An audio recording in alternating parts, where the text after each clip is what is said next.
In an aging residential building, a young man named Zhou Feng, clad in a pristine white shirt and possessing an attractive visage, awkwardly spoke with a mouthful of instant noodles, a flicker of guilt etched upon his face. As he hastily slurped the steaming bowl of fragrant noodles, he cast a glance of mild regret towards the black cat sprawled on the table. The feline, named Mo-Chi, lazily lifted its head and shot Zhou Feng a sidelong glance, seemingly uninterested in his words. It merely shook its glossy black fur gently, then slowly stretched its limbs, as if attempting to relieve the tension from its entire body. Following this, it stood up with a languid grace, elegantly leaping onto the nearby sofa. Suddenly, without warning, Zhou Feng felt an intense tremor reverberating beneath his feet. The abrupt force caused him to stagger, and the bowl of steaming noodles he held tipped over, spilling its contents messily onto the floor. My goodness, is this an earthquake? Zhou Feng thought, panic surging within him. Ignoring the chaos of noodles and broth sprawling across the floor, he instinctively scooped up the curled-up black cat and dove beneath the table with utmost urgency. At that moment, he held Mo-Chi tightly to his chest, his ears filled with the cacophony of collisions and the terrified screams of people outside. The black cat, too, seemed to be unnerved by the terrifying scene, trembling slightly in his embrace. After what felt like an eternity, the harrowing tremors finally began to subside. However, the outside screams showed no sign of abating. In fact, they grew increasingly shrill, punctuated by the occasional deafening explosions resonating from afar. Zhou Feng gathered his wits and cautiously emerged from beneath the table, cradling the black cat. He hurried to the window, unable to contain his eagerness as he leaned out to gaze below. What met his eyes was a horrifying sight. The once solid ground was now riddled with cracks resembling a spider's web, some wide, some narrow, some deep, some shallow, like gaping wounds inflicted upon the earth itself. A truly alarming spectacle. Towering buildings were not spared either, teetering precariously or having already collapsed, sending clouds of dust and debris soaring into the air. The streets, once bustling with life, were now unrecognizable, steeped in chaos. Cars were haphazardly piled against one another, some with crumpled fronts, others with raised rear ends, and some even overturned, their wheels spinning futilely in the air. Thick black smoke billowed from the severely damaged vehicles, forming columns of darkness that shot skyward. Accompanied by sporadic, deafening explosions, sparks flew, and debris scattered, as if the entire world was being engulfed by a raging inferno.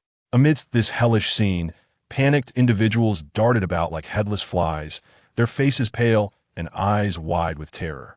Some screamed incessantly, while others stood frozen, helplessly gazing at the pandemonium surrounding them. Yet, amidst the overwhelming fear, many began to regain their composure, hurriedly retrieving their smartphones to capture this sudden calamity, eager to document the heart-stopping spectacle. Thus, clusters of people huddled together at a safe distance from the disaster, raising their phones high and fervently pressing the shutter buttons, as if this act could momentarily banish their inner dread. Witnessing this scene, Zhou Feng felt his heart leap into his throat, an overwhelming wave of fear and concern surging through him. Instantly thinking of his parents far away in their hometown. Shaking hands tremblingly, Zhou Feng fished out his phone, the signal wavering unpredictably, and desperately dialed the familiar number. The beeping on the other end echoed like the thumping of his own heart, each tone tightening the grip of anxiety within him. "Hello, son," his father's steady yet slightly flustered voice finally came through. At that moment, hearing his father's voice provided some solace, though he could still detect the underlying worry in his tone. "Are you guys holding up? There's been a severe earthquake here. The building is nearly collapsing. Are you all right?" Zhou Feng spoke rapidly, concern lacing his words. There was a brief silence on the other end before his father replied. "It's shaking fiercely here too. The house is swaying, but we're managing fine for now. You must stay safe and find a secure place to hide." His father's voice attempted to maintain calm, yet Zhou Feng could still sense his unease. "Dad, I understand. Please don't run around, find a sturdy table to shelter under, and wait until the shaking stops completely before checking the situation." Zhou Feng urged anxiously, as if his words could ensure his parents' safety. At that moment, his mother's anxious voice broke through. Son, have you eaten? It's definitely unsafe outside. Don't go wandering. Hearing her concerned words made Zhou Feng's eyes well up even amidst chaos. She worried about whether he had eaten. I've had something, Mom. Don't worry about me. I could take care of myself. Just ensure you stay safe. If there's danger, head to an open area. Zhou Feng endeavored to keep his voice calm, not wanting to heighten his parents' anxiety. Got it, son. Just take care of yourself out there. Don't worry about us, we're adults and can manage, his father assured him. Just then, another violent aftershock struck, causing the room Zhou Feng occupied to sway more fiercely. And in that moment, the phone signal was completely severed. Dad! Mom! Zhou Feng cried out, but all that remained on the other end was a static hiss. Watching the screen display that the call had been disconnected, Zhou Feng was engulfed by worry and helplessness. With a heart laden with trepidation, Zhou Feng redialed his parents' number. Yet this time, there was a disheartening difference. The line was perpetually busy, and no matter how many times he dialed, he could no longer hear that familiar and comforting voice. An ominous premonition washed over him, leaving him feeling unprecedentedly helpless and terrified. Yet, reality would not allow him to dwell excessively in such emotions. He needed to devise a plan to confront the current predicament, starting with ensuring his own safety and survival. Taking a deep breath, Zhou Feng steeled himself, deciding to venture out to procure some emergency supplies. However, the moment he stepped outside, a horrific sight greeted him. There stood a grotesque figure, contorted and menacing, lunging at him with a gaping maw from around the corner of the staircase with astonishing speed.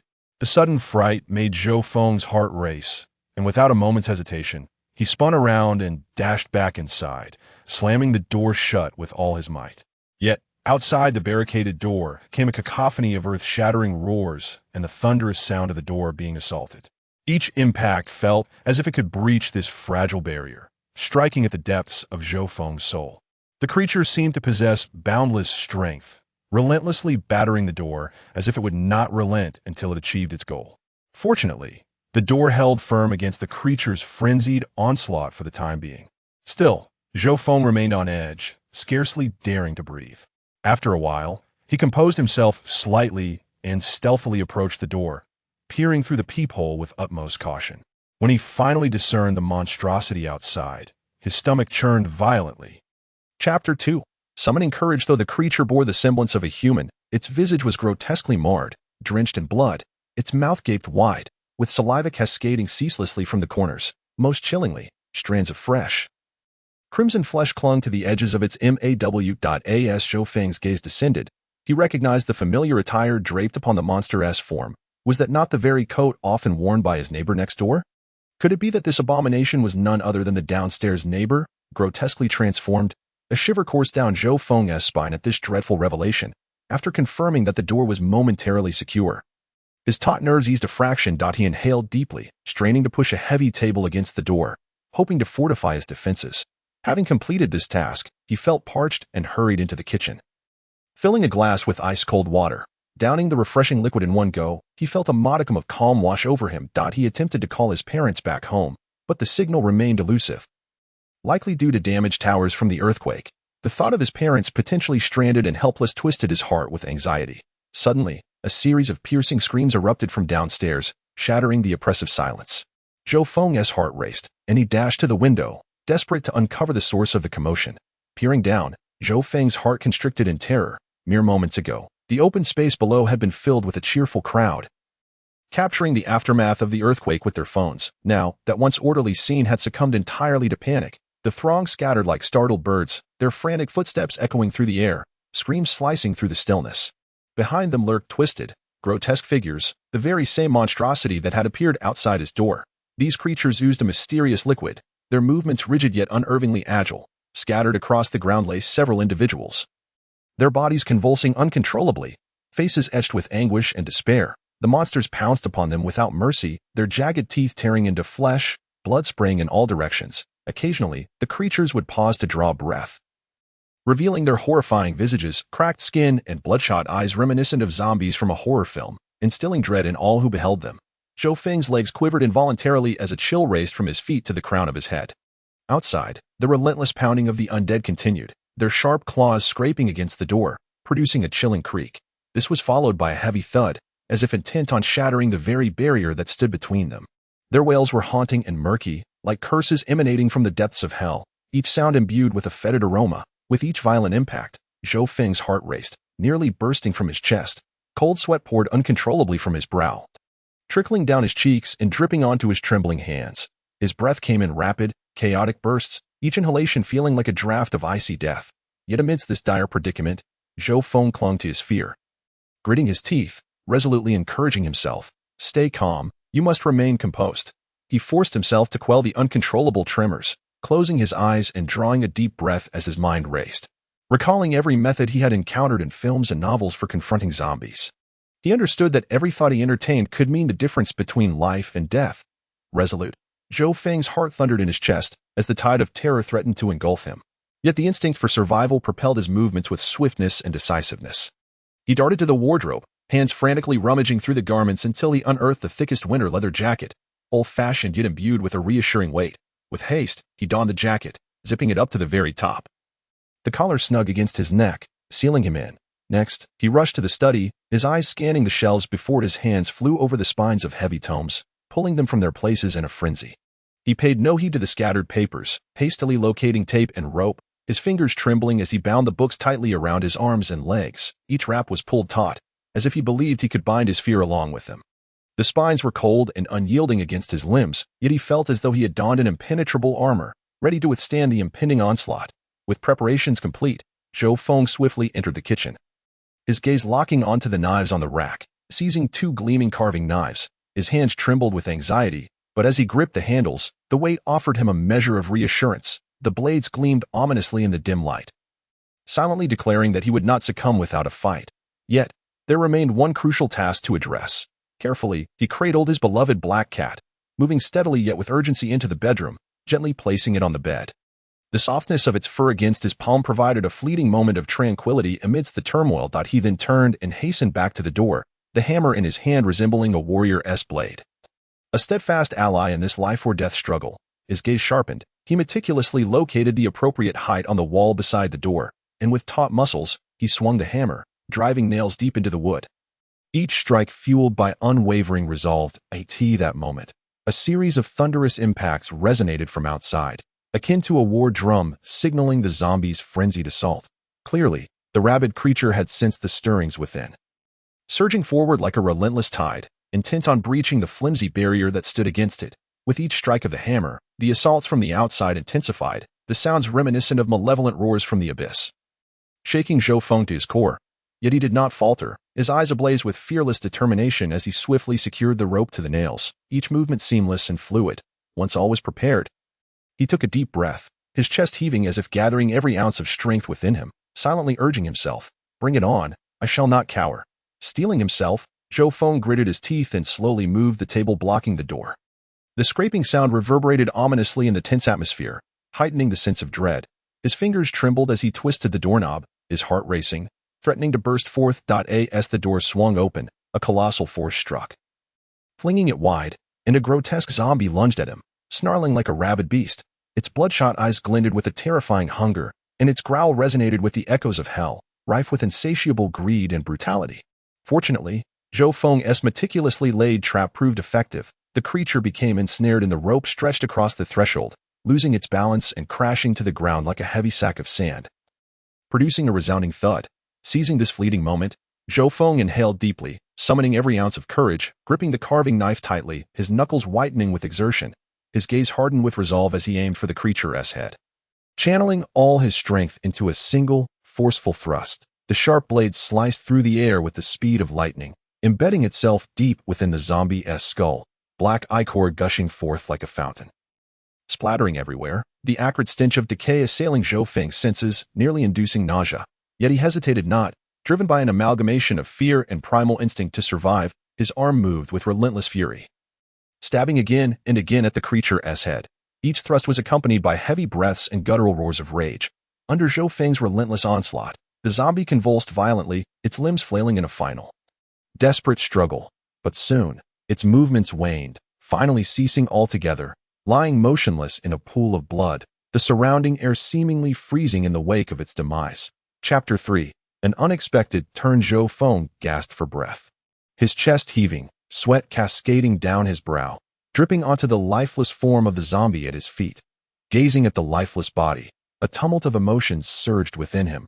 Waves of relief washed over him, each crest crashing against his frayed nerves, while a sense of pride in his own bravery blossomed quietly in his heart, like a tender sprout emerging from the barren earth amidst despair. Just as Zhou Feng began to relax, the terror etched upon his face gradually softening, and a fleeting smile of survival curling at the edges of his lips. A bone-chilling roar erupted once more from the doorway. The sound was sharp and piercing, akin to a dagger thrusting into his heart, causing his newly relaxed nerves to tighten once again. Immediately, another ghastly zombie, exuding a repugnant stench that could make one retch, burst into the room like a frenzied, starving tiger, claws bared and teeth gnashing. Its eyes glinted with a predatory gleam, drool oozing from the corners of its mouth. Each step it took made the ground tremble beneath it. Unlike the previous one, this zombie moved with remarkable agility, twisting its body like a sinuous serpent, lunging at Zhou Feng with astonishing speed. Zhou Feng had no time to evade. In a desperate split second, his body instinctively lifted his left arm, summoning all his strength to block the zombie's gaping maw. The creature, akin to a frenzied beast, lunged at Zhou Feng, its breath reeking of decay, teeth gnashing violently against the book wrapped around his arm, producing a grating sound that pierced the air like a cacophony of steel needles stabbing into his eardrums, leaving him with a tingling scalp and a chilling dread rising from the depths of his being. Simultaneously, the zombie's claws, sharp as poisoned blades, lunged at Zhou Feng, their rancid odor enveloping him as they scratched frantically. The sharp nails, eager to taste blood, scraped against his clothing with a hissing sound that sent shivers down his spine. As if his body were on the verge of being torn to shreds, destined to become the monster's meal. Yet, he gritted his teeth, beads of sweat rolling down his forehead, desperately holding his ground. With a singular conviction, he must not be devoured by this creature. In a flash, Zhou Feng's mind raced, the primal urge to survive igniting an extraordinary surge of strength and courage within him. Without hesitation, he thrust the blade in his other hand towards the zombie's temple, his arm muscles taut, driving the knife deep into the creature's skull, gripping the hilt tightly, veins bulging on the back of his hand. He twisted the blade violently within the zombie's head. Each turn was accompanied by the creature's low, guttural growls and the nauseating sound of flesh and bone being torn apart, reverberating in the confined space and sending chills down his spine. As the horrific noises gradually subsided, the zombie's body began to lose its vigor, its once ferocious gaze dimming, ultimately slumping against Zhou Feng, lifeless and still. Having endured this harrowing battle for survival, Zhou Feng's heart raced wildly within his chest. Fear and tension clinging to him like a persistent shadow, preventing any semblance of relaxation. His hands trembled slightly from exertion and terror, yet he wasted no time in discarding the lifeless body of the zombie. The corpse fell heavily, emitting a dull thud, but Zhou Feng had no time to spare. Like an arrow released from its bow, he surged toward the door with a sense of irrevocable determination, each footfall echoing ominously on the ground. Upon reaching the doorway, he swiftly pressed himself against the wall, his eyes wide as saucers, darting about in frantic search of any lurking threat, ears straining to catch the faintest sound. Once he confirmed a temporary safety, the tension in his shoulders eased a fraction, and he cautiously shifted his weight, each movement imbued with utmost care. His legs slightly bent, knees coiled like a drawn bow. He sunk his center of gravity, every muscle poised like taut steel, ready for any unforeseen event. Next, he extended his trembling hands, fingers quivering as he summoned all his strength to push the door. The hinges creaked as if conspiring against him, the sound jarring in the suffocating silence. Zhou Feng's heart seized, pounding violently as if it would burst from his chest. He dared not breathe, feeling as though his very blood had congealed. Time seemed to halt, each second stretching interminably at last. With a soft click, the door closed. Only then did Zhou Feng's taut nerves begin to relax, cold sweat soaking through his clothes in a frantic flurry. He maneuvered the heavy table, wedging it firmly against the door, piling nearby chairs and debris atop it to thwart any further incursions by other zombies. Having completed this, Zhou Feng's legs weakened, and he slid down the wall, panting heavily, each breath heaving with the weight of accumulated fear and fatigue, as if he might expel every ounce of dread that had taken residence within him. His gaze drifted vacantly toward the ceiling, replaying the horrific scenes in his mind, unable to shake the terror of what had just unfolded. After an undetermined stretch of time, Zhou Feng's breathing gradually steadied, his gaze sharpened, and awareness returned. He wiped the sticky mixture of sweat and blood from his face. His movements slow and mechanical. The earlier struggle felt like a nightmarish vision, the memories still flashing vividly in his mind, particularly the moment when he had plunged the knife into the zombie's brain. That bizarre sensation lingering in his palm, refusing to dissipate. Each twist had felt akin to striking a hard stone, the sensation chilling and otherworldly, sending shivers down his spine. This unsettling touch ignited a peculiar thought in his mind. Increasingly insistent, could it be true, as depicted in films, that a mysterious crystal lay concealed within the zombie's brain? But if such a crystal did exist, what could it signify? Chapter 4. The mutation of Mo-Chi. Once this notion took root, it spread through his mind like rampant weeds, embedding itself deeply and stirring his unease. Zhou Feng's expression was a tumult of conflict and struggle, alternating between the lifeless body of the zombie and his slightly trembling hands. After a fierce internal battle, reason cautioned him against the extreme danger of such actions, yet an overwhelming curiosity and yearning for the unknown pulled him inexorably toward the decaying carcass, despite his stomach churning and the intense nausea nearly compelling him to retch. His legs quaked with fear. He inhaled deeply, gathering every ounce of courage, steadfastly enduring his discomfort as he cautiously knelt and retrieved the blood-stained knife. His hands trembled with trepidation, each inch closer to the zombie's head, quickening his heartbeat. Threatening to explode from his chest, the sharp blade delicately sliced through the zombie's scalp. The greenish, viscous brain matter was revealed, unleashing a noxious stench that assaulted his senses, a foul amalgamation of decay that surged into his nostrils. Zhou Feng felt dizzy, nearly fainting on the spot, yet he gritted his teeth and pressed on. Sweat beaded on his forehead, cascading down his cheeks, mixing with the zombie's blood on the ground. Finally, amidst the repulsive mass of brain matter, a small object emitting a dark, mysterious glow captured his attention. His breath quickened, his heart racing uncontrollably. Zhou Feng carefully grasped the razor-sharp knife, his hand quivering as he deftly pried the dark glowing crystal from its grisly surroundings. He stared at the object in his hand, a blend of astonishment at uncovering a secret and profound terror of the unknown flooding his gaze, just as Zhou Feng prepared to rise. Intending to wash the revolting brain matter from the crystal in the bathroom, a shadow darted forth like a bolt of black lightning from the darkness of the bedroom, moving with such speed that he had no time to react. The usually gentle Mo-Chi, at this moment, glimmered with madness and greed in its eyes, pupils dilating as it fixated on the crystal in Zhou Feng's grasp, akin to a ravenous beast spotting its prey. Before Zhou Feng could comprehend the situation, Mo-Chi lunged at his hand with lightning speed, its jaws snapping shut around the crystal, swallowing it in one swift motion, denying Zhou Feng any chance of intervention. After consuming the crystal, Mo-Chi was seemingly yanked by an invisible force, its body convulsing violently. It rolled frantically on the ground, limbs thrashing uncontrollably, each impact resonating heavily against the floor. Its throat erupted with bone-chilling howls, the sound transforming from its usual gentle mews to a deep, raspy growl filled with endless agony and frenzy, resembling a roar from the depths of hell. Meanwhile, its once jet black fur appeared to absorb the darkness itself, growing ever deeper, as if it had consumed all light from the world, shimmering with an eerie glow under the dim light, embodying the essence of an infinite night, profound and mysterious, instilling a chill in anyone who dared to gaze upon it. Time dragged on in the tense and horrifying atmosphere, each second stretching indefinitely. Mo-Chi's transformation continued unabated, its body seemingly reshaped by a mysterious and potent force, each twist and contortion sending Zhou Feng's heart racing.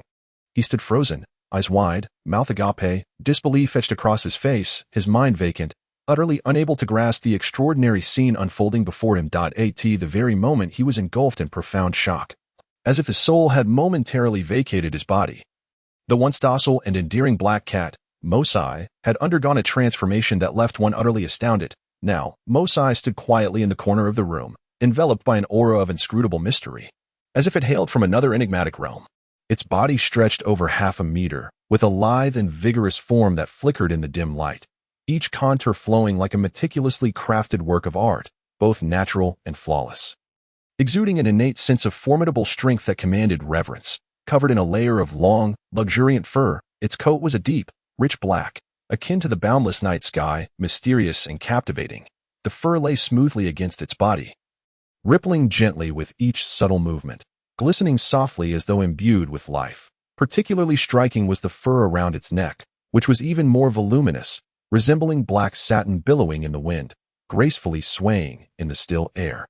Adding an innate nobility and elegance, its ears stood erect and pointed, like exquisitely crafted daggers, piercing the heavens, ever vigilant in capturing even the faintest sounds around it, leaving no rustle unnoticed. Those emerald green eyes sparkled like two dazzling gems, radiating a sharp and vibrant light in the darkness, deep and mysterious, as if they could pierce through the very essence of all things and unveil every secret. Its limbs were long and powerful, muscles taut like steel, each fiber harboring astonishing explosive potential. As it approached Zhou Feng, each step was light and graceful, as if the ground beneath its feet were not solid earth but rather floating clouds, silently imposing an intangible pressure, suggesting it could pounce on its prey with the swiftness of lightning, delivering a fatal blow at any moment. Its tail, long and robust, resembled a nimble whip, swaying gently in the air, each movement revealing a serene confidence. This tail seemed to be an extension of its emotions, sometimes swaying gently, other times held high, as if declaring its presence and authority to the world. Mosai slowly extended its head, moving with a delicacy that suggested it feared startling Zhou Feng, tilting its head slightly in an endearing manner. Its once imposing tail, fluffy like a broom, now stood upright, swaying gently as it affectionately rubbed against Zhou Feng's legs, emitting soft purring sounds reminiscent of the tender moments in their tranquil past. Witnessing this scene, Zhou Feng's previously elevated heart began to settle, the furrowed brow slowly unfurling that he exhaled deeply, his tense shoulders loosening somewhat. It seemed that despite Mosai's dramatic transformation, its affection and reliance remained unchanged, still as gentle and clingy as before. Mosai affectionately circled Zhou Feng several times, purring contentedly, as if trying to curry favor with its master. Then, as if fatigued from play, it dove into the shadow cast by Zhou Feng on the ground. The moment its paw made contact with the shadow, something incredible occurred. Mosai vanished without a trace, as if it had never existed in this world. Zhou Feng's eyes widened in disbelief, nearly popping from their sockets, his mouth agape, his face a canvas of incredulity. His mind blank, he struggled to comprehend the scene before him, his heart filled with profound shock and confusion. Just as he stood frozen, unsure of what to do, a soft, crisp meow suddenly rang out. It was as if he had been jolted awake, and he quickly turned to look. There was Mosai, standing confidently by the cabinet on the opposite side of the room. It moved with an elegant grace, like a mysterious specter descending silently from the night, emanating an aura that was difficult to decipher. Despite the considerable distance between the cabinet and Zhou Feng, Mosai had effortlessly completed this seemingly impossible movement in the blink of an eye, amplifying the bewilderment in Zhou Feng's mind. However, this was far from the most astonishing event. Almost simultaneously with Zhou Feng's realization of Mosai's presence, the black cat appeared at his feet once more, as if conjured by magic. Its appearance was utterly unexpected, so swift that the eye could scarcely trace its movement. Zhou Feng gazed at the flickering form of Mosai, his mind in turmoil. The previous scene replayed incessantly in his thoughts. Mosai's sudden disappearance and reappearance shattered his understanding of the natural order. At that moment, he could no longer deny the truth. Mosai had undoubtedly acquired some extraordinary powers. Recalling the myriad changes following Mosai's consumption of the mysterious crystal, the significant increase in size, the heightened senses, and now this elusive teleportation ability, all signs pointed to this astonishing reality. Zhou Feng took a deep breath, striving to regain his composure, yet the shock within him surged like tumultuous tides, refusing to subside. Chapter 5. The acquisition of extraordinary powers. Zhou Feng could no longer contain his excitement and curiosity. He turned swiftly and hurried towards another nearby zombie. Crouching down, he disregarded the pervasive stench of decay and the nauseating pool of blood on the ground. His hands trembled slightly as he reached into the zombie's already shattered skull, frantically searching within. Each contact with the viscous brain matter churned his stomach, yet an overwhelming desire propelled him forward without hesitation. Time seemed to freeze in that moment, each second stretching interminably at last. Before long, he grasped a stone in his hand. Compared to the previous black stone, this newly discovered gem was a world apart. It was significantly larger, heavy in his hand. More astonishingly, it occasionally emitted a dazzling array of colors, those hues intertwining like a dream, resembling a meticulously crafted masterpiece of art, captivating enough to evoke an overwhelming sense of beauty, as if it contained the very essence of the world's colors. Gazing at the stone that radiated enchanting brilliance, Zhou Feng felt an intense urge to swallow it whole. This desire surged within him like a roaring flame, spreading throughout his body, igniting a fervor in his gaze. However, upon noticing the repulsive brain matter smeared across the stone's surface, he couldn't help but grimace, his stomach churning once more. After a moment's hesitation, he hurried to a nearby basin, turned on the faucet, and let the water cascade over the stone, washing away the nauseating remnants and revealing its original pure, radiant form. Once cleaned, beads of crystalline water slid off the stone, refracting an even more ethereal light, causing Zhou Feng's heart to race. That repressed longing burst forth like a flood, obliterating the last vestiges of his rationality. His gaze grew increasingly fervent, his breathing rapid and labored. Unable to suppress the impulse any longer, Zhou Feng's throat bobbed as he swallowed hard, opening his mouth without hesitation to gulp down the brilliantly colored stone, the moment the stone slid down his throat. A chilling sensation coursed through him, as if thousands of ice serpents were rampaging within. The cold was piercing and swift, akin to countless sharp ice needles puncturing every inch of flesh, sending a shiver down his spine. Yet before he could recover from the sudden jolt of icy stimulation, an overwhelming pain crashed over him like a surging tsunami. In an instant, Zhou Feng felt as if his body no longer belonged to him. As though every bone was being mercilessly crushed under the weight of a heavy truck, each bone creaking ominously, on the verge of shattering into dust. Every muscle within him felt as if it were being violently torn by invisible hands. Every nerve roasted over an open flame, the agony so intense that it blurred his consciousness. He could no longer endure. His legs buckled beneath him, and he collapsed heavily to the ground. His body rolled uncontrollably, hands clutching his abdomen as if that would somehow keep the pain at bay. Uncontrolled cries of anguish escaped his lips, each sound laden with unfathomable suffering and despair, echoing hauntingly in the stillness around him. Zhou Feng's anguished cries served as a piercing signal that shattered the silence, inciting the zombies' chilling roars, infused with insatiable greed and brutality, to surge from all directions. These zombies, aroused by the cries, seemed to be infused with wild energy, each one growing more grotesque and terrifying. They hurled themselves against the door with reckless abandon, their heavy bodies crashing against the doorframe, producing a dull yet deafening thud. With each impact, the door trembled violently, the frame creaking under the strain, as if it might collapse entirely at any moment. Their murky eyes glinted with a bloodthirsty light, and foul black ichor dripped from their gaping maws, their throats emitting a continuous chorus of howls, as if expressing their extreme craving for the living flesh within. It was as if they could keenly sense the terrifying upheaval occurring inside, the tension and agony permeating the air, further igniting their primal instincts. They hurled themselves against the door with renewed vigor, frantically clawing at the panels with rotting hands, their nails screeching against the wood as if to tear down this final barrier and feast upon the fresh meat within. Time slipped away, second by second, each moment stretching for Zhou Feng like an eternity. His howls, once filled with desperation, gradually weakened under the relentless torment, transforming from a frenzied cry to intermittent murmurs, akin to a candle flickering on the verge of extinguishment. His body curled into a tight ball, limbs pressed against his chest like a wounded, terrified beast shivering in a corner, utterly helpless. The pallor of his face, devoid of color, now burned a vivid crimson, as if seared by fierce flames, the intensity of the hue almost uncanny, as though blood might seep forth at any moment. His exposed skin glistened with a shocking red, reminiscent of a shrimp immersed in boiling water, its flesh seemingly on the brink of being cooked, each inch radiating an aura of agony.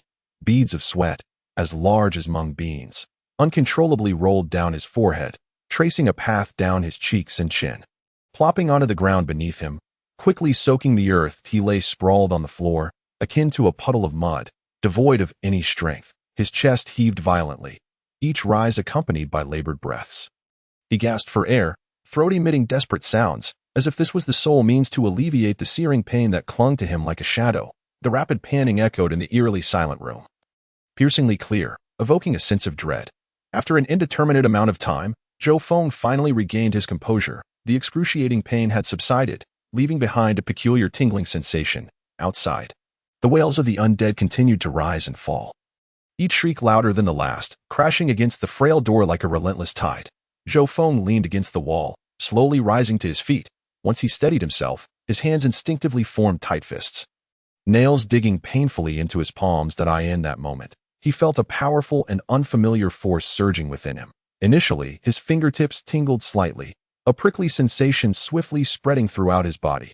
Then, it felt as if countless fine needles were piercing and traversing beneath his skin. His cells rejoiced, greedily accepting this new energy that a strange cracking sound emanated from deep within his bones, as if they were being reshaped and strengthened. Every muscle tensed, brimming with vigor. The force surged hot and fierce. Like a torrent of magma, flowing unceasingly from his limbs, each heartbeat resonating with a rhythmic power, making him feel as if he possessed boundless energy, capable of toppling everything before him. Furthermore, it felt as though his very soul was being fortified. A jolt of electricity coursed through his mind, rendering his thoughts unprecedentedly agile. Concepts that once eluded him suddenly crystallized with clarity. A deluge of information flowed and yet was effortlessly organized. His senses underwent a remarkable transformation. The scents flooding his nostrils became intricate and intense, revealing subtleties previously imperceptible. The scent of dust suspended in the air, the musty odor of rotting wood in the corner, even the putrid stench of decay emanating from the zombies outside. His ears became acutely sensitive. The gentle whisper of the wind brushing against the walls was distinctly audible. Even the sound of his own heartbeat resonated like a triumphant drumbeat. Chapter 6. The contract with Mosai. At that moment, Mosai, with its sleek, glossy black fur, approached cautiously, peering curiously with its round, sparkling eyes fixed intently on him, seemingly intrigued by the wondrous changes unfolding within its master. Zhou Feng looked at Mosai, and an unprecedented sense of warmth surged within him.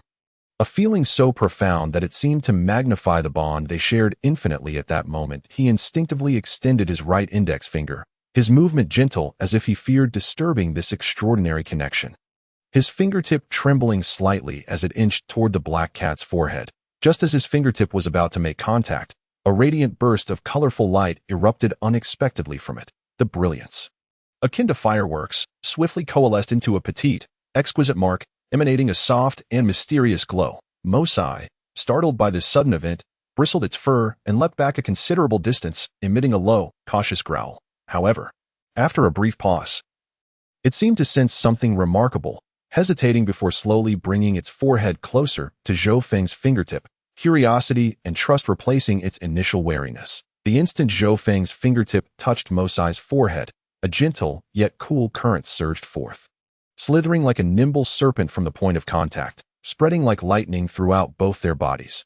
This chill arrived without warning, yet it was wondrous, causing them both to shiver involuntarily, their fur standing on end. Although the current felt frigid, it concealed a vibrant life force within.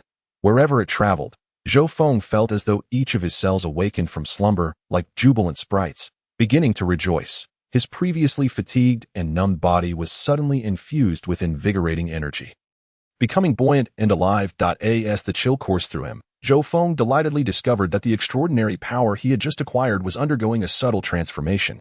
The energy once churning within him surged like waves crashing against a serene lake. Escalating in intensity, he could distinctly perceive the flow of this power within his veins becoming ever more smooth and unimpeded, akin to a river that had been deepened and widened, the waters racing joyfully.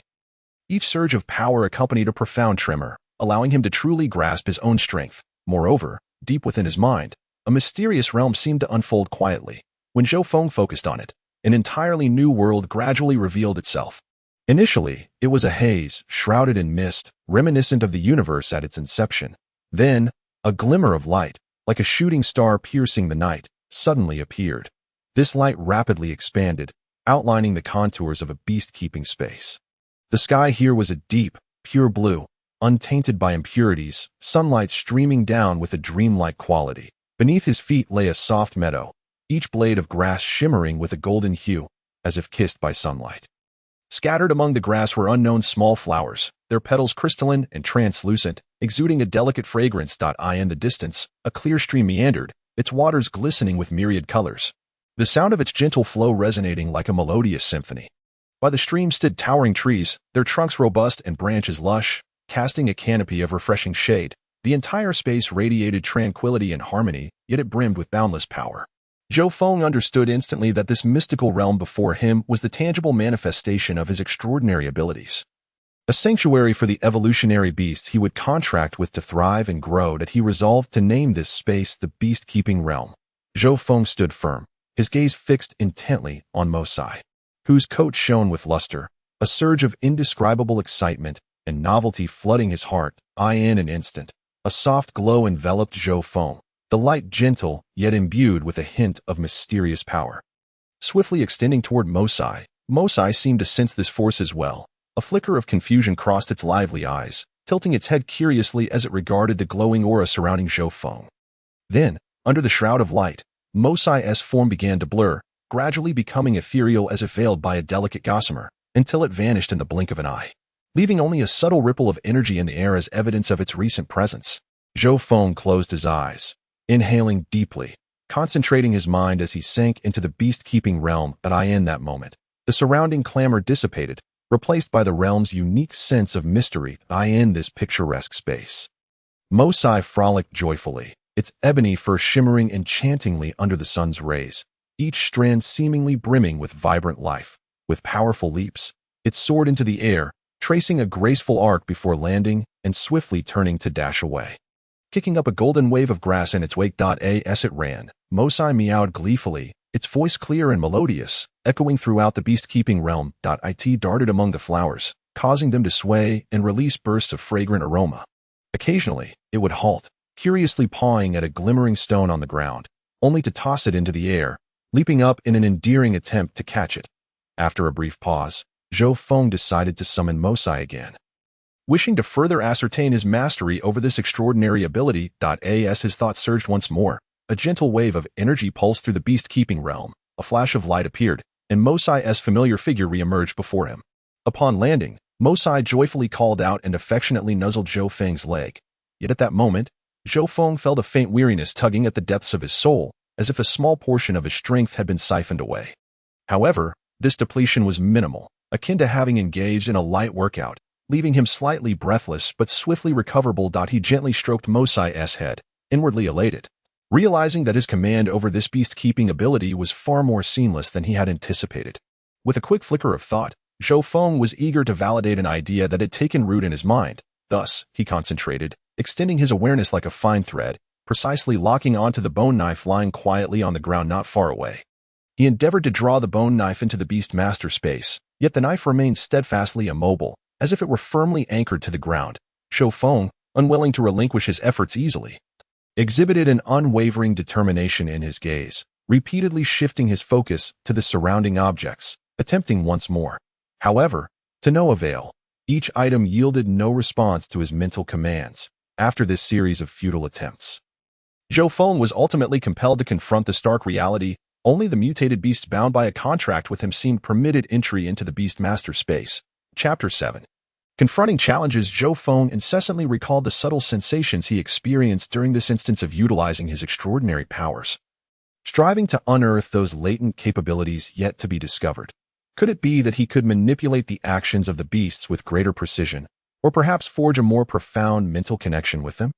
Or might his powers reveal unexpected offensive strategies under extraordinary circumstances? These queries swirled incessantly in his mind, plunging him into deep contemplation.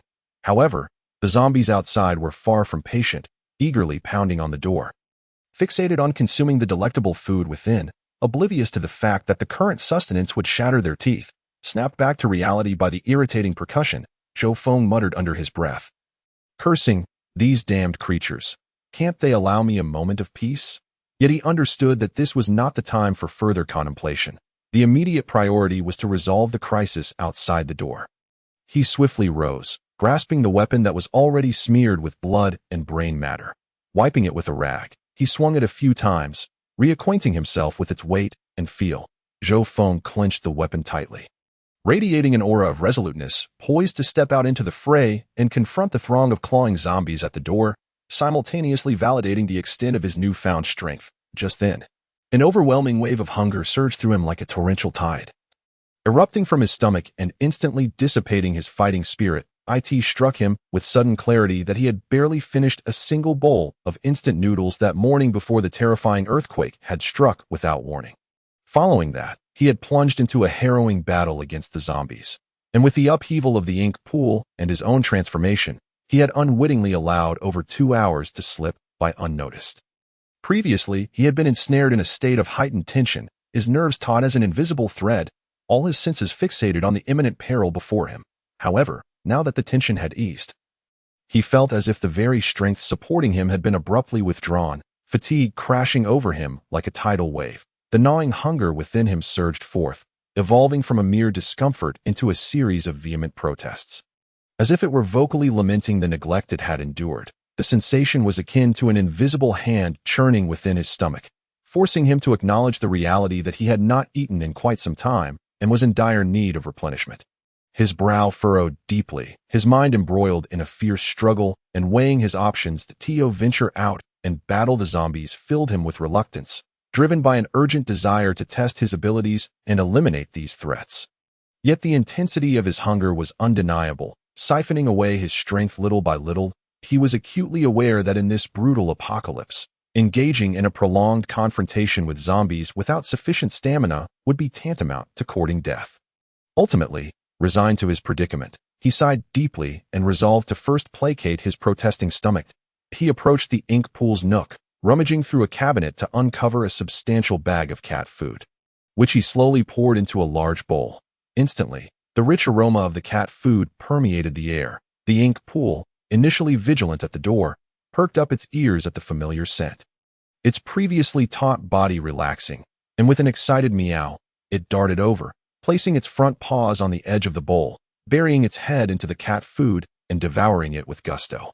Purring contentedly as crumbs coated its mouth, watching the ink pool relish its meal, Zhou Feng smiled and turned towards the kitchen. That he opened the cabinet door, revealing the neatly arranged items inside. That he retrieved the last few packets of instant noodles. His meager food reserves, he decided to boil them all at once to satiate his hunger. Skillfully, he filled a pot with water and placed it on the stove, the blue flames licking the bottom of the pot. Emitting a soft hissing sound as he waited for the water to boil, his hunger intensified, and as his hands explored the cabinet, he stumbled upon a pack of biscuits. Eagerly, he tore open the packaging. Shoving a piece into his mouth, chewing voraciously, crumbs cascading down his chin, that he paid no mind to the mess, continuing to stuff his mouth with biscuits, as if this could swiftly fill the void within him. Standing before the stove, Zhou Feng fixated on the pot perched over the roaring flames, the water gradually heating, small bubbles forming at the bottom, creating a gentle bubbling sound, though it seemed it would still take some time to reach a full boil. Just then, a light yet urgent patter of footsteps behind him disrupted the monotony of his wait. Zhou Feng instinctively turned, only to find the ink pool.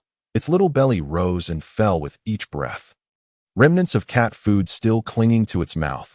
Yet it rushed over, launching another culinary assault on Zhou Feng. That it affectionately nudged its head against his leg, emitting a series of soft yet insistent meows, each one a testament to its yearning for food. Zhou Feng chuckled helplessly, his face a portrait of indulgence and exasperation, bending down to gently stroke the ink pool's head, the soft texture transmitting warmth through his fingertips. "You little rascal, have you developed such a hearty appetite? You just devoured a whole bowl and are still not satisfied." Though he spoke thus, his hands were unhesitating, deftly grabbing the cat food bag once more.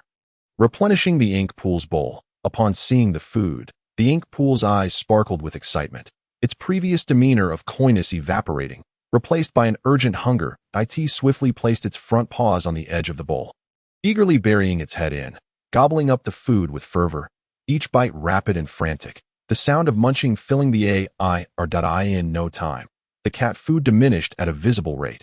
Zhou Feng watched the ink pool with a contemplative expression, silently calculating that he would need to devise a means to stockpile more food in the future. The household's provisions were already scant, and while he had previously believed they could last for some time, given the current trend of escalating appetites for both himself and the ink pool, it seemed that those precious supplies would soon be depleted.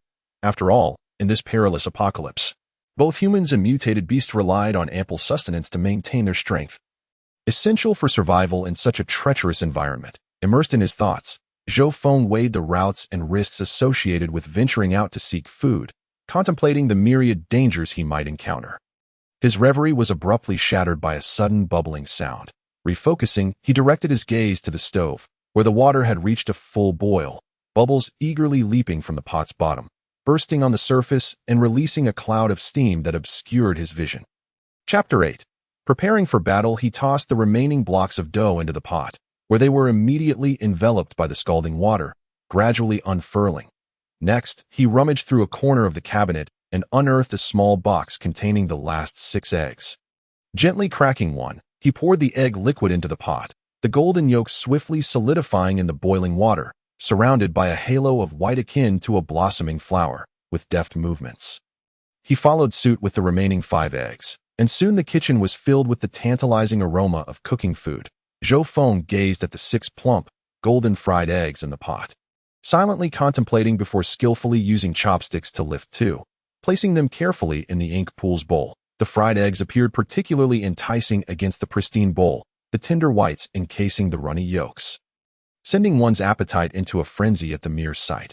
"Ink pool, come and try this," Zhou Feng softly called out. Hearing his voice, the ink pool bounded over, its eyes fixed hungrily on the bowl. Emitting cheerful mews, it eagerly approached, sniffed the air, and then began devouring the eggs with delight, finishing both in no time. Having satisfied the ink pool's hunger, Zhou Feng transferred the remaining 4 fried eggs and a generous serving of instant noodles to the table. He pulled out a chair and sat down, gazing at the steaming food before him, his own hunger magnified to an almost unbearable degree. Without hesitation, he grasped the chopsticks and began to eat ravenously. Each mouthful of noodles was enveloped in savory broth, mingling with the rich aroma of the eggs, bursting forth in his mouth that he chewed with abandon, the sounds of his eating echoing in the kitchen. And soon beads of sweat dotted his forehead. Zhou Feng devoured the noodles with the ferocity of a storm. He wiped the corner of his mouth with the back of his hand, his eyes landing on the ink pool, which was stretching lazily. A spark of excitement ignited within him as he exclaimed, "Ink pool, are you ready to showcase your skills? Let us put our strength to the test." The ink pool responded with a soft meow, seemingly impatient for the action to commence. Zhou Feng's lips curled into a satisfied arc as he slowly rose to his feet. He first gently twisted his neck, followed by stretching his limbs, accompanied by a series of crisp sounds from his joints. His muscles tensed and relaxed, as if declaring his strength and fighting spirit to this cruel, apocalyptic world. He strode with a steady gait towards the corner of the room, bending down to pick up 2 boning knives from the ground. The weight of the knives caused him to frown slightly, but he quickly shook his head. His gaze scanned the room, and he murmured to himself, "If only there were sturdy iron rods at home. If I could bind these 2 knives to an iron rod, it would make for a much more effective spear, granting me greater confidence in dealing with zombies outside." However, after surveying the area, he found nothing but dilapidated odds and ends, leaving him with no choice but to sheathe the knives at his sides for later use. With determination, Zhou Feng strode purposefully towards the door, his eyes landing on the heavy table blocking the entrance. He recalled that merely 2 hours prior, moving this table had nearly exhausted him. Yet now, with a push, it slid effortlessly aside, emitting creaking sounds, as if it had never been burdened by such weight. Witnessing the ease with which the table moved, a profound sense of accomplishment surged within him. Taking a deep breath, he felt the mysterious power coursing through him, his eyes filled with resolve and hope. Zhou Feng understood that with his newfound abilities, he was more equipped to survive in this perilous apocalyptic realm. Outside, the zombies' incessant howls echoed like a mournful dirge from hell, each sound laden with chilling despair and madness, striking against Zhou Feng's eardrums with a sharp, coarse resonance. His right hand tightened around the boning knife, his knuckles whitening with the pressure, as the blade glimmered with a cold light in the dim surroundings, silently heralding the impending carnage. His left hand slowly reached for the doorknob, his heart pounding like thunder. Not from fear but from the tension and excitement that the imminent danger brought. As his fingers gradually exerted force, the doorknob began to turn slowly, emitting faint creaking sounds that seemed trivial amidst the zombies' roars. Just as he fully turned the knob, a tremendous force surged from outside, akin to a frenzied beast crashing against the door. The once closed door was thrust open instantaneously, and a wave of putrid air rushed in. The unmistakable scent of zombies mingled with blood, decay, and death, inducing nausea. A horde of zombies surged in like a tidal wave through the open door and shattered windows, the stench reminiscent of countless corpses fermenting under intense heat. Nearly suffocating, they clawed and gnashed, their distorted visages etched with an insatiable thirst for blood, their murky eyes radiating a frenzied glow, as if the entire world had become their hunting ground. Leading the pack was a particularly terrifying zombie, its tattered clothing barely clinging to its emaciated frame, flesh ravaged by time and decay. large patches peeling away to reveal stark white bones, glimmering coldly in the dim light. A viscous black substance dripped from its mouth as it roared, each step heavy and deliberate, fueled by a relentless madness as it lunged toward Zhou Feng. Yet, Zhou Feng remained unperturbed, standing resolutely in place, his feet firmly rooted to the ground like an ancient pine.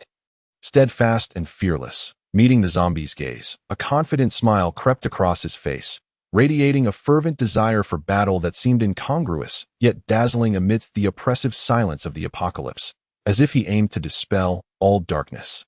In the instant before the zombies lunged at him, Zhou Feng sprang into action, his movements so swift they were nearly imperceptible. The boning knife in his hand, seemingly imbued with life, struck like a bolt of black lightning. Imbued with an icy chill, piercing through the air with a sharp whoosh, akin to tearing through a delicate layer of paper, and accurately plunging into the zombie's skull. The creature had no time to emit even the faintest whimper before its body collapsed like a marionette with severed strings, kicking up a cloud of murky dust that danced through the air. Chapter 9. Battle. Zhou Feng did not pause for a moment. With a deft push of his toes against the ground, he kicked the corpse before him aside. The sole of his shoe met the zombie's rigid body with a dull thud, resembling the resounding war drum of this apocalypse. Flames of battle ignited in his eyes, transforming him into a leopard awakened from slumber, radiating wildness and strength as he agilely charged towards another zombie. The dim light outlined his lithe form, each turn and each swing of the knife fluid as a mountain stream, powerful as a hammer striking the earth, showcasing the beauty of strength. Meanwhile, Emochi was equally relentless. Originally a sleek black cat, it had awakened unique abilities in this apocalyptic world, becoming Zhou Feng's most steadfast battle companion. With its fur slightly ruffled by the airflow, it vanished in a flash, akin to a streak of black lightning, pouncing on a zombie. Its speed was ghostly, leaving only a blurred shadow in its wake. Its sharp claws traced a graceful arc through the air, gleaming with a chilling light, instantly severing the zombie's neck. The creature swayed momentarily before its head and body were wrenched apart by invisible hands, crashing to the ground and stirring up a cloud of choking dust. Yet Emochi did not relent.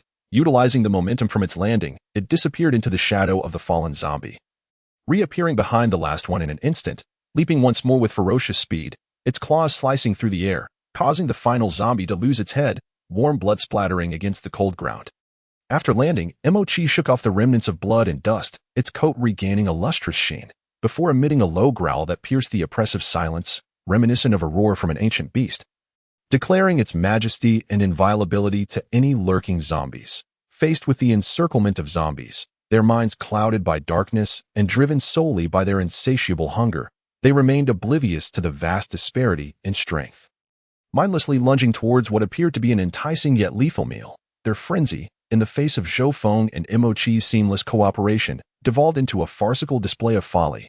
Zhou Feng and Emochi moved in perfect harmony, a mere glance or gesture sufficing for mutual understanding. Zhou Feng engaged in close combat with his agile form and the boning knife, delivering lethal strikes, while Emochi utilized its agility and strength to launch surprise attacks from the flanks, securing swift kills that in the confines of that cramped space. Their figures resembled messengers of death, weaving through the horde of zombies until, before long, the room was cleared of their presence. Zhou Feng exhaled deeply, the tension in his muscles gradually dissipating, beads of sweat glistening on his forehead in the faint light. He bent down, meticulously searching through the zombies' heads for crystals. Emochi, like a loyal sentinel, vigilantly patrolled the surroundings beside him. Its sleek black fur trembled gently in the breeze, ears perked like two blades aimed at the sky, missing no subtle movement. Its eyes flickered with an eerie green glow, keenly observing every shadow around, ever ready to confront any sudden danger, guarding Zhou Feng. As time slipped by in their urgent search, fortunately, no unexpected incidents occurred. Zhou Feng finally stood up, cradling 5 crystals radiating an otherworldly glow in his hands. After gently wiping them on the edge of his clothing, he scrutinized each one, pondering to himself, not every zombie's had concealed such mysterious crystals. Furthermore, based on previous experiences, different colors of crystals likely corresponded to distinct attributes or abilities.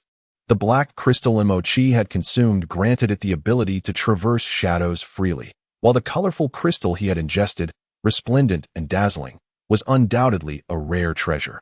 Examining the vibrant red crystal in his hand, emanating a fiery warmth, it was likely imbued with fire attributes. The gentle yellow crystal, bearing a weighty presence, likely corresponded to Earth attributes.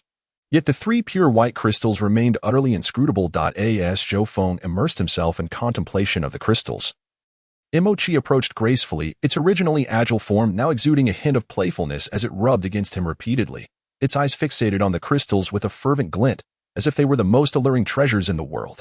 It emitted soft mews, filled with desire and affection, further revealing its longing for the crystals. Zhou Feng, glancing down at Imochi's eager demeanor, readily understood its fascination with the precious gems. He lifted the corners of his mouth slightly, revealing a tender smile that radiated affection. He then crouched down and extended his hand, palm open, allowing Imochi to choose, as if to say, "Go on, see what you can discover." Imochi fixated intently on the crystal in Zhou Feng's hand, the desire in its eyes intensifying, its gaze akin to that of a ravenous wolf stalking its prey. Unable to contain the impulse within, it suddenly lowered its head, quick and decisive, and in one swift motion, bit into a white crystal, its neck arched high, the throat pulsing rapidly as it swallowed, the crystal slipping down into its belly. Yet, having consumed one crystal, Imochi appeared unsatisfied. Its eyes remained glued to the remaining white crystal in Zhou Feng's hand, a low whimper emanating from its throat, as if lamenting its unquenched thirst. Almost immediately, it lowered its head once more, this time with even greater urgency, seizing a second white crystal, repeating the process. Its neck arched again, and it swallowed it whole. This time, Imochi's body quivered slightly, as though digesting the newfound power within. Slowly, it raised its head, licking its lips with its tongue, the glimmer in its eyes gradually softening. No longer burning with the same fervor as before, Imochi's gaze fell once more upon the solitary white crystal remaining in Zhou Feng's hand, its nose twitching as it inhaled the unique scent emanating from the crystal, its paws restlessly scraping the ground, revealing a fierce internal struggle still at play. After a prolonged moment, it seemed to have finally made a decision, mustering all its strength to suppress the overwhelming desire. Gently nudging Zhou Feng's hand with its head, pushing it back toward him, emitting soft mews, as if to convey, "I have had enough. This one is for you." Chapter 10. The zombie neighbor. Zhou Feng gazed at Imochi with deep concern, his eyes unblinking, fearing he might miss even the slightest anomaly. Watching Imochi devour two white crystals in succession, his heart raced to his throat. Fortunately, after a brief moment, Imochi exhibited no adverse reactions. Rather, it seemed rejuvenated, its spirit, slightly diminished from the earlier battle, suddenly revitalized. Its previously drooping ears stood erect again, its fur regaining its former luster, and even the stamina expended in the fight appeared replenished.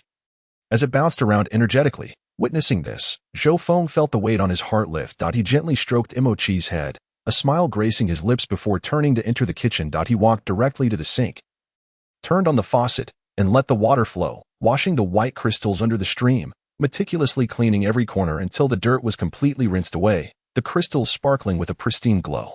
Taking a deep breath, a glimmer of determination in his eyes, he tilted his head back and swallowed the white crystal whole. In an instant, a warm surge of energy flowed from his abdomen, spreading gently yet powerfully throughout his body like the sun in spring. The fatigue from earlier dissipated rapidly, replaced by a sense of clarity and abundant vigor, since there was no need for rest. Zhou Feng resolved to take Imochi out to search for supplies. The food reserves at home had nearly run dry, and even the daily necessities were scarce. He quickly gathered his equipment, securing two sharp bone knives at his waist and slinging an old yet sturdy backpack over his shoulders, filled with basic tools and first aid supplies. He patted Imochi's head gently, saying, "Imochi, it's time for us to set off.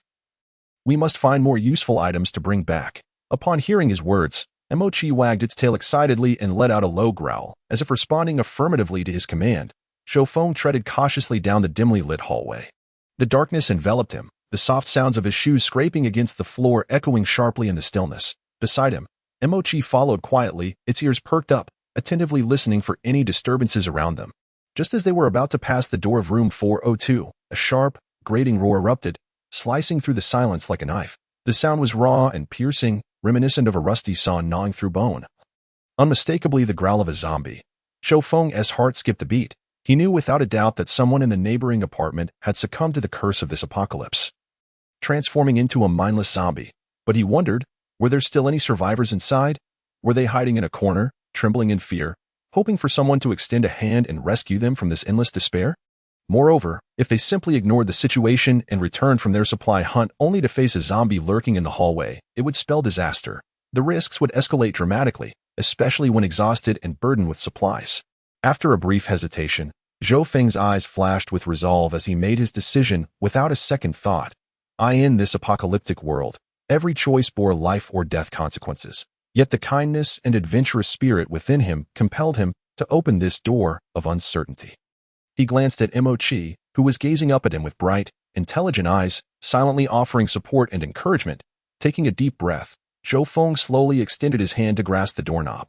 The cold metallic touch sent a shiver down his spine, a reminder of the impending danger he was about to face. Nevertheless, he had to confront it with courage, for this was not only for the potential survivors next door, but also for his own and Mochi's future safety. Upon closer inspection, he realized the door was not fully closed, leaving a small gap, which made it easier for Zhou Feng to push it open. Luckily, the hinges were not rusted, and the door swung open smoothly. Without a sound, the door creaked ajar. A wave of putrid, rancid odor surged forth, assaulting Zhou Feng's senses. Instinctively, he covered his mouth and nose, his stomach churning violently, nearly causing him to retch. He fought through the discomfort. Peering into the room, and the sight before him sent chills down his spine. The dimly lit interior revealed a twisted zombie hunched over on the floor, emitting a spine-chilling crunching sound as it chewed on a disfigured corpse. Blood and entrails strewn across the ground, glistening ominously in the faint light like tea that moment. Mochi, who had been quietly lurking by Zhou Feng's side, vanished in an instant, reappearing behind the zombie like a specter.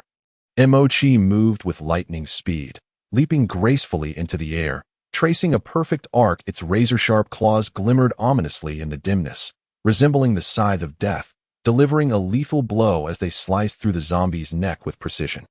The zombie, struck by the fatal attack, stiffened momentarily, letting out a garbled roar, as if attempting a final struggle. But it was too late. A neat incision appeared between its head and body, and blood gushed forth like a fountain. In the blink of an eye, the zombie collapsed like a puppet with severed strings, crashing into the remains of its meal. Its limbs twitched involuntarily, hinting at the lingering vestiges of life, but as the blood continued to flow, the twitches gradually diminished until silence fell, marking the end of this brief yet harrowing confrontation. Zhou Feng approached to investigate. There were no crystals within the zombie's head.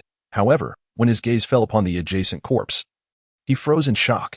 The majority of the body had vanished, leaving only a leg and part of the torso, with internal organs scattered around, emitting a nauseating stench. Beside the corpse lay a photograph stained with blood, which Zhou Feng trembled to pick up, wiping away the crimson smears. The photo depicted a couple, their radiant smiles unmistakably belonging to the zombie before him and the lifeless body on the ground. Zhou Feng's throat tightened, rendering him speechless. He could scarcely fathom that this once-loving couple had met such a tragic fate. Slowly, he crouched down, placing the photograph gently beside the corpse, standing once more to gaze at the couple. His heart a tumult of emotions. Heavy-hearted, Zhou Feng turned away, resolved to search the household for any useful supplies. He first ventured into the kitchen, but as he opened the cupboards and refrigerator, his hopes swiftly crumbled. The cupboards were barren, and the fridge held no trace of food.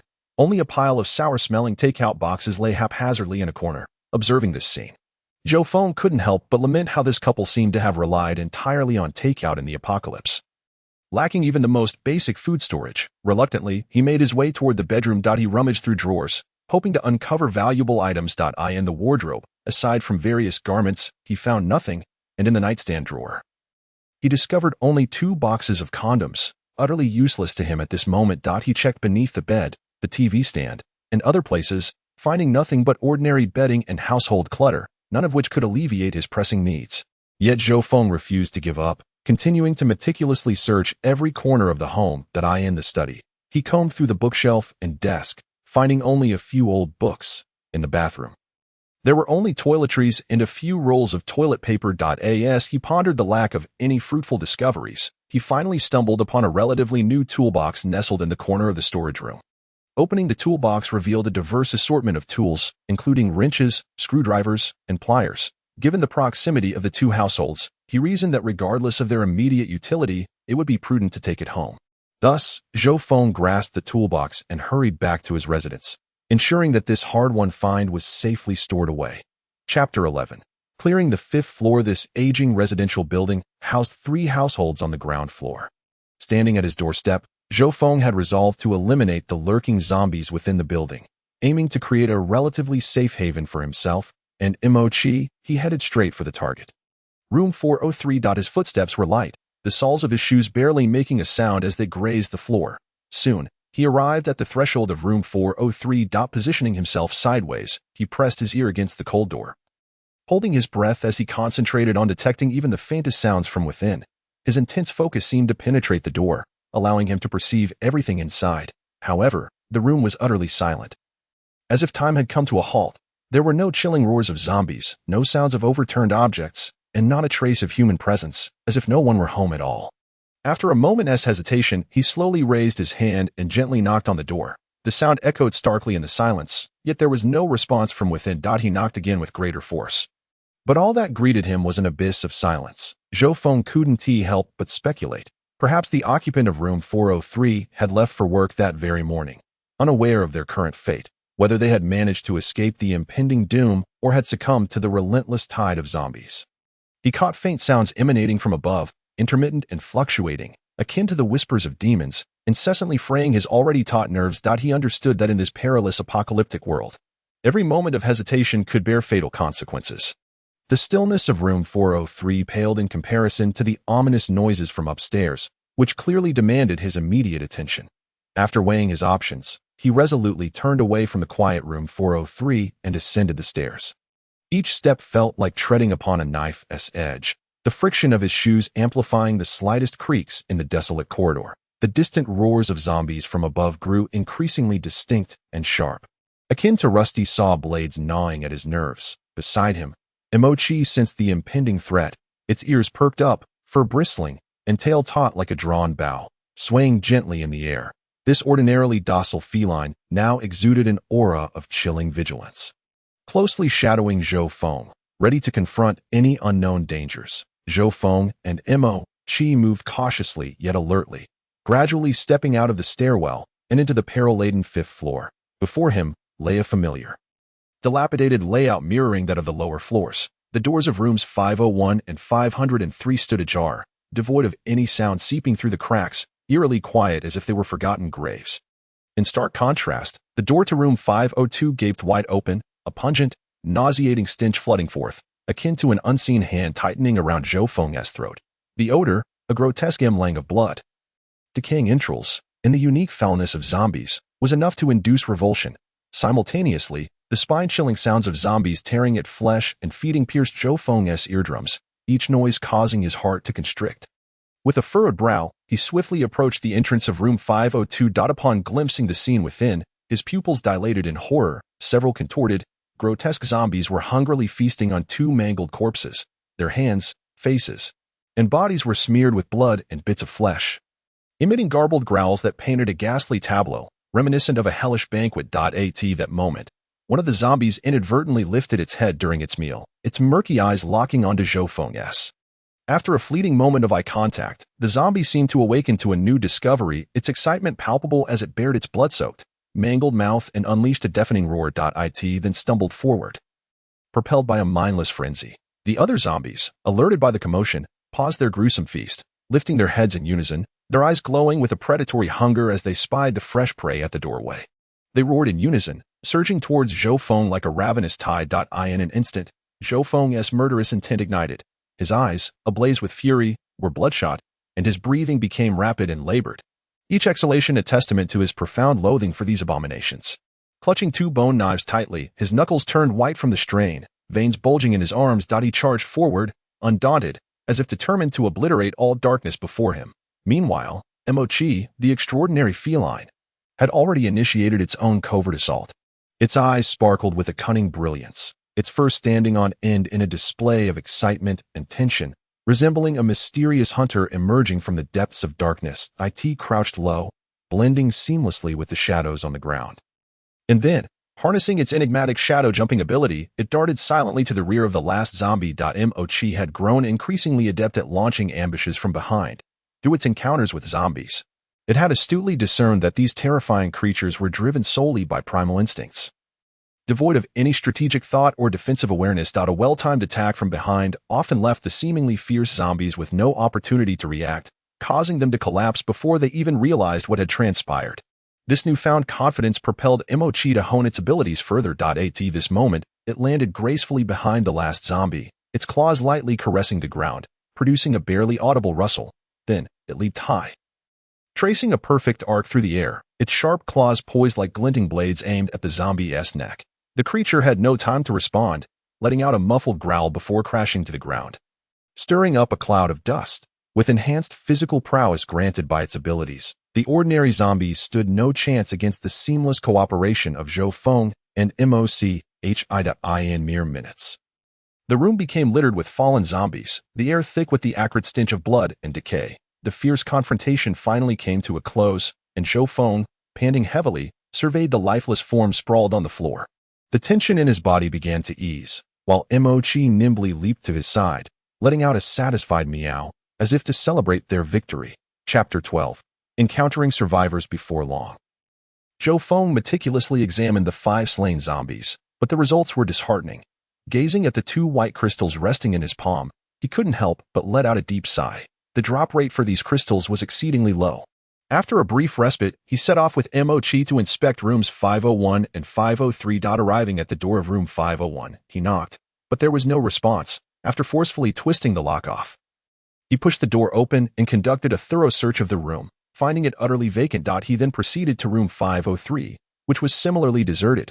After completing his inspection, he confirmed that the 5th floor held no other occupants beyond the 5 zombies and 2 corpses. However, this search yielded some unexpected gains. Within those 3 rooms, he discovered a considerable amount of food. The kitchen cupboard in room 502 contained half a bag of rice, while rooms 501 and 503 boasted even more supplies, collectively yielding another bag and a half of rice, alongside various vegetables, round potatoes, vibrant green cabbage, and several bundles of scallions. Opening the refrigerator in room 501 revealed 2 pounds of meat, securely wrapped in cling film, presumably intended for the owner's meals. Yet, despite scouring all 3 rooms, he found no snacks. Zhou Feng gazed at the provisions with delight. In this desolate world, such sustenance was a guarantee of survival.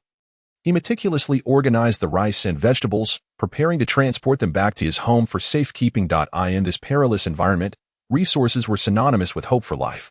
Carefully packaging the rice and vegetables, he made 2 trips to ensure their safe return home. After a brief rest, he armed himself once more, accompanied by Mochi, and descended the stairs, intent on clearing the zombies from the 3rd floor. He had anticipated a fierce battle akin to that of the 5th floor, but upon entering the corridor of the 3rd floor, he was met with an eerie silence, devoid of any trace of zombies. Confounded, he searched the area and ultimately confirmed that not a single zombie remained on the 3rd floor. He speculated that the zombies he had encountered earlier at his doorstep had likely originated from this very level. Zhou Feng meticulously inspected each room, discovering several cans of food in one kitchen and some dried goods, alongside an unopened bucket of cooking oil in another storage area. Although these supplies were meager, he swiftly transported them back to his home in a single trip. Upon reaching the 2nd floor, he approached the doors of rooms 201 and 202 and raised his hand to knock. The sound resonated with remarkable clarity amidst the silence, yet the room offered no response. Zhou Feng, undeterred, turned and made his way towards room 203. He rapped gently on the door, and soon, faint sounds emerged from within, a noise that was not the coarse growls or heavy shuffles of the undead, but rather the cautious movements of a person. Zhou Feng's heart leapt with joy as he knocked more assertively. This time, a wary voice inquired from within, "Who are you? Are you a monster?" Zhou Feng hastily replied, "No, I am a resident from upstairs. I have cleared the zombies all the way down to the 2nd floor and wish to see if there are any survivors." A brief silence ensued, the air seemingly suspended in anticipation. Then, with a soft click, the door creaked open a narrow slit, revealing a single eye peering out cautiously. It scrutinized Zhou Feng's face, leaving no detail overlooked, before shifting its gaze to the shadowy figure of Mochi crouched behind him. After confirming there was no immediate threat, the door swung open fully. Before him stood a rugged, robust middle-aged man, wielding a kitchen knife in each hand, their blades glinting ominously, as if poised to confront any unseen danger. Zhou Feng, observing the man's apprehensive demeanor, waved his hands in a gesture of reassurance, his voice laced with relief and excitement. "Brother, thank goodness you've opened the door. I descended from the 5th floor, battling zombies all the way down. I hardly dare to contemplate the perils I faced. The situation on the upper 3 floors is utterly grim. Those who are not home are unaccounted for, while those who have either been bitten and transformed into those dreadful creatures or have been devoured outright. I was on edge, hoping to encounter a few living souls, and you were the first I found. Mochi chimed in with a soft meow, seemingly echoing Zhou Feng's sentiments. Hearing Zhou Feng's words, the middle-aged man's tense expression softened, though he still did not lower his knives. He scanned Zhou Feng and Mochi with a vigilant gaze, asking cautiously, "Are you alone?" "There are no others," the man continued. "The streets are swarming with zombies. How could you dare to roam about?" Zhou Feng swiftly explained, "Brother, I am indeed alone, but hiding away is not a viable solution. The number of zombies is increasing, and supplies will inevitably run out. I thought to seek out survivors. Strength lies in numbers, and perhaps we can find a safe escape route." The middle-aged man, listening intently, felt a stir of unease within him. He understood that prolonged hiding was not a sustainable strategy. Zhou Feng's words struck a chord with his underlying worries, and after a moment's deliberation, he stepped aside to allow Zhou Feng entry. As Zhou Feng crossed the threshold, Li Dashan quickly peered out, his gaze sharp and cautious, scanning the surroundings. The hallway was eerily silent, save for the distant growls of zombies, once assured of their safety. He slowly closed the door, meticulously checking the lock to ensure it was secure. Mochi gracefully leapt from Zhou Feng's arms, while Zhou Feng, donning a polite smile, introduced himself. "Greetings, I am Zhou Feng, residing in room 401 on the 4th floor. I am a senior student currently seeking employment and have only been renting here for 2 months. Upon hearing Zhou Feng's introduction, the middle-aged man's face brightened with a friendly smile as he responded. "Greetings, I am Li Dashan, a chef. Fortunately, I am off today. Otherwise, I might not have been home and would have missed this narrow escape." He then turned to call into the bedroom, and a plump woman emerged. Li Dashan gestured towards her, saying, "This is my wife, Lu Yulan. When I heard your knocking, I was uncertain whether it was a zombie, so I had her hide in the bedroom." Lu Yulan offered a shy smile, adding, "Indeed, the noises outside are quite terrifying. When I heard the knocking, my heart leapt into my throat." As she spoke, she tidied up a few disordered items on a nearby table. Zhou Feng quickly reassured her. "Sister-in-law, I completely understand. Encountering zombies is frightening for anyone. But now that we've found each other, with more people, we can surely devise a plan." Li Dashan pulled out a chair for Zhou Feng, inviting him to sit as he continued. "Young Zhou, your idea of finding survivors to form a team for evacuation is sound. But how exactly do we proceed? The streets are teeming with zombies, and one misstep could cost us our lives." After a moment of contemplation, Zhou Feng replied earnestly, "Brother, I believe we should first assess the situation in this building. We can knock on each door and see if there are any other survivors. I have yet to check the 1st floor. I have already surveyed the other levels, and it appears we are the only 3. During our actions, we should strive to remain quiet to avoid attracting too many zombies." Lu Yulan's expression turned anxious. "But what if we encounter zombies? We only have one kitchen knife, which may not suffice." Li Dashan thumped his chest confidently, asserting, "Do not worry. If we do encounter them, I will handle it. My knife skills from the kitchen are nothing to scoff at." As he spoke, he brandished the kitchen knife, demonstrating his prowess in the air. Zhou Feng's lips curled into a slight smile, his tone playful yet probing. "Brotherly, you haven't had a run-in with zombies yet, have you?" At this, Li Dashan sighed, a look of trepidation crossing his face. Rubbing his head sheepishly, he replied, "Indeed, today has been quite bizarre. Early this morning, there was an earthquake that startled my wife and me, prompting us to hurriedly gather our belongings and seek a safe place to hide. Just as we were about to leave, we heard a commotion downstairs, like a pot boiling over." He paused, a glimmer of fear flashing in his eyes before continuing. "Curiosity got the better of me, and I peeked out the window. What I saw nearly sent my soul fleeing. Below were figures moving erratically, their appearance grotesque, arms flailing, and emitting those bone-chilling growls. It dawned on me that these were the very zombies of legend."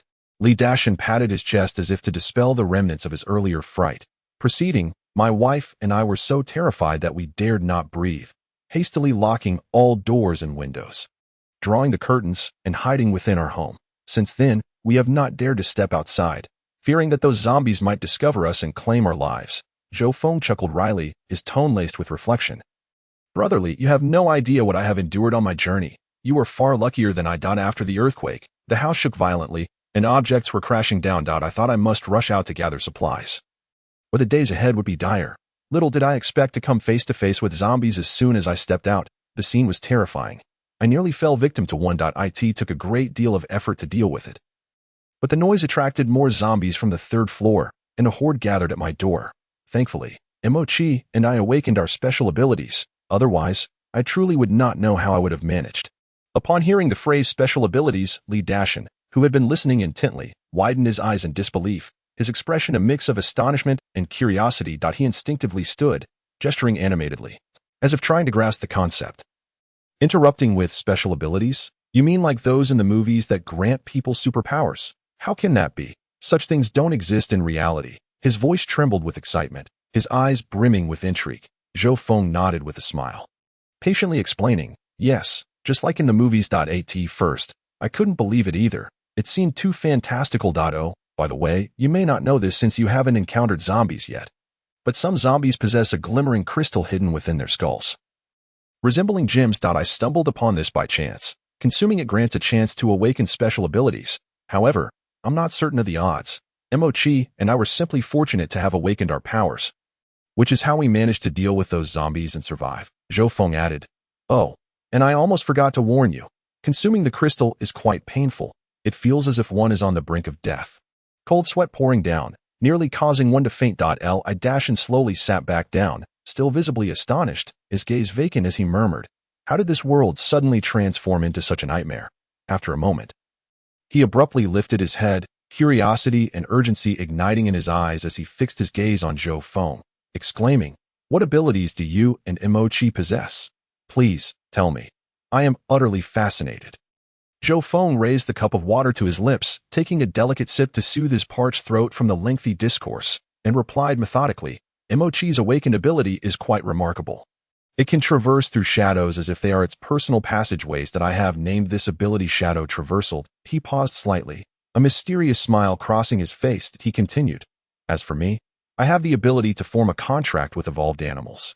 Through this contract, I can establish a unique bond with them and receive unexpected assistance. Zhou Feng was acutely aware that, given this was their first meeting, human motivations were unpredictable.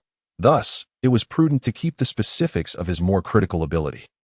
The beast taming space, under wraps for the time being. Li Dashan was utterly captivated, leaning forward with both hands firmly planted on his knees, his eyes brimming with yearning as he murmured to himself, ah, how I wish I could awaken my latent abilities. In this apocalyptic world, possessing such powers would surely bolster my chances of survival. Upon hearing this, Zhou Feng's heart skipped a beat, and the image of the two colored crystals nestled in his backpack flashed through his mind. He paused for a moment, his expression shifting ever so slightly as he pondered. Perhaps these crystals could indeed assist Li Dashan in awakening his powers. But what if? After just 2 seconds of hesitation, he gazed into Li Dashan's expectant eyes and made up his mind to present the crystals to him, curious to see if he could utilize them. This trial might yield a new ally in their struggles. Taking a deep breath, Zhou Feng carefully unzipped his backpack, his movements deliberate as if he were opening a fateful treasure chest. From the layers of wrappings, he emerged with a crystal radiating an extraordinary luster, shimmering with an alluring crimson hue.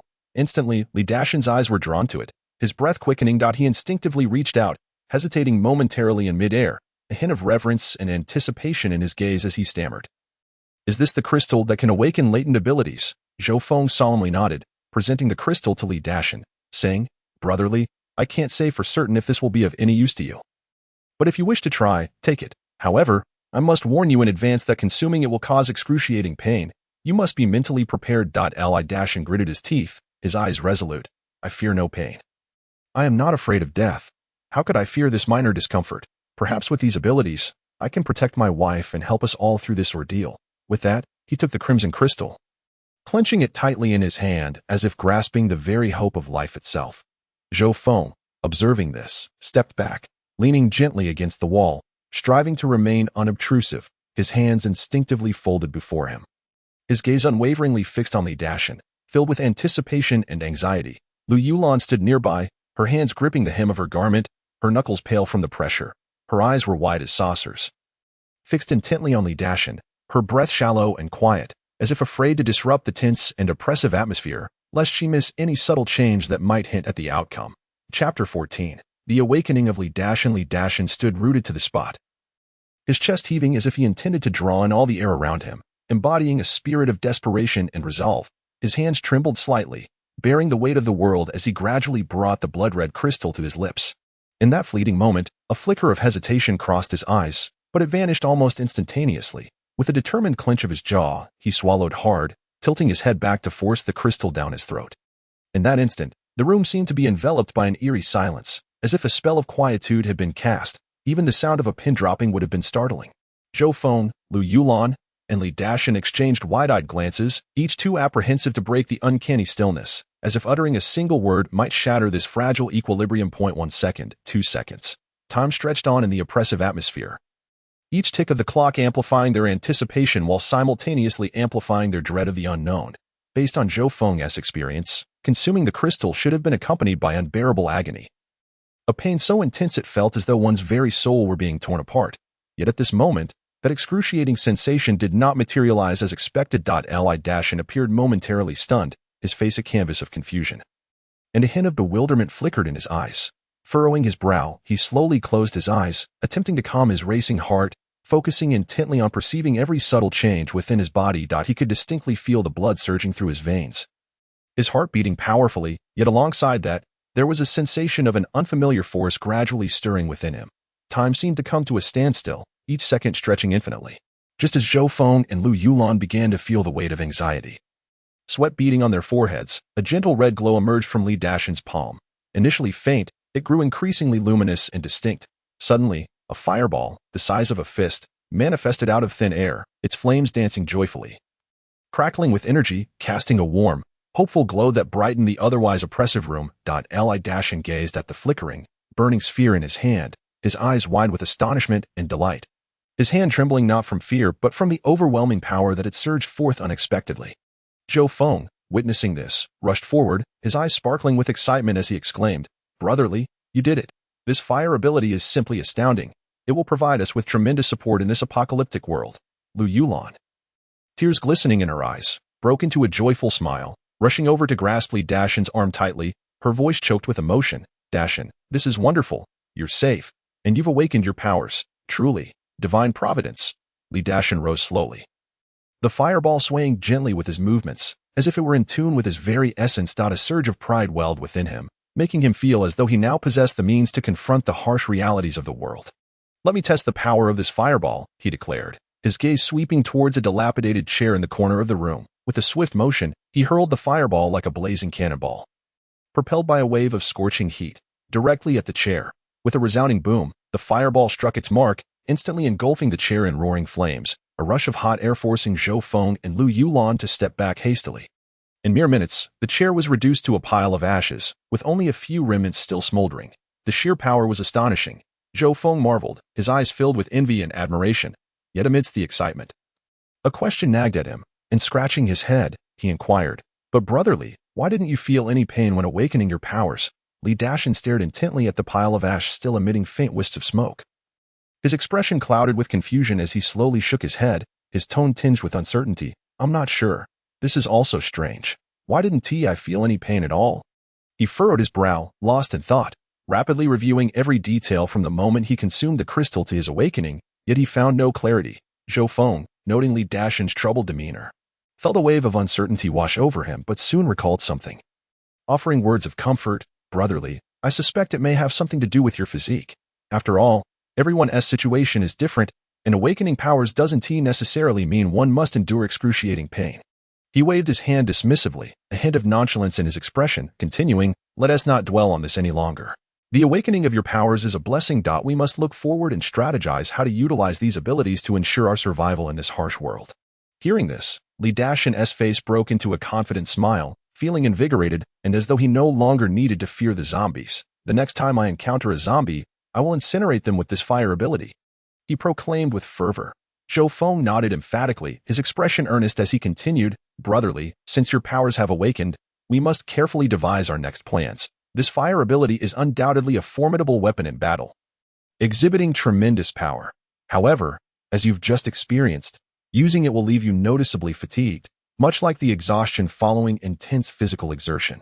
Therefore, we must find ways to conserve energy and stamina, while also preemptively strategizing for various scenarios." Li Dashan's expression shifted slightly as he recalled the earlier experience of manipulating the fireball, his voice tinged with concern, Indeed, I felt a distinct drain on my body while using my powers. Given the potency of that attack, I estimate I can only unleash it no more than 10 times in my current state before I would be utterly exhausted. Zhou Feng frowned slightly. Stroking his chin as he analyzed, 10 attacks may seem ample, but in the face of a horde of zombies, it could vanish in an instant. We must first discern their movement patterns and aim to deploy your abilities strategically. For instance, luring zombies into confined spaces would allow for a single attack to eliminate multiple threats. Dashin wholeheartedly agreed, his gaze resolute. All right. Let us proceed with that plan. I'll see if I can control the intensity of my powers. If I can adjust it flexibly, it would conserve a great deal of energy. With that, he closed his eyes, concentrating intently, attempting to summon a small flame. Gradually, his palm began to glow a soft red. And after considerable effort, he managed to stabilize a tiny flicker of fire. Chapter 15. Heading to the first floor, Lu Yulan stood by, her eyes shimmering with excitement, her voice trembling slightly. Darling, you did it. How incredible! Her cheeks flushed with exhilaration as she grasped Li Dashin's hand tightly, as if conveying her joy to him. Li Dashin closed his eyes, deeply attuning himself to the surging power within. And after a moment, he slowly opened his eyes, speaking steadily. I feel I can now stabilize the power at this level. With such power, the extraordinary abilities could likely be unleashed a few more times. His tone carried a hint of satisfaction, along with a burgeoning confidence in his mastery over his own capabilities. Zhou Feng's eyes suddenly brightened with excitement as he proposed, how fortuitous, the first floor remains unsearched. Let us take a look. If we encounter any zombies, it would provide an excellent opportunity to test Brother Li's abilities in real combat. Upon hearing this, Li Dashin felt a spark of anticipation ignite within him. He clenched his fist slightly, visions of unleashing his powers dancing in his mind, and replied without hesitation, absolutely. This idea is simply brilliant. Let's proceed. I've long wished to see just how formidable my abilities can be when faced with actual zombies. As he spoke, he began to warm up his body in preparation for the impending test, his gaze brimming with eager determination. Zhou Feng bent down, deftly slinging his backpack back onto his shoulders.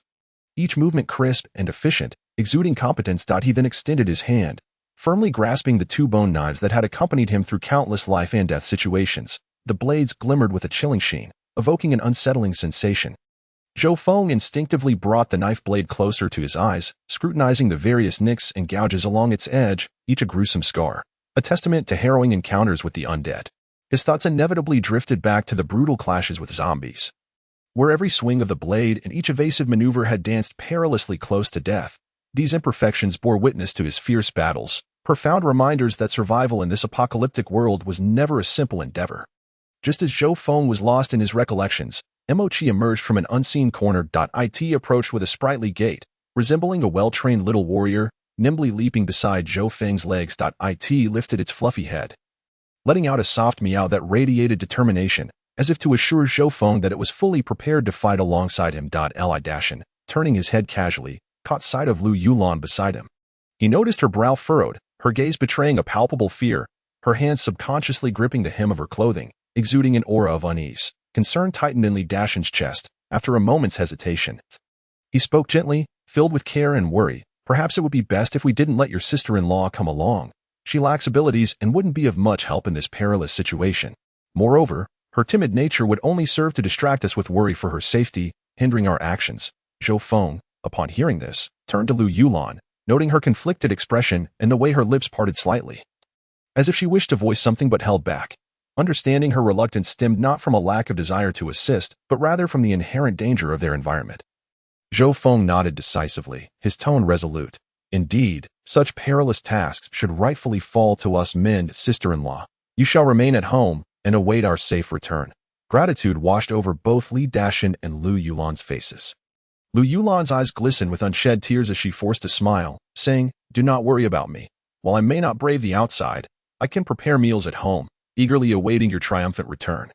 Our home will always be your stronghold, and I pray for your safe passage." With Lu Yulan's stay confirmed, the trio approached the door, where she regarded the departing duo with deep concern, yet feigned composure as she urged, "You must be careful. I will await your return." Li Dashin stepped forward, gently embracing Lu Yulan, whispering reassuringly, "Rest assured, we shall return safely."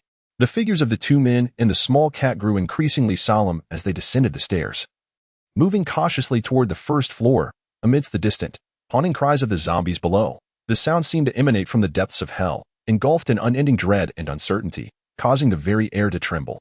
Imochi's fur shimmered faintly in the dim light, its petite frame exuding a fearless spirit, leading the way with nimble steps. Its ears were perked up, vigilantly scanning for any slightest movement, its acute senses capturing every whisper of sound. Zhou Feng followed closely behind Imochi, gripping the two bone knives firmly, their blades marked by the scars of previous battles, silently narrating tales of perilous encounters. His gaze was sharp, scrutinizing every nook of the staircase. Perpetually prepared to confront any sudden threats. Dashin, having never faced a zombie directly before, wore an expression of grave concern, cautiously trailing Zhou Feng. His left hand clutched a kitchen knife tightly, knuckles whitening under the strain. Veins bulging visibly. Each step was taken with utmost care, his breathing instinctively softened, fearful of disturbing the concealed dangers lurking below. As they set foot on the first floor, a pungent, nauseating stench assaulted their nostrils. Akin to a swarm of decaying insects ravaging through their senses, their eyes fell upon the open doors of rooms 101 and 102, where 3 zombies were gathered before room 103. Their bodies twisted grotesquely, as if manipulated by some unseen force. Their tattered clothing hung in shreds, barely clinging to their rotting flesh, swaying with their movements, the mingled stench of putrid flesh and mildew inciting a wave of nausea. Their motions were both rigid and frenzied, mechanically raising their arms to pound against the door, sharp claws scraping violently against the wooden surface, producing a piercing, grating sound that sliced through the air like a blade against glass. Sending chills down one's spine. Dashin had never been this close to a zombie before.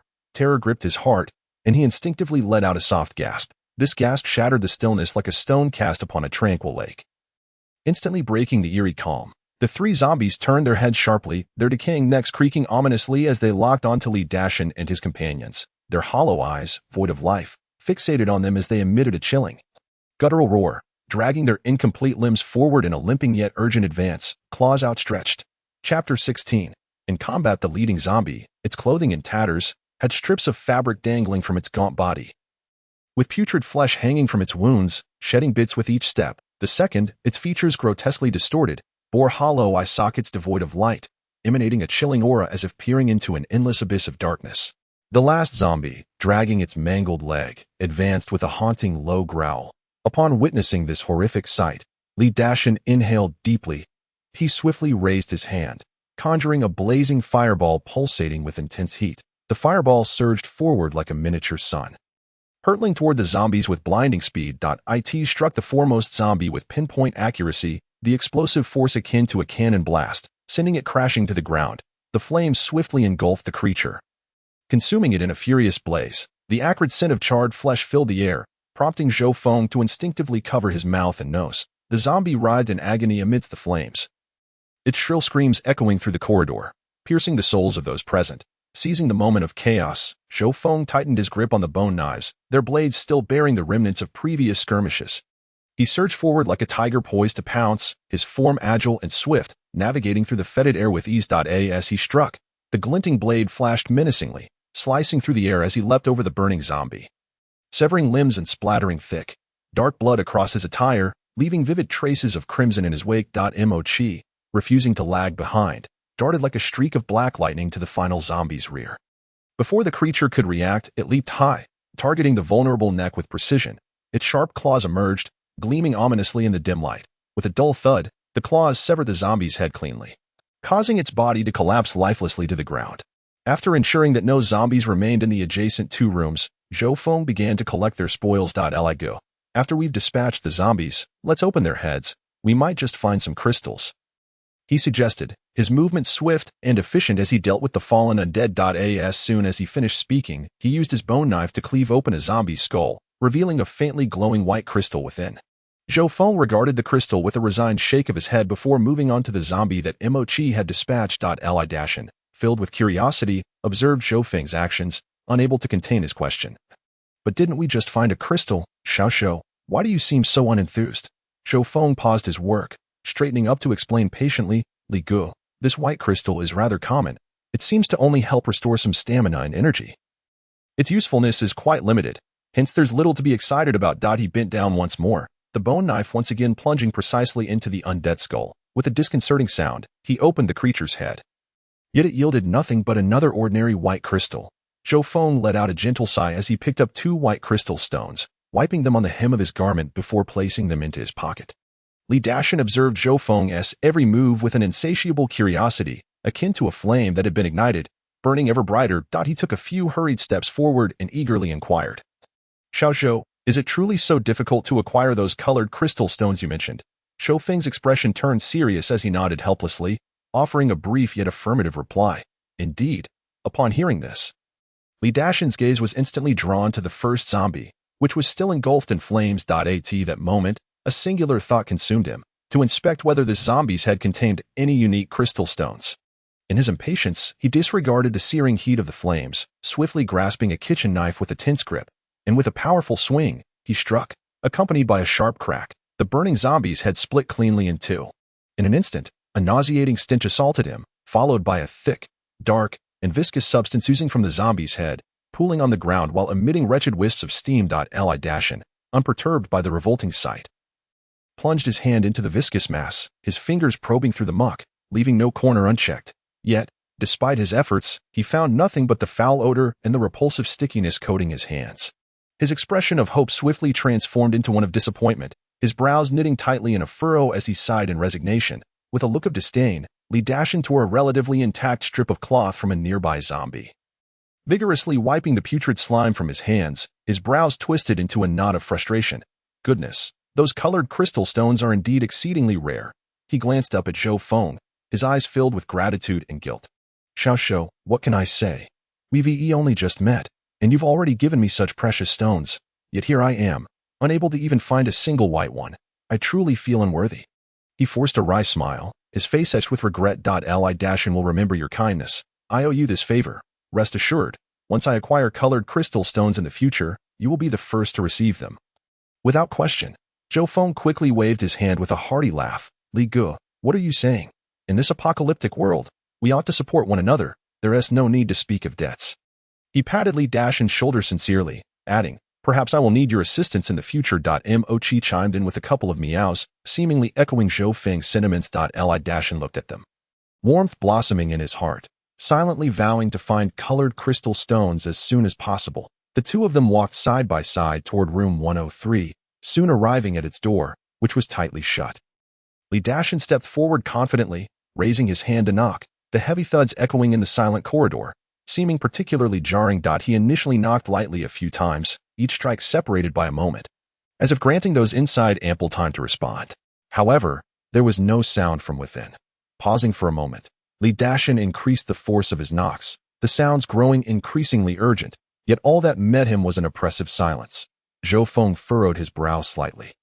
"This is odd. If there is no one inside, the zombies wouldn't be crashing against the door so violently. Li Gu, use your knife to break open the door and take a look." Upon hearing this, Li Dashan immediately lifted the kitchen knife high, aiming at the door lock, and with all his strength, he brought it down forcefully. With a resounding clang, the lock shattered under the impact, and the already battered wooden door shook violently. Zhou Feng swiftly sidestepped and delivered a powerful kick, forcing the door open. The bone knife clutched firmly to his chest as he stepped inside first. As Zhou Feng crossed the threshold, his steps abruptly halted, his body seemingly frozen, his eyes filled with shock and wariness. The scene before him was horrific. A male zombie lay twisted on the ground, as if frozen in a moment of agonizing struggle before death. Behind it, a chair lay askew, with a rope scattered nearby, hinting at a fierce struggle that had taken place here. The zombie's back was marred with deep gashes, each wound a testament to a frenzied onslaught fueled by fear and rage. Black blood gushed from the wounds, thick and tar-like, spreading across the floor to form a foul-smelling pool, interspersed with bits of flesh. Appearing grotesque in the dim light, the zombie's head was tilted to one side, a sharp knife embedded deep within, the blade penetrating almost entirely into the skull, clearly thrust down with all the attacker's might. Only a small portion of the handle remained visible, the old wooden grip stained with splotches of dried blood, exuding an aura of unending dread. Not far off, a short-haired girl, covered in black blood, clung tightly to a woman as they sat against the wall. Tears streamed down the girl's face, the dry trails stark against her grimy complexion. Her eyes were hollow and despairing, fixated blankly ahead, showing no reaction to Zhou Feng's intrusion, as if her soul had long been stripped away, leaving only a shell soaked in sorrow. Zhou Feng's brow creased slightly, a flicker of compassion crossing his face as he softly broke the silence. "I apologize for the intrusion." He paused, attempting to dispel the suffocating atmosphere, tentatively asking, "Hello, Do you need assistance? His voice echoed in the silent room, yet fell on deaf ears. The girl remained ensnared in her abyss of suffering. Unresponsive to Zhou Feng's words. At that moment, the woman in the girl's embrace slowly lifted her head, her movements labored and heavy, as if burdened by immense grief. Her voice was hoarse, imbued with endless fatigue and sorrow, as she queried, "Who are you?" As she raised her head, Zhou Feng and Li Dashan's gazes fell upon the woman's shoulder, where a horrifying black bite mark was starkly visible. The surrounding flesh grotesquely peeled back, as if savagely torn by a beast, undoubtedly a zombie's bite. The two men's expressions shifted dramatically, their eyes flashing with alarm and tension, instinctively tightening their grips on their weapons. Muscles coiled. However, they noted that the woman had yet to exhibit any signs of zombification, suggesting she had been bitten not long ago, allowing their taut nerves to relax slightly. The woman keenly sensed their sudden change in demeanor, and a bitter smile crept across her lips, resonating with profound helplessness and sorrow, akin to a person whose throat had been cruelly constricted by fate. Taking a deep breath, she slowly spoke, her voice rasping like sandpaper.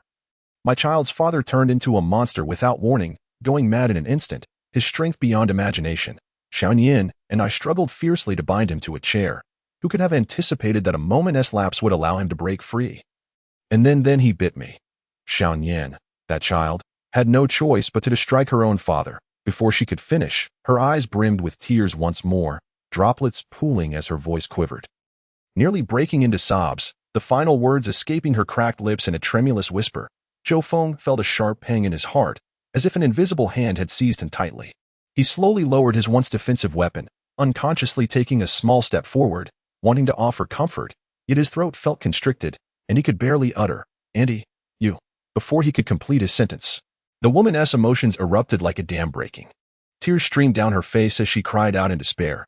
"I know all too well that being bitten by this monster means I will inevitably become one of them, that I no longer desire anything for myself.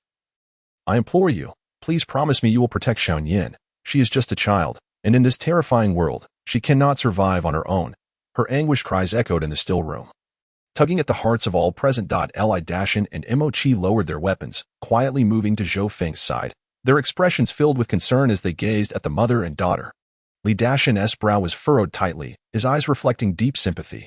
Mo Chi whimpered softly, seemingly sharing in the heavy sorrow. The girl instinctively clutched her mother tighter, her arms trembling slightly, as if she could shield her from the impending doom. Her eyes were filled with fear and helplessness, yet there was also a fierce determination to protect. As the group remained enveloped in their shared sorrow, Zhou Feng was suddenly struck by a bolt of inspiration. A thought flashing through his mind. He turned to the woman and, after a moment's hesitation, spoke. "I've read in novels and seen in films that if someone is bitten by a zombie, they could try consuming the crystal stones from the zombie's head.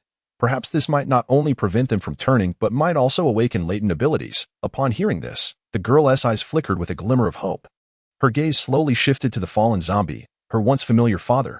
Her lips trembled, as if engaged in an internal battle. Ultimately, she seemed to reach a resolute decision, swiftly crawling to her father's side. Her mother, unable to react in time, could only shout in terror, "Xiaoyan, don't." The girl, undeterred by her mother's pleas, gripped the knife lodged in her father's head tightly, beginning to pull it back and forth. Her small frame struggled against the task, each tug proving arduous, and apart from extracting some foul-smelling, viscous liquid, the zombie's hardened head remained unmoving. As desperation welled up within her, her eyes reddened, beads of sweat forming on her forehead. Suddenly, she abruptly seized the head with the knife still embedded in it, raising it high before crashing it down onto the ground with a resounding thud. The shocking act left those present utterly stupefied, their expressions frozen in disbelief. The girl appeared frenzied, relentlessly smashing her father's head against the earth, each strike imbued with a desperate yet hopeful force. At last, with a muffled sound, the zombie's head shattered. Within the hollow shell that had long since expelled its brain matter, a grayish crystal lay quietly, emanating an eerie glow. The girl's eyes were instantly ignited with hope, her once dull gaze now solely focused on the life-saving crystal. Her breaths came in rapid, heavy gasps, her chest heaving violently, as if a drowning person had finally grasped a lifeline. She scrambled up with all her might, clutching the crystal, and staggered toward her mother. Her steps unsteady, nearly toppling several times. In an instant, the girl reached her mother's side, her hands trembling as she prepared to force the crystal into the woman's mouth without uttering a word. Just then, Zhou Feng took a swift step forward, firmly blocking the girl's actions. The girl whirled around, her eyes widening in shock, a mixture of anger and confusion swirling within them. her gaze seeming to sear through Zhou Feng. Meeting her furious stare, Zhou Feng's expression turned grave as he hastily explained, "Xianyan, please calm down. This is merely a method from novels and films. None can guarantee its success. Moreover, when I consumed the crystal to awaken my abilities, the pain was excruciating, nearly costing me my life. Auntie, considering your already fragile state, you must think carefully." Upon hearing this, the woman fell silent for a moment, slowly lifting her head and taking a deep breath to steady her emotions. Though her voice quivered, it resonated with determination. "I am destined to become a monster. It is inevitable that I will meet my end. This is the only hope we have at present. Regardless of the outcome, we must at least try. If something goes awry, I will not hold any of you accountable." Seeing the woman's resolute attitude, filled with a fatalistic resolve, Zhou Feng understood that further persuasion would be futile. He stepped back slowly, his expression solemn as he observed the scene unfolding. His grip on his weapon tightened instinctively, his eyes betraying concern and vigilance. Li-and approached Zhou Feng, his gaze fixed intently on the woman. Slightly shifting his position, ready to respond to any sudden developments. Mo Chi paced anxiously at Zhou Feng's feet, emitting low growls, his fur bristling, anticipating the worst possible outcome with trembling hands. The girl carefully placed the glimmering crystal into her mother's mouth. Following this, she swiftly embraced her mother tightly, as if to construct a barrier against the unknown dangers with her own warmth. Her palm gently caressed her mother's face, the motion tender yet infused with an endless affection. Murmuring softly, as if offering comfort or perhaps a prayer, the woman's eyes remained tightly shut, her thick lashes fluttering, revealing her profound inner turmoil.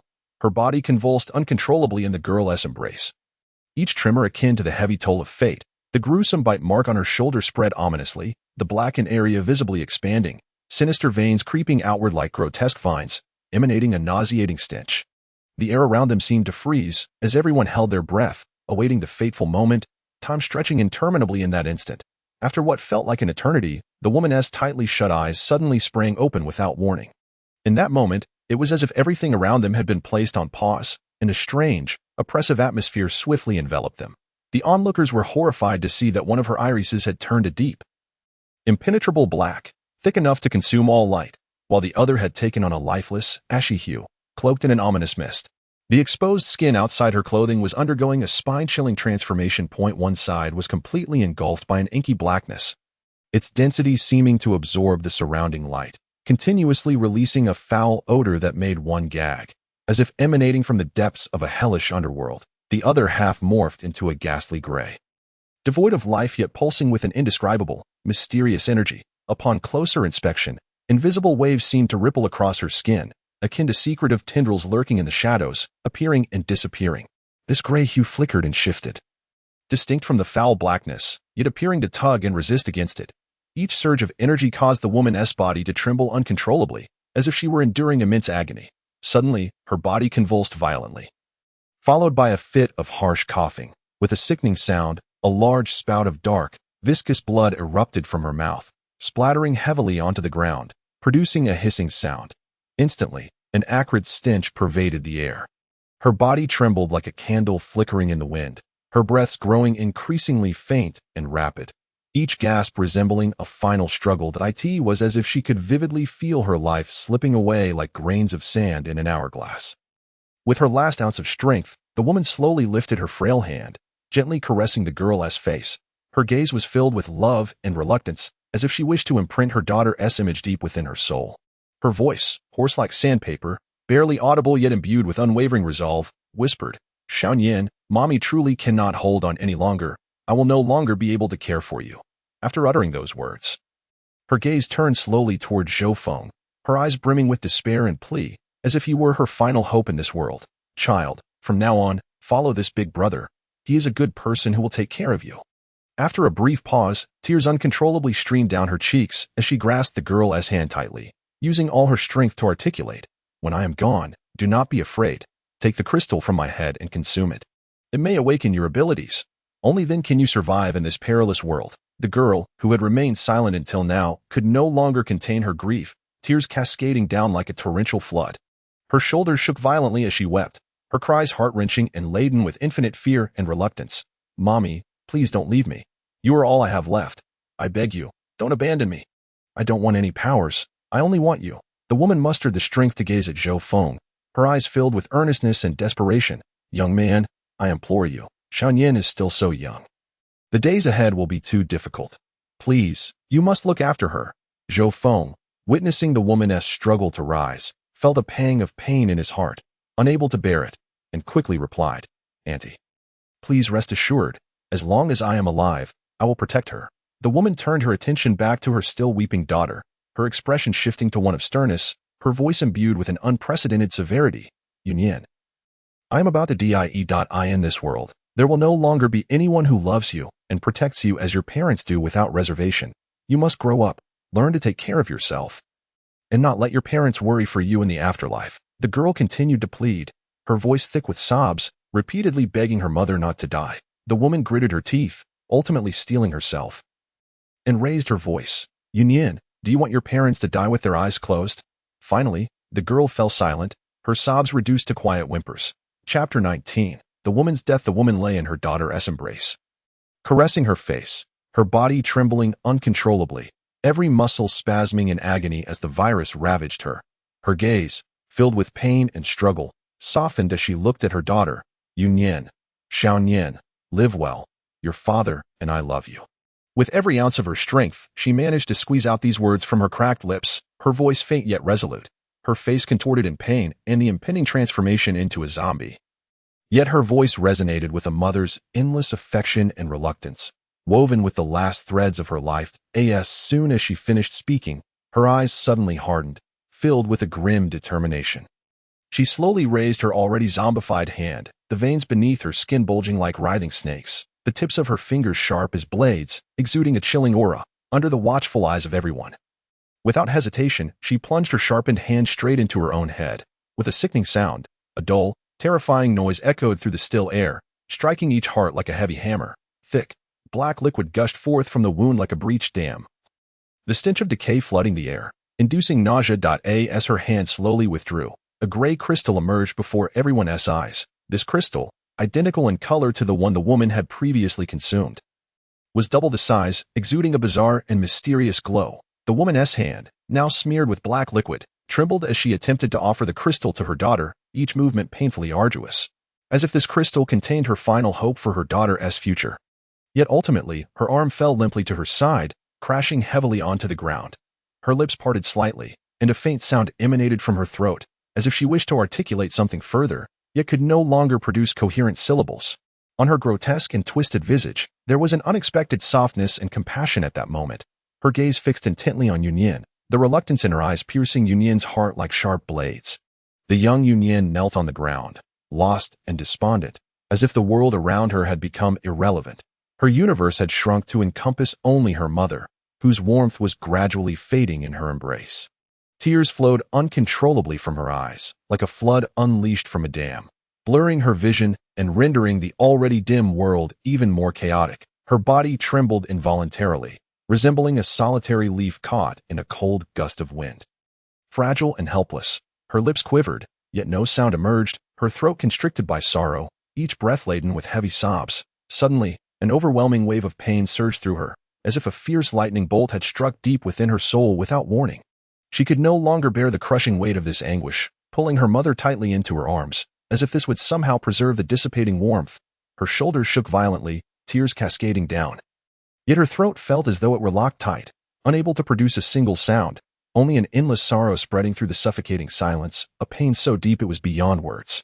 Yunyan was completely engulfed in her abyss of grief, weeping freely, as if she aimed to expel all the accumulated sorrow of this apocalyptic world. Time lost its meaning, her cries gradually subsiding into intermittent sobs.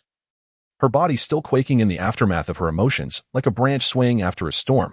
Zhou Feng stood silently nearby, observing Yunyan's heart-wrenching despair, his eyes filled with compassion and sorrow. At that moment, he slowly approached her, his footsteps light and deliberate, fearful of disturbing the girl lost in her sorrow. He halted behind Yunyan, moving with the gentleness of one approaching an injured creature, then placed his hand softly on her trembling back, patting her gently, attempting to offer this girl, so brutally struck by fate, a semblance of warmth and solace. The air around them seemed to freeze, the silence only broken by Yunyan's stifled sobs. Once her emotions began to stabilize, Zhou Feng leaned down slightly, his voice low and soothing. "Yunyan, your mother fought valiantly, longing for you to survive. This crystal is her gift to you. consume it, carrying the hopes of your parents, and walk forward with strength. Wai Yunyan's sobs momentarily ceased as she slowly raised her head, her eyes reddened from excessive crying. Resembling two ripe cherries, swollen with sorrow, filled with helplessness and confusion, her gaze first fell upon Zhou Feng's face, seemingly seeking a glimmer of strength and guidance. Subsequently, her eyes drifted slowly to the crystal resting quietly in her mother's hand. The crystal emitted an eerie and mysterious gray light, standing out vividly in the dim surroundings, as if it bore her mother's final strength and endless affection. Wai Yunyan's hand trembled slightly as she reached toward the crystal. It felt as though an invisible force was drawing her closer, akin to facing a daunting choice. With each inch she approached, her internal struggle intensified. After a prolonged hesitation, she finally clenched her teeth. Steeling her resolve, and slowly grasped the crystal, her fingers tightened around it, as if holding on to her parents' last hope in this desolate world. Then, she gently closed her eyes, took a deep breath, her throat moving with determination and solemnity, and swallowed the crystal. The instant the crystal descended into her being, a searing energy, akin to the infernal fires of hell, erupted violently within her. This force, imbued with a destructive momentum, pierced her every vein with the sharpness of countless needles. It coursed through her bloodstream like a tumultuous lava, wreaking havoc wherever it flowed, bringing with it an unbearable agony. The intense pain overwhelmed her entirely, drowning her in a tide of suffering. Her consciousness began to blur in the midst of this torment. Her heart, already shattered by her mother's demise, felt as though it were being struck again by a 1,000-pound hammer, each fragment of her soul wailing in anguish. Wai Yunyan's body convulsed uncontrollably, every muscle taut to the breaking point, as if being pulled by an invisible yet merciless force, contorting into unnatural shapes, as though she were enduring the most brutal of tortures from the depths of hell. Her throat felt as though it were clutched by an unseen hand, struggling to emit even a few muffled groans of pain, each sound steeped in despair, as if wrung from the deepest recesses of her being. Filled with endless suffering and resentment. In an instant, her eyes lost all luster, the light within her gaze fading rapidly, leaving only a void of darkness. Her body fell backward, like a leaf swept away by a tempest. Lifeless and devoid of vitality, Zhou Feng had been watching Yunyan intently, and as she collapsed, he swiftly caught her. He carefully cradled her in his arms, laying her down gently on the cold ground. Rising, Zhou Feng's eyes reflected exhaustion and concern. He exchanged a glance with Li Dashan, a silent understanding passing between them, filled with deep resignation and sorrow. In this merciless apocalypse, death lingered like a shadow, and the relentless wheel of fate crushed everyone in its path. Chapter 20. Dreamscape life flickers like a candle in the wind, extinguished abruptly, leaving behind a room steeped in sorrow. A brief silence enveloped the air, grief binding every heart like an invisible shackle. Moments later, Zhou Feng and Li Dashan turned slowly, their movements heavy and sluggish, each joint creaking as if burdened by the harsh reality that had bent their backs.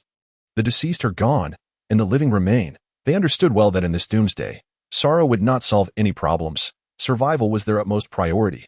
Dragging their leaden feet, they wandered through the disordered room, each step echoing on the shattered debris, producing a sound reminiscent of the world's broken lament.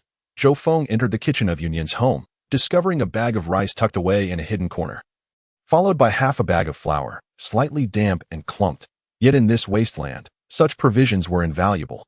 Not far off, he found half a barrel of oil, which he gently lifted, while Li Dashan approached the refrigerator.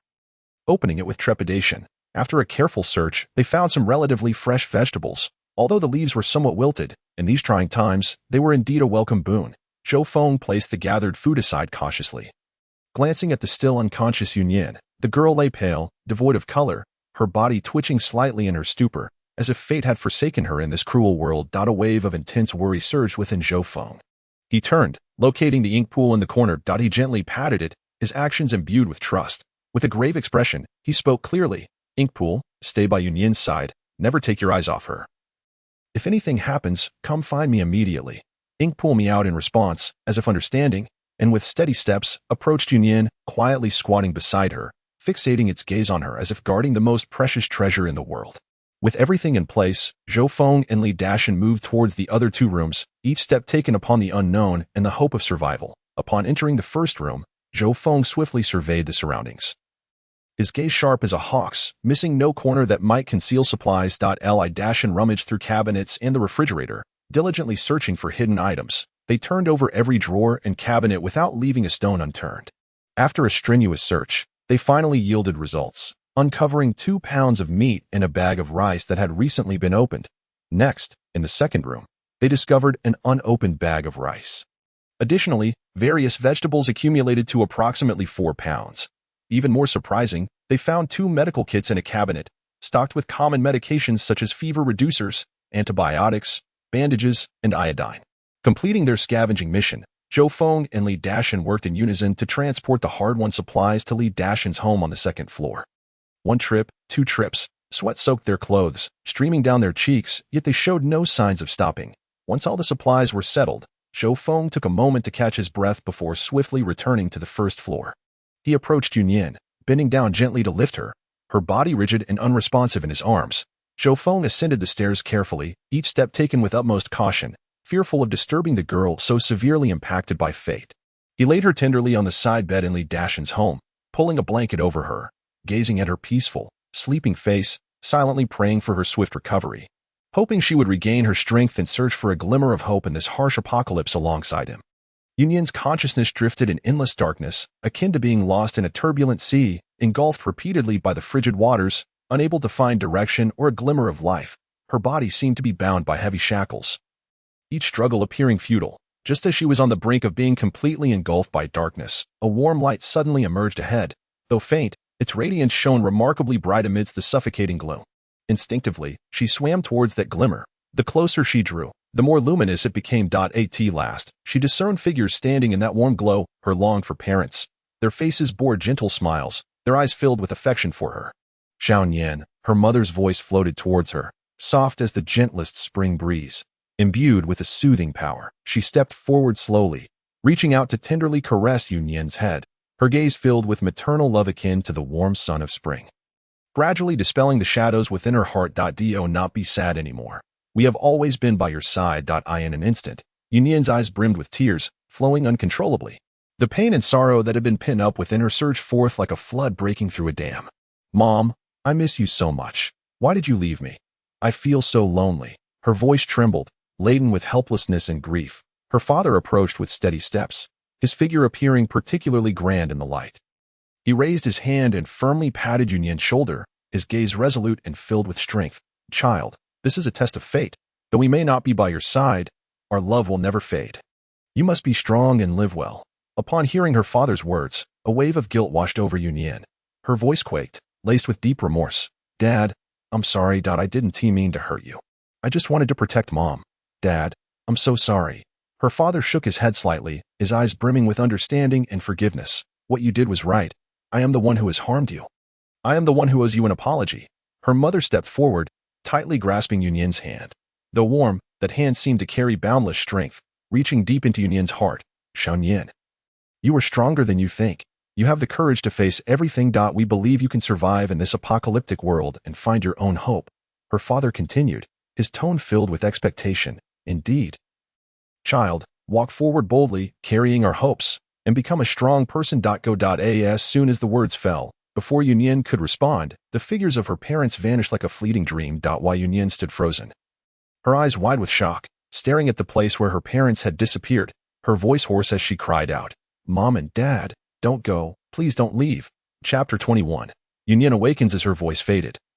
The warm light gradually dissipated, akin to the morning mist of spring, slowly vanishing under the sun's rays. While Yunyan's consciousness began to return as the light faded, and she felt her body regain sensation.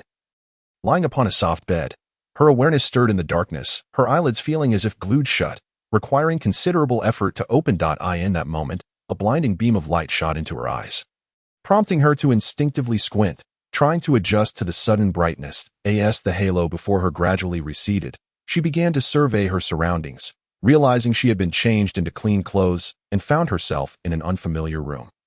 The aged walls were adorned with several faded paintings, the furniture arranged in a somewhat chaotic manner, and the air was permeated with a faint scent of dust. The afterglow of the setting sun streamed through the narrow gaps of the window, casting gentle beams of orange light upon the floor, forming pillars that seemed to project from another world. In this dimly lit room, they appeared strikingly prominent, resembling a mysterious passage connecting reality and dreams. Within these beams, countless specks of dust danced merrily, akin to a host of carefree spirits reveling in this fleeting interplay of light and shadow. At that moment, a lithe black cat leapt into Yunyan's view. It frolicked joyfully within the beams, occasionally pawing at the fluttering dust, thoroughly entertained.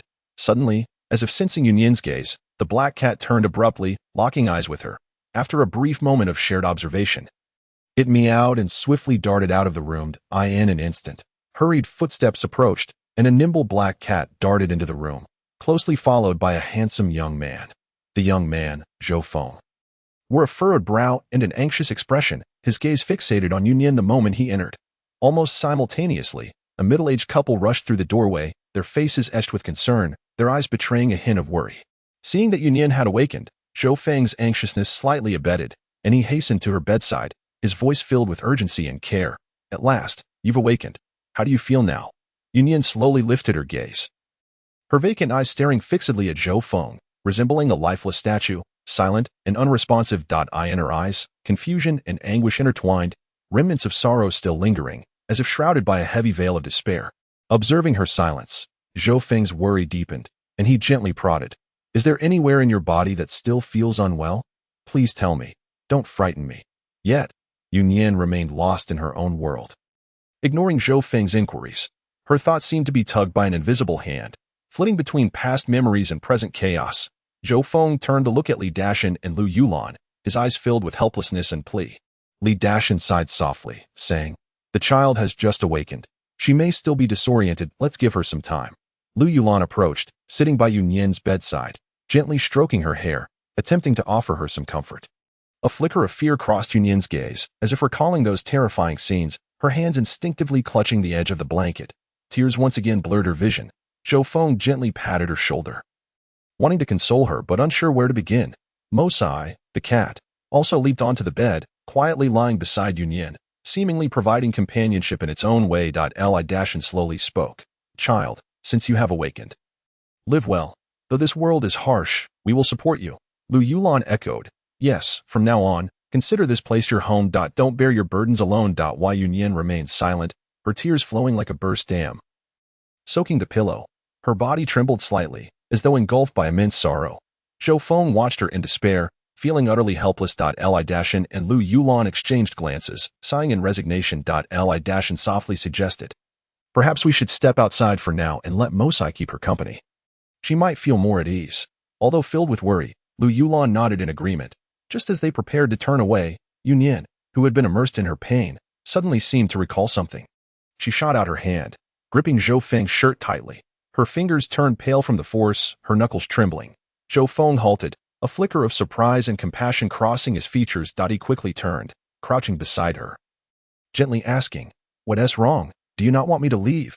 Yunyan nodded vigorously, her throat constricted as if something lodged within it. Unable to produce any sound, her pleading eyes fixed on Zhou Feng as if to say, please, don't abandon me. Seeing this, Li Dashan and Lu Yulan ceased to insist on leaving. Lu Yulan returned to the bedside, softly patting Yunyan's arm, trying to soothe her emotions. Zhou Feng settled on the edge of the bed, allowing Yunyan to clutch his shirt, while he gently patted her back, akin to comforting an injured creature.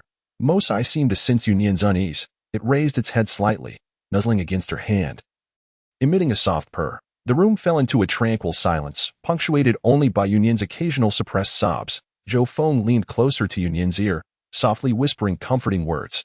Although Yunyan still did not respond, the grip of her hand on Zhou Feng's shirt gradually loosened, and her trembling body began to calm. Time passed, and eventually, Yunyan's sobs subsided. Her grip on Zhou Feng's shirt completely relaxed. Her breathing became regular and steady, finally succumbing to exhaustion and pain, drifting back into a deep sleep. Zhou Feng carefully placed her hand back beneath the covers, tucking her in gently, his movements soft as if afraid to disturb this hard-won tranquility. Li Dashan, Lu Yulan, and Zhou Feng tiptoed to the corner of the room, lowering their voices to discuss their subsequent plans. Li Dashan, brow furrowed, spoke first.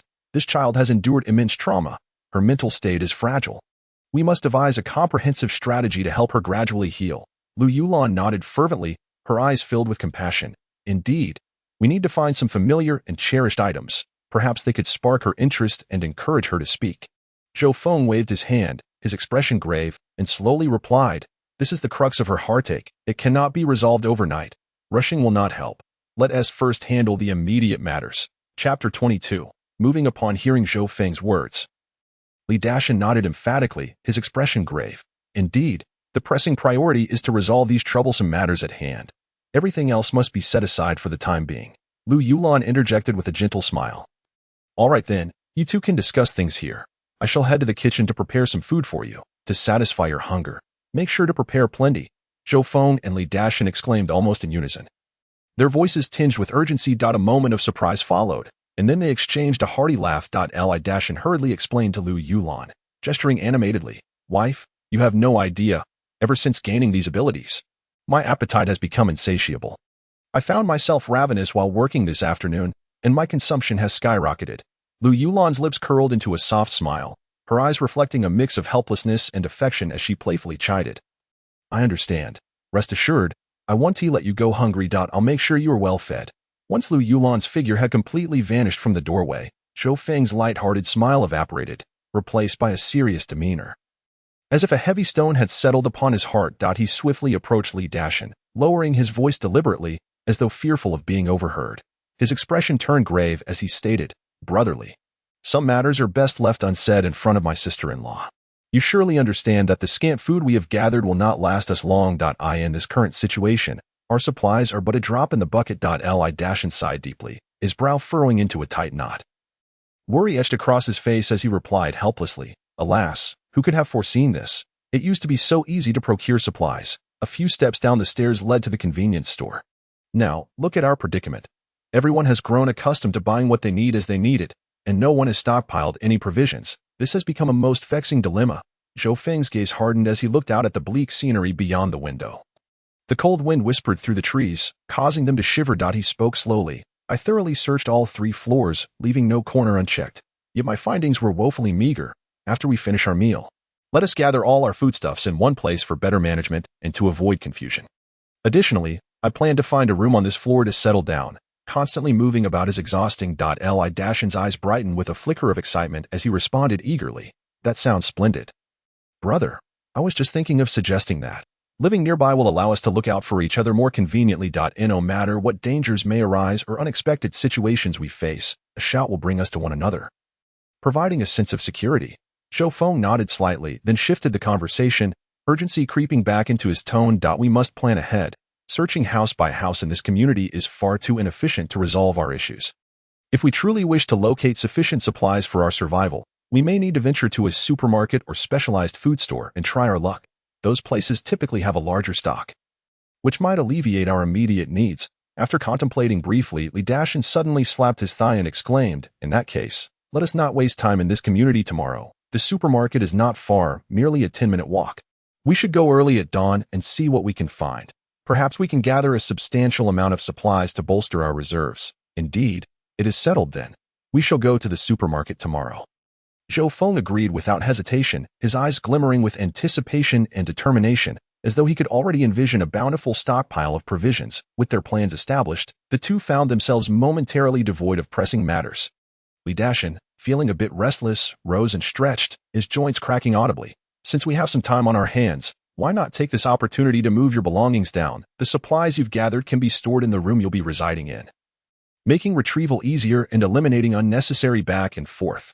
Zhou Feng nodded in agreement. The sooner we finish moving, the sooner we can rest easy. He glanced at Yunyin, still sleeping, instructing Imochi to keep an eye on her. Before leading Li Dashan to the 4th floor where his rented room was located, they made their way. The two engaged in light conversation, occasionally discussing their plans for the supermarket the next day or lamenting the current circumstances. Their steps quickened, and soon they arrived at the door. Zhou Feng skillfully retrieved his key and opened the door to reveal a somewhat chaotic space, cluttered with the supplies he had previously gathered. Several bags of rice and flour, a few containers of cooking oil, a modest amount of vegetables, and cans of food were scattered about, along with some daily necessities piled in a corner. They exchanged amused glances, rolled up their sleeves, and prepared to dive into the task of moving. They quickly became engrossed in the work, making multiple trips back and forth, beads of sweat dotting their foreheads, their clothes dampened by effort. Finally, they transported all the supplies and Zhou Feng's personal belongings to room 202. Upon entering the room, both men collapsed into chairs, panting heavily. After catching their breath, Li Dashan began to survey the surroundings. Assisting Zhou Feng in organizing the items, he placed the rice and flour in a corner of the kitchen and neatly arranged the cooking oil in the cupboard. Zhou Feng busied himself with the daily necessities, gathering the previous occupants' items into a corner, placing toiletries in the bathroom, and folding clothes into the wardrobe. Once they finished, Zhou Feng surveyed the refreshed room and sighed in relief. Brotherly, I am immensely grateful for your help. Otherwise, I would still be toiling away to Li and chuckled, waving his hand dismissively. What are you saying? We are all in the same boat now. Helping each other is only natural. Just as they had finished tidying up, Lu Yulan's voice rang out from room 203, calling, Dinner is ready. Come and eat. Zhou Feng and Li Dashan hurriedly made their way to her home. Upon entering, they were greeted by the sight of 2 steaming bowls of noodles, generously topped with rich sauce, vibrant tomatoes, fresh greens, and savory meat. The colors artfully arranged, making the mouth water in anticipation as the sauce dripped enticingly down the noodles. Lu Yulan removed her apron, gently wiped her hands, and emerged from the kitchen with a warm smile. Her eyes crinkled like crescent moons as she looked at Zhou Feng, warmly inviting him. Xiao, come sit down and eat. You must be starving after all that work. Do try the noodles I made, and let me know if they suit your taste. She extended a pair of chopsticks towards him. Zhou Feng eagerly accepted the chopsticks with both hands, his face beaming with gratitude and anticipation. Sister-in-law, I haven't even tasted it yet, but just the aroma tells me it's a culinary delight. No sooner had the words left his mouth than he swiftly lifted a generous portion of noodles and thrust them into his mouth. The noodles were smooth and chewy, bursting with the rich, savory flavor of the sauce, instantly dispelling his fatigue. Zhou Feng closed his eyes in satisfaction, involuntarily exclaiming, Sister-in-law, your culinary skills are absolutely extraordinary. The tomato's sweetness and acidity are perfectly balanced. The greens are crisp and tender, and the meat sauce is so fragrant it makes one salivate. I haven't had such delicious noodles in ages. No wonder you were a chef at a restaurant. Your skills are unparalleled. Li Dashan nodded enthusiastically from the side, pride radiating from him as he chimed in. Indeed, I know best how talented my wife is in the kitchen. Today's sauce is even more impressive than what she made at the restaurant.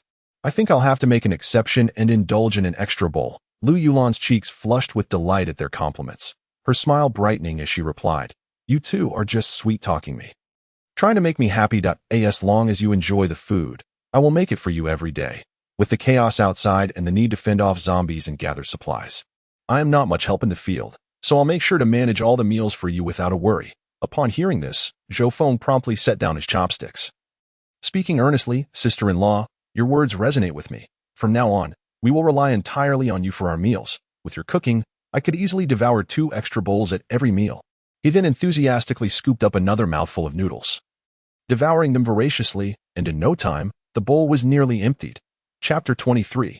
Yunyan awakens. The 3 of them gathered around the table, the fragrant dishes steaming before them, laughter and joy echoing throughout the room. Suddenly, the door to the secondary bedroom burst open with a bang, revealing Yunyan, her slippers askew, disheveled hair clinging to her cheeks, her eyes wide with panic. Her chest rose and fell rapidly, breaths coming in ragged gasps as though she were fleeing from some terrifying creature. Her gaze darted around the room in a frenzy, and upon spotting Zhou Feng, she threw herself into his arms without hesitation, her arms wrapped tightly around him, her fingers turning pale from the pressure, as if this was the only way to grasp onto her last semblance of safety. Simultaneously, Imochi dashed to Zhou Feng's side, circling around him and mewing anxiously, seemingly expressing the urgency and distress Yunyan had felt while searching for him. Yunyan felt utterly drained, her legs weak, and she could only lean against Zhou Feng, seeking comfort in his embrace. Her shoulders trembled slightly. The suppressed sobs escaping her lips were filled with an unending sense of grievance and fear. Those hands clutched the hem of Zhou Feng's shirt as if grasping the last lifeline, fingers turning pale from the strain, knuckles quivering ever so slightly, as if she had exhausted all her strength. Terrified that if she let go, everything before her would dissolve into nothingness, and Zhou Feng would vanish as well. Zhou Feng was taken aback, yet he could understand. Yunyan's parents were no longer around, and in their final moments, they had entrusted her care to Zhou Feng, making him her last refuge. Watching the girl in his arms, trembling and filled with dread, Zhou Feng's heart ached profoundly. He hastily set down the bowl and chopsticks, extending his arms to envelop Yunyan tightly in his embrace. Gently patting her back, he comforted her softly. Little Nyan, do not be afraid. I am here. With me around, there is nothing to fear. You just had a nightmare, didn't you? It's all over now. Everything is past and I will not leave you. No matter what happens, I will always be by your side. Accompanying you. Wai Yunyan remained silent, her sobs gradually subsiding under Zhou Feng's tender reassurances, her trembling shoulders slowly calming. She gradually straightened up from Zhou Feng's embrace, yet continued to cling tightly to his shirt. Like a frightened little creature, timidly standing behind him at that moment, Lu Yulan, who had been sitting quietly, stood up and walked into the kitchen. After a short while, she emerged carrying a steaming bowl of noodles. Approaching Yunyan with a gentle smile, she softly said, "Little Nian, come, eat some warm noodles to help you feel better." Why Yunyan shook her head lightly, her gaze never leaving Zhou Feng, as if the moment she looked away, he would disappear. Seeing this, Zhou Feng quickly urged, "Little Nian, Aunt Lu made this specially for you. You must eat some, or you'll go hungry." Under Zhou Feng's persuasion, Yunyan hesitantly accepted the bowl and sat beside him. She took small bites of the noodles, yet her eyes remained fixed on Zhou Feng, her chopsticks mechanically stirring in the bowl. After their meal, the table was left in disarray, not yet tidied up. Li Dashan and Lu Yulan wore solemn expressions as they huddled together, quietly discussing plans for tomorrow's search for supplies. Wai Yunyan followed closely beside Zhou Feng, as if drawn by an invisible thread. Remaining silent, her eyes were fixed on Zhou Feng, filled with reliance and unease. Lu Yulan furrowed her brow, her expression troubled as she spoke. "You must be extremely careful when you go out tomorrow. The outside world is completely different from our community. There may be even more zombies, and countless unknown dangers await." Zhou Feng turned to Yunyan, his gaze gentle yet resolute, stating, "Little Nian, you should stay home with Aunt Lu tomorrow while we go out. Wait for our safe return." Upon hearing that Zhou Feng wanted her to stay at home, her eyes widened in disbelief, her face a portrait of resistance. Instinctively, she tightened her grip on his shirt. Shaking her head vigorously, exuding an air of stubbornness, Li Dashan, standing nearby, implored gently, "Little Nian, it's too dangerous outside. Staying at home is the safest option." Yet Yunyan seemed oblivious to him, her lips pressed into a firm line. Her eyes slightly reddened, glimmering with unshed tears, yet she stood her ground, unmoved. Zhou Feng sighed helplessly, slowly crouching down to meet her gaze, his eyes filled with concern and worry as he patiently explained, "Little Nian, outside is fraught with zombies. One misstep could lead to injury, or even worse, we cannot allow you to take such risks." As she listened to his words, a pang of sorrow struck her heart. And after a long moment of hesitation, she finally spoke, her voice trembling slightly.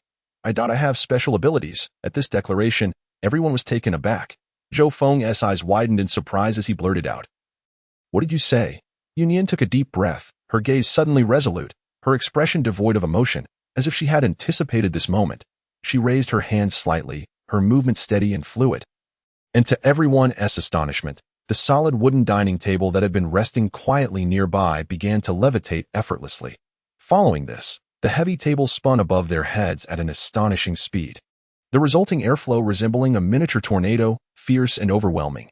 Lu Yulan's hair was whipped about wildly by the wind, strands tangling in her face. Zhou Feng and Li Dashan were also forced to squint against the powerful gusts, instinctively stepping back several paces. Mo Chi had even used his powers to dart away to a safe distance. Zhou Feng quickly called for calm. Once the howling wind subsided somewhat, he regarded Yunyan with a serious expression, concern and caution evident in his eyes, and earnestly asked, "Little Nian, controlling such a heavy table, will your body be able to handle it?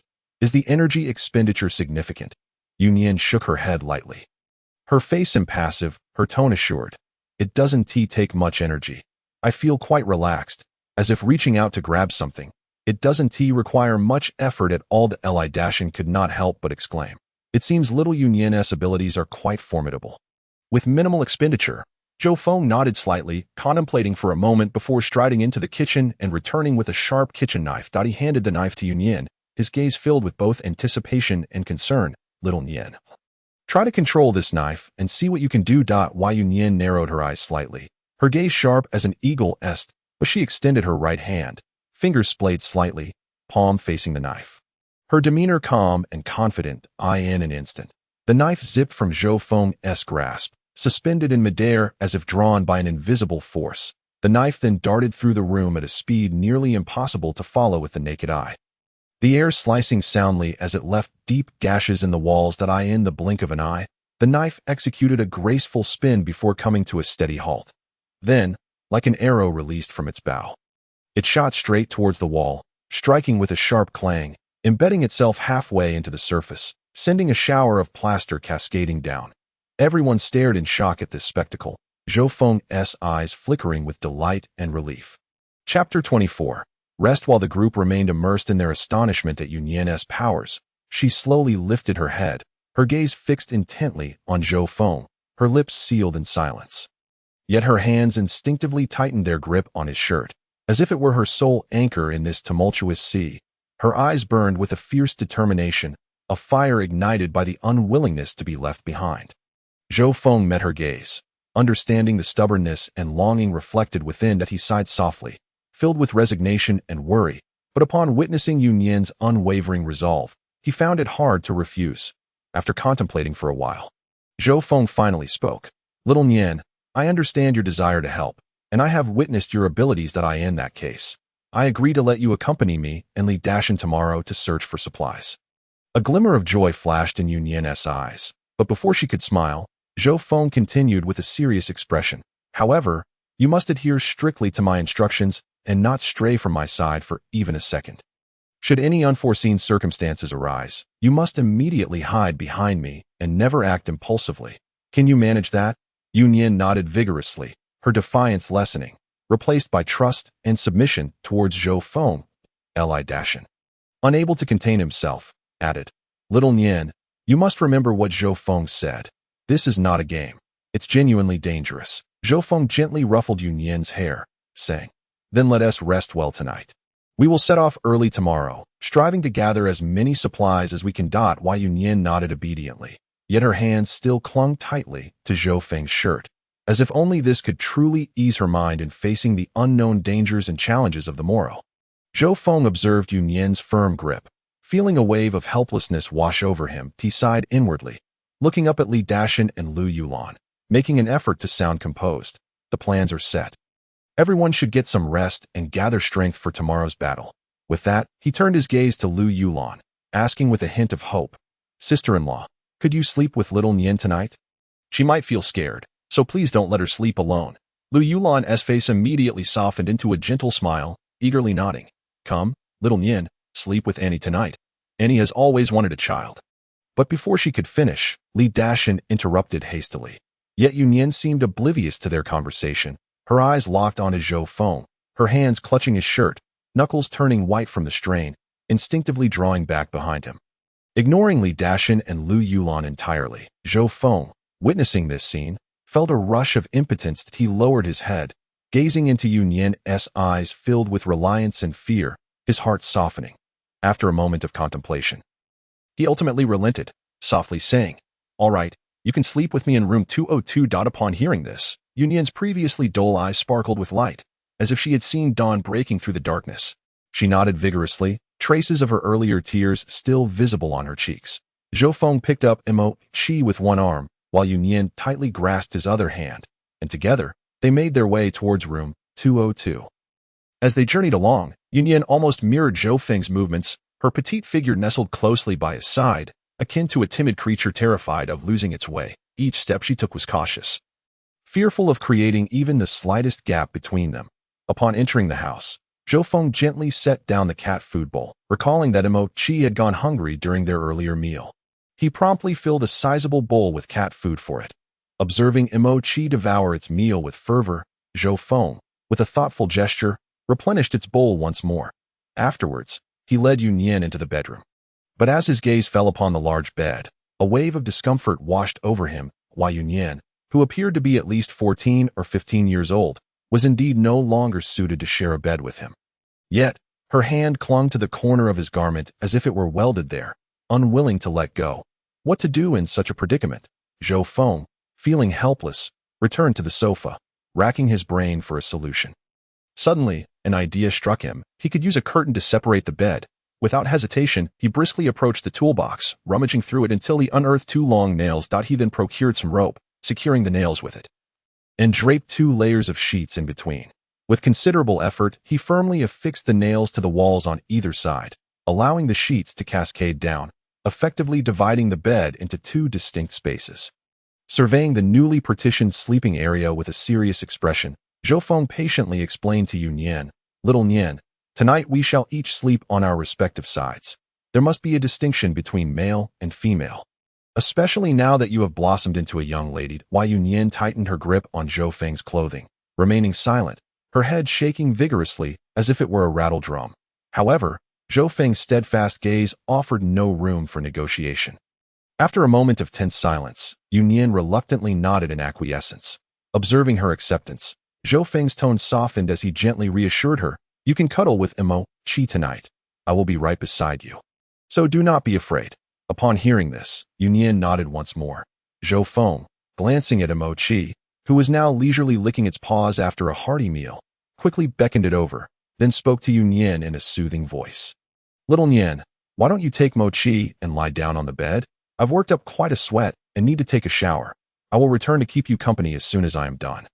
"All right." Upon hearing this, Yunyan immediately shook her head vigorously, her eyes brimming with reluctance and longing.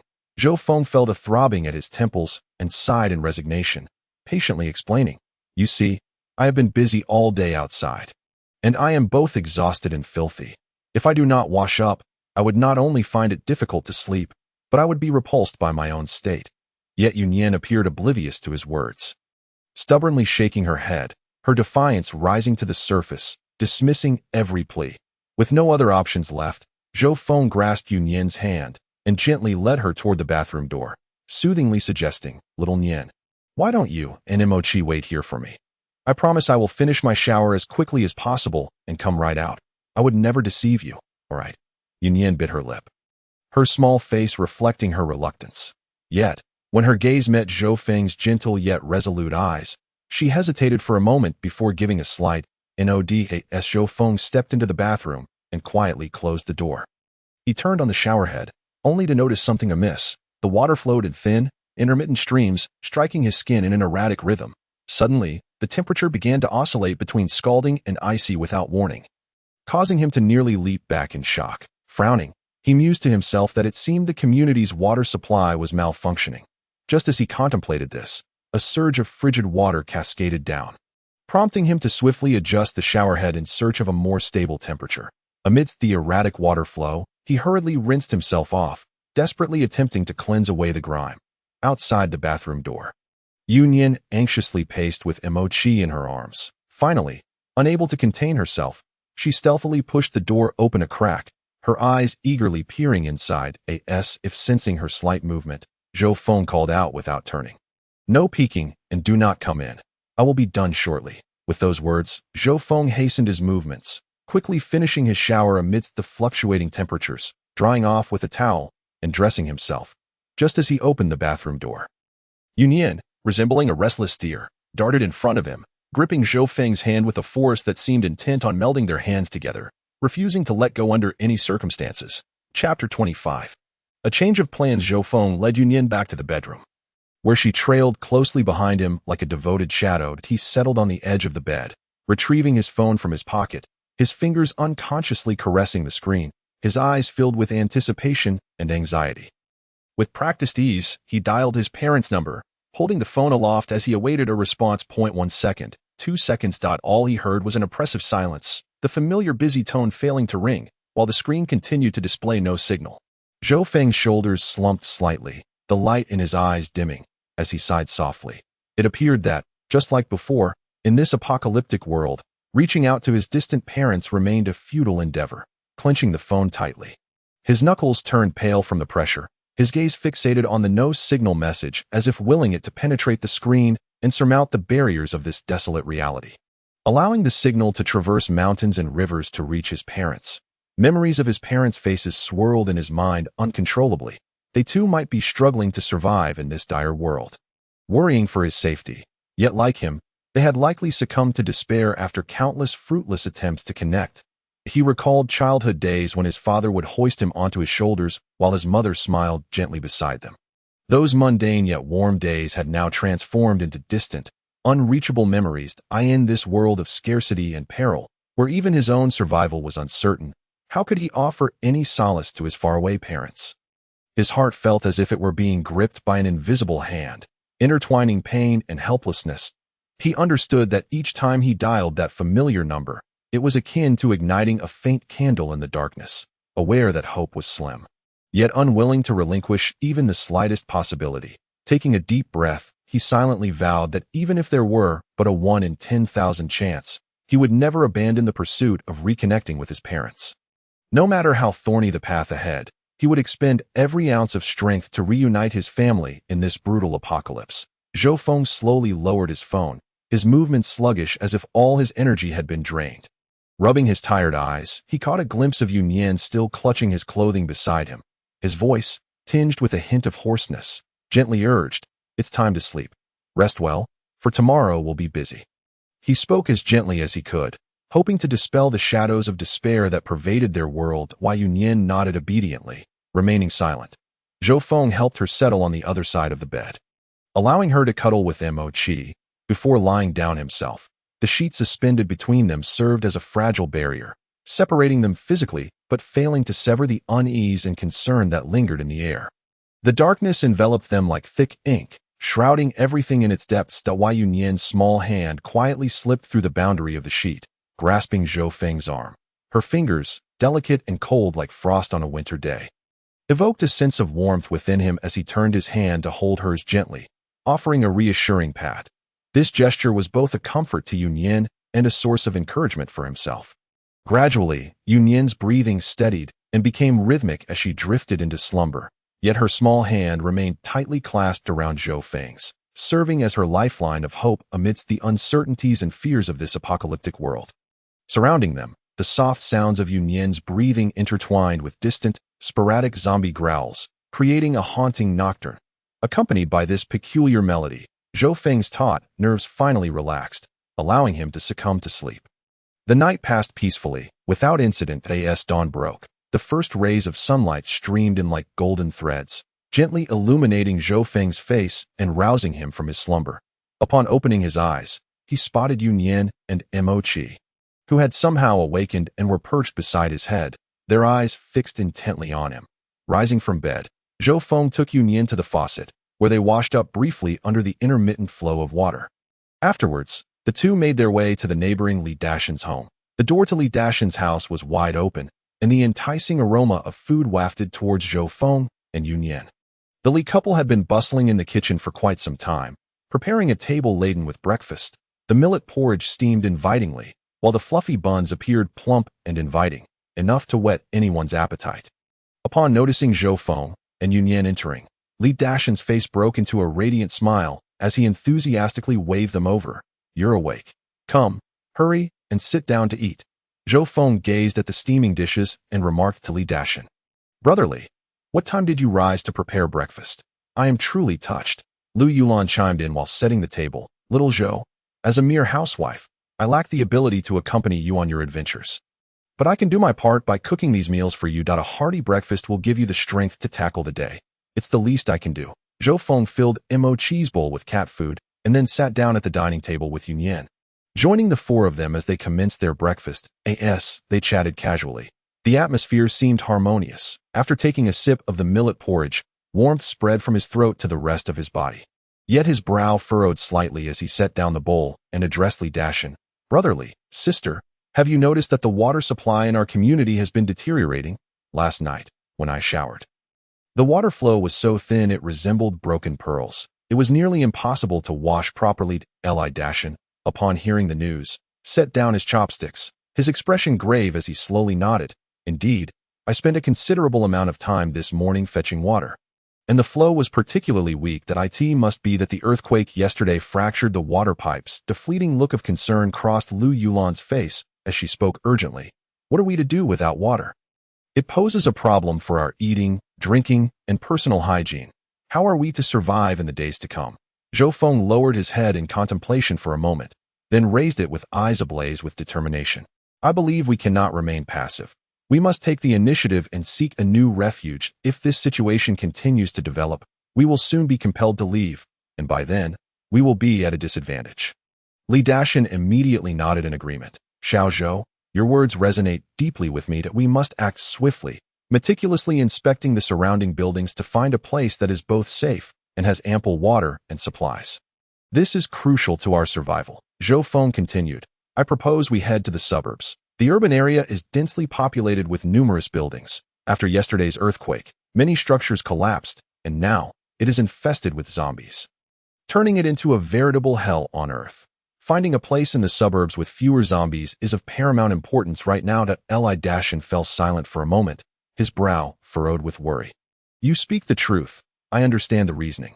However, your sister-in-law is in poor health and possesses no special abilities, just an ordinary person. The journey ahead is fraught with peril, and I cannot bear the thought of her being in danger. What if something were to happen to her? Yet Lu Yulan, after a brief moment of contemplation, spoke resolutely. We cannot afford to remain here. Once the water supply ceases, no one can live normally, rather than waiting for death. We might as well fight for survival. If something happens, then so be it. I accept my fate. Yu Yunyan, sitting quietly to the side, remained silent, yet her large eyes were filled with tension and unease. Her small hands instinctively clutching the hem of Zhou Feng's clothing. Noticing her emotional turmoil, Zhou Feng discreetly patted her hand, silently offering comfort. Chapter 26. Preparing to depart as the conversation turned to life and death.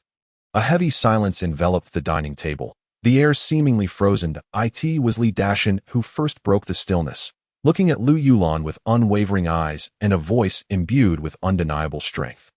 Yulan, do not be afraid. As long as I draw breath, I will ensure your safety. If you are to perish, it must be after me. My life is dedicated to protecting you. A bitter smile tugged at Lu Yulan's lips as she gently nodded, her voice thick with emotion. Yes, I know. With you by my side, I feel secure. Seeing the oppressive atmosphere nearly suffocating, Li Dashin swiftly shifted the tone, half-jokingly remarking, Hey, what a predicament we find ourselves in. Yesterday, we went to great lengths to gather supplies. And had I known we wouldn't be here for long, I would have spared myself the effort. With that, he burst into laughter, a sound tinged with resignation, yet also a sense of acceptance towards life. The others were initially taken aback, but soon they were drawn into Li Dashin's humor, erupting into hearty laughter. This joyous sound swept away the oppressive gloom like a gentle spring breeze. Zhou Feng chuckled and shook his head, adding, Li Gu, your outlook is remarkably optimistic. After the laughter subsided, the conversation returned to the search for a new stronghold. Li Dashin turned to Zhou Feng with a serious expression. Xiao Zhou, given the urgency of our situation, where do you think we should head next? Zhou Feng's demeanor turned somber as he replied candidly. Li Gu, sister-in-law, I want to hide it from you. I have been trying to reach my parents, but I haven't been able to get through. I am genuinely worried about them. I plan to head towards our hometown, Luocheng, regardless of how long it takes. I must check on them.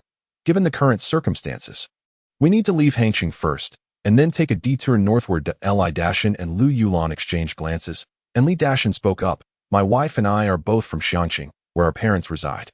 If we manage to survive this ordeal, we must return home to find them. I wonder how they are faring. Upon hearing this, Zhou Feng thoughtfully calculated in his mind.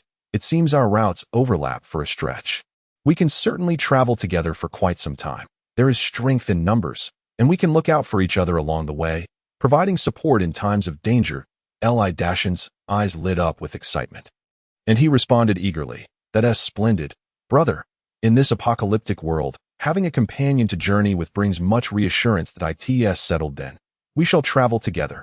Zhou Feng then turned to Yunyan, speaking gently. Xiaonian, do you have any other relatives in Hangqing?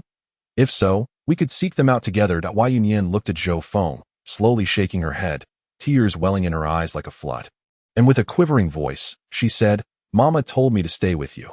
Do you not want me anymore, Gidge? If you don't want me, I will truly be alone. Zhou Feng, seeing her distress, quickly waved his hands. No, Xiaonian, please do not misunderstand that I promised your mother that I would always take care of you. I was merely inquiring if there was anyone else you wished to find. Yunyan fervently shook her head, speaking anxiously. No, you are the only one I have. Gidge, please don't abandon me. I will be obedient and follow you wherever you go. Zhou Feng gazed into Yunyan's fearful and dependent eyes. His heart aching, he gently stroked her head and reassured her. I understand, Xiaonian.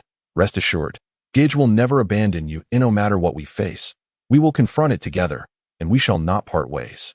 Yunyan, with tears in her eyes, nodded slowly as her emotions began to stabilize. Sensing the oppressive atmosphere, Zhou Feng hastily shifted the subject, forcing a smile. Let us eat first. The food is nearly cold. If we don't hurry, it would be an injustice to Li Gu and sister-in-law for their early morning efforts. With that, He lifted his bowl first, slurping down a hearty mouthful of millet porridge. The warm sensation momentarily dispelling some of the gloom in his heart. Finally, everyone returned to their senses and picked up their bowls and chopsticks. The table was soon filled with the sounds of soft chewing. During the meal, it seemed as though they shared a silent understanding, instinctively avoiding heavy topics, occasionally exchanging simple remarks about the flavors of the food. With Zhou Feng's gentle words of comfort, Yunyan gradually ceased her tears, sipping her porridge slowly as her mood began to stabilize. Once the meal was finished, the group wasted no time and immediately began to gather their supplies. Dashin crouched down, pulling out several slightly worn backpacks from under the bed. As he rummaged through them, he remarked, "Though these backpacks are a bit old, they are still sturdy enough to hold essential supplies." Lu Yulan methodically sorted through warm clothing and commonly used medicines, muttering, "The temperature drops at night, and we cannot be careless with warmth. If anyone falls ill, these medicines might prove invaluable." She deftly folded the clothes neatly and packed them snugly into the gaps of the backpack, carefully categorizing the cold medicine, fever reducers, and anti-inflammatory drugs into small bags, placing them at the top of the backpack for easy access. Zhou Feng was focused on preparing food and water, arranging the bottles of water he had scavenged in neat rows, while carefully sealing 10 pounds of rice into airtight bags before gently placing them into his backpack. He tightened the cap of a water bottle, his expression serious as he stated firmly, "Water and food are our lifelines. We must ensure there are no mistakes." Dashin also packed some bottled water and 10 pounds of rice into his backpack, patting it with a grin. "With these provisions, I feel much more secure." He also made sure to tuck in some rope, a lighter, and other small tools, thinking they might come in handy at any moment. With food and clothing packed, Zhou Feng began to craft weapons. He gathered 4 boning knives and 4 sturdy steel pipes with holes at the ends. Crouching down, he precisely aligned the blade of the boning knife with the end of the steel pipe. Picking up nails and a hammer, he steadily secured the knife handle to the pipe with careful strikes. With each blow, he remained fully focused, ensuring it was firmly attached. In no time, 4 spears, each about 1.5 meters long, were completed. Zhou Feng stood up and held one of the spears aloft for everyone to see. This spear has a wide attack range and can directly pierce a zombie's head. Each of us should take one. In the event of a small number of zombies, this will suffice that we should save our abilities for critical moments. Every bit saved is a victory. With that, he handed the 3 remaining spears to Dashin, Lu Yulan, and Yunyan. Afterward, Zhou Feng bent down to grab 2 boning knives, expertly tucking them into his waistband. These short knives are easy to carry. In case of close encounters, they can serve as an emergency tool. "You can carry 2 like I do," he patiently explained. He then selected 5 sharp and sturdy pointed knives for Yunyan, gently placing them in her hands. "Xiaoyan, your ability can control these weapons. Take more with you. In times of danger, it provides us with greater assurance." Yunyan clutched the pointed knives tightly, her eyes filled with trust and reliance on Zhou Feng, as if with him by her side, no challenge would be insurmountable. Chapter 27. None of you will have it easy. Once all 4 had gathered their equipment, Zhou Feng glanced at the time, noting it was already 10:40. Sunlight cascaded down, yet it could not warm this world shrouded in the gloom of impending doom. Zhou Feng gazed at Yunyan, the concern and worry in his eyes intensifying as he earnestly cautioned once more, "You must not wander off. Do not leave my side for even a moment. Danger lurks at every turn, and I must ensure your safety. If any unforeseen circumstances arise, swiftly take refuge behind me. Do not act recklessly. Do you understand?" Yunyan pressed her lips together, remaining silent, but nodded vigorously, her gaze filled with unwavering trust. At that moment, Dashin approached Lu Yulan, his expression tender yet resolute, softly reassuring her, "Yulan, do not be afraid. No matter what happens, I will be by your side to protect you." Lu Yulan's eyes glistened slightly, and she gently leaned against Dashin, nodding in response without uttering a word. Thus, the quartet along with the cat set forth. Lu Yulan paused momentarily, glancing back longingly at the home brimming with memories, her eyes slightly misty. Taking a deep breath, she slowly locked the door, her movements imbued with affection and reluctance. The group descended to the first floor with utmost caution, Zhou Feng gingerly pushing open the door to the corridor, a putrid stench wafting through, the unmistakable odor of the undead. Instinctively, the group frowned in unison. Zhou Feng took the lead, gripping his long gun tightly. his gaze vigilant as he surveyed the surroundings. Mo Qi closely followed in Zhou Feng's footsteps, with Yunyan and Lu Yulan trailing behind. Yunyan clutched her long gun tightly, her eyes betraying a steely determination despite her anxiety. Lu Yulan trembled slightly, instinctively moving closer to Yunyan in search of comfort. Li Dashan brought up the rear, a steadfast bulwark, his towering figure shielding against potential threats, his long gun poised for any imminent assault.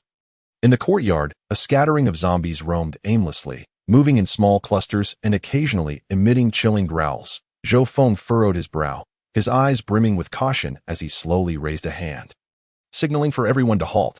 Lowering his voice to a whisper, he urged, "Everyone, remain still and observe their movements." Instantly, they froze, holding their breaths, eyes fixated on the undead. After a while, Zhou Feng discerned that the zombies appeared to lack a clear target. Merely wandering aimlessly, he raised his hand once more, and the group crouched low, inching along the wall at a painstakingly slow pace. With each step, they paused to ensure the zombies remained oblivious to their presence. The four of them, keeping their profiles low and pressed against the wall, moved cautiously toward the entrance of the community.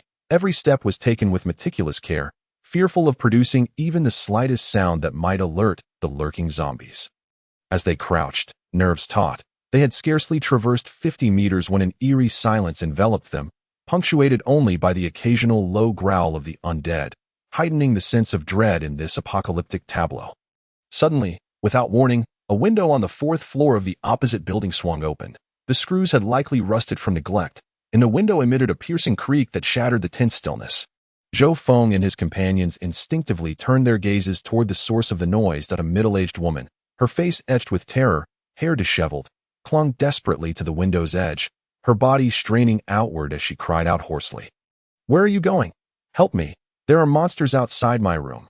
Please, come save me." Her voice trembled with despair, reverberating through the air with a sense of helplessness. The previously aimless zombies, wandering throughout the community, seemed to have received an urgent signal, their restlessness palpable. That a bloodthirsty glint flickered in their murky eyes as they roared and lurched forward, dragging their stiff, contorted bodies toward the building with alarming speed.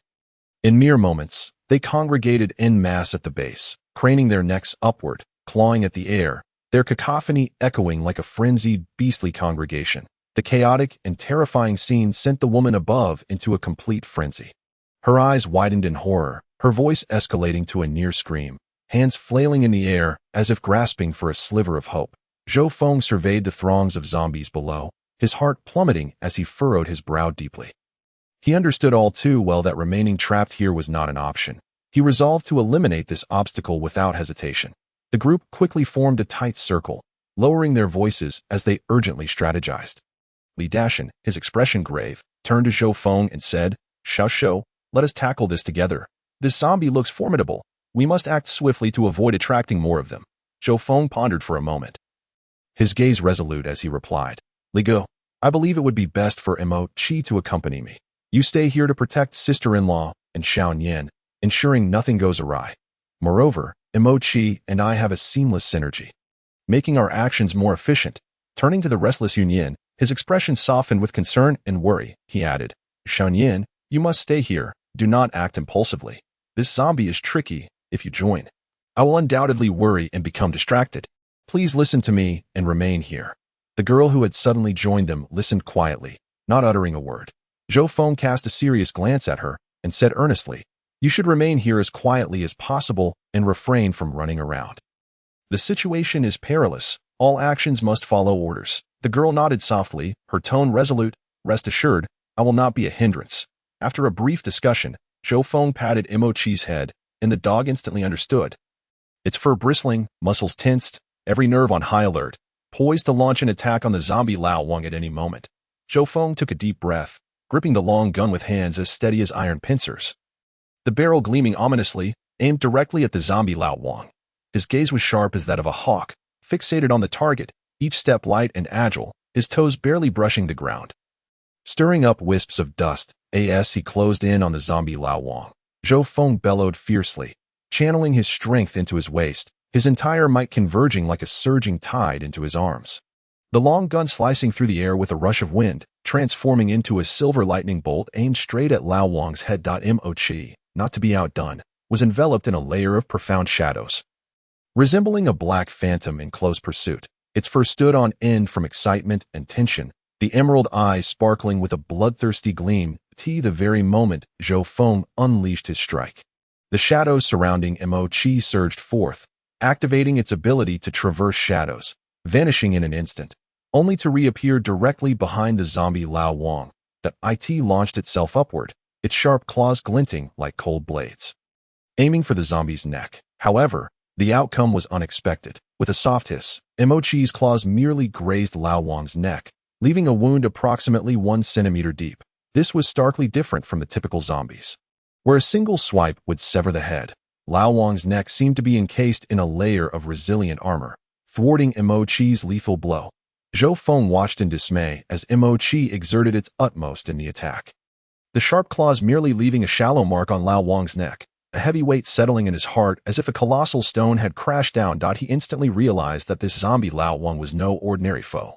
It was an unprecedented adversary, rendering his usual methods against typical zombies utterly ineffective. In this critical moment, Zhou Feng had no time to ponder, swiftly adjusting his strategy. That moment, Lao Wang emitted a chilling roar, lunging at Zhou Feng with claws poised like 2 sharp daggers, slicing through the air and stirring up a foul stench.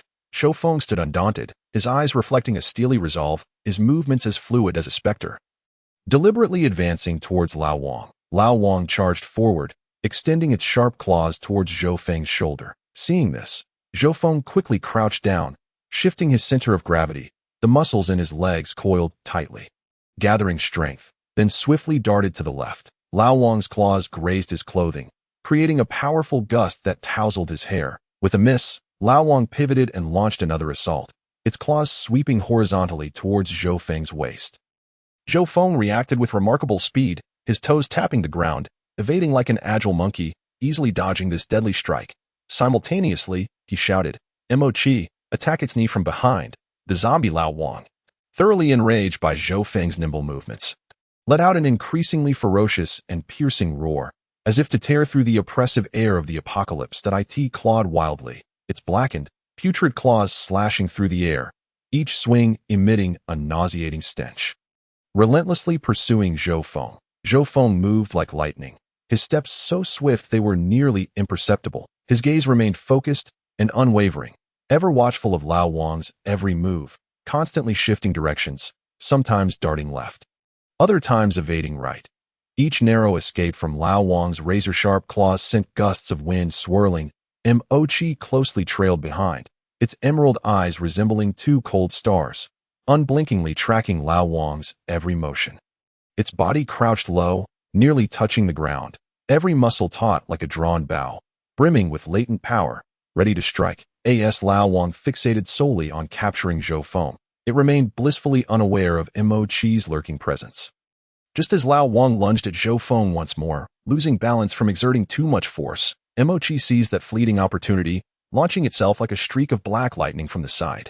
It leaped, carving a sharp arc in the low air, its claws shimmering with a chilling light, striking precisely and viciously at the back of Lao Wang's knee. With a dull thud, Mo-Chi's claws sank deeply into the muscle of Lao Wang's leg.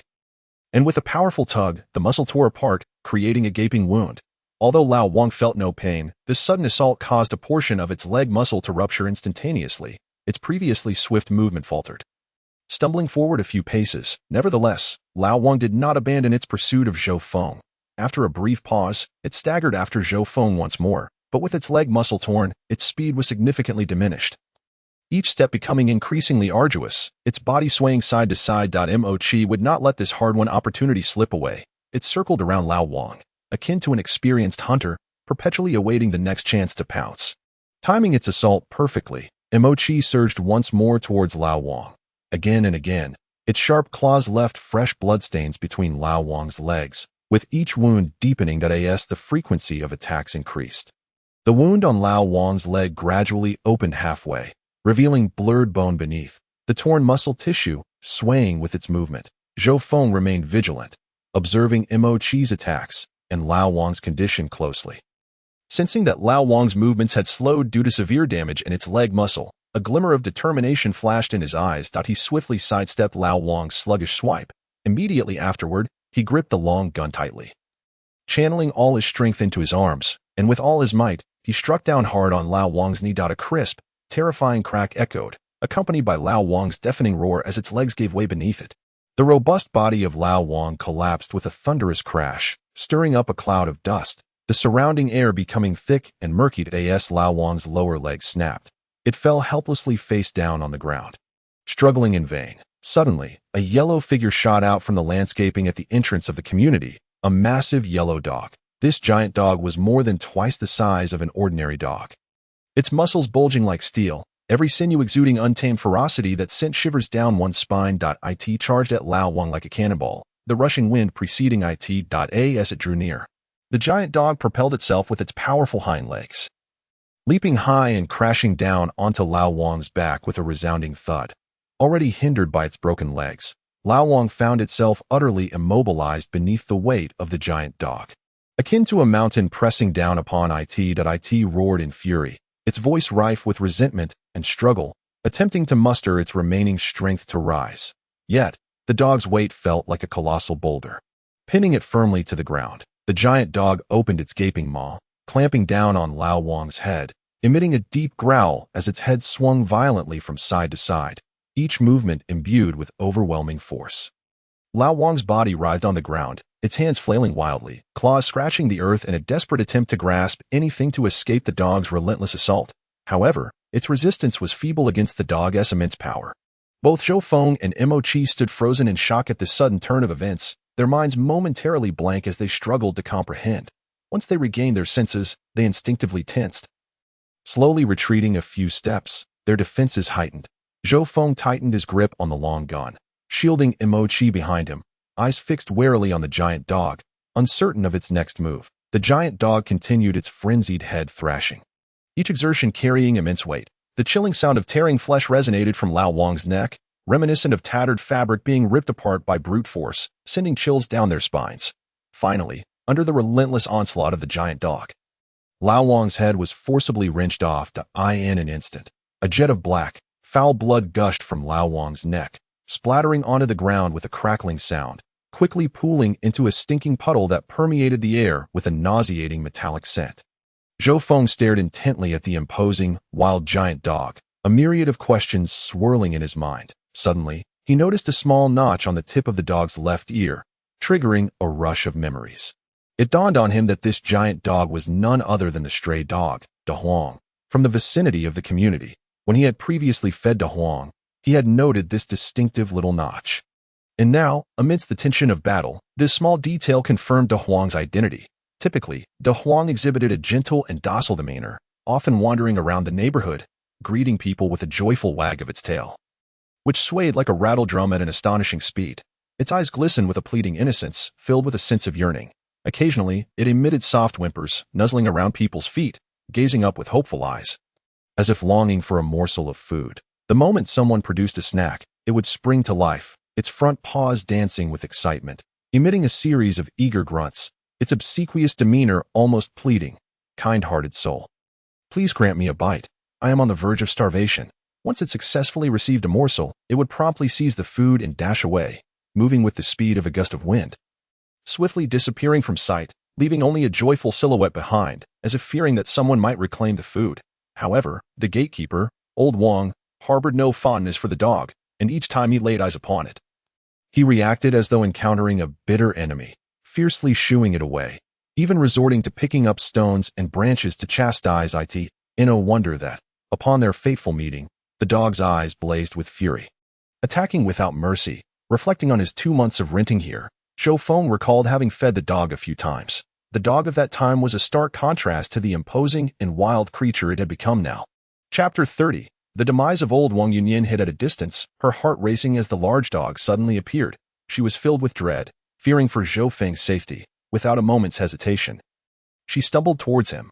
Upon reaching his side, her small hands trembled uncontrollably. It took all her strength to grip the long spear. At the same time, 5 glinting daggers began to hover beside her, each poised for action, ready to strike at the slightest movement from the dog. Dashin, witnessing this scene, dared not delay. He quickly pulled Lu Yulan closer and beckoned the unfamiliar girl to join them.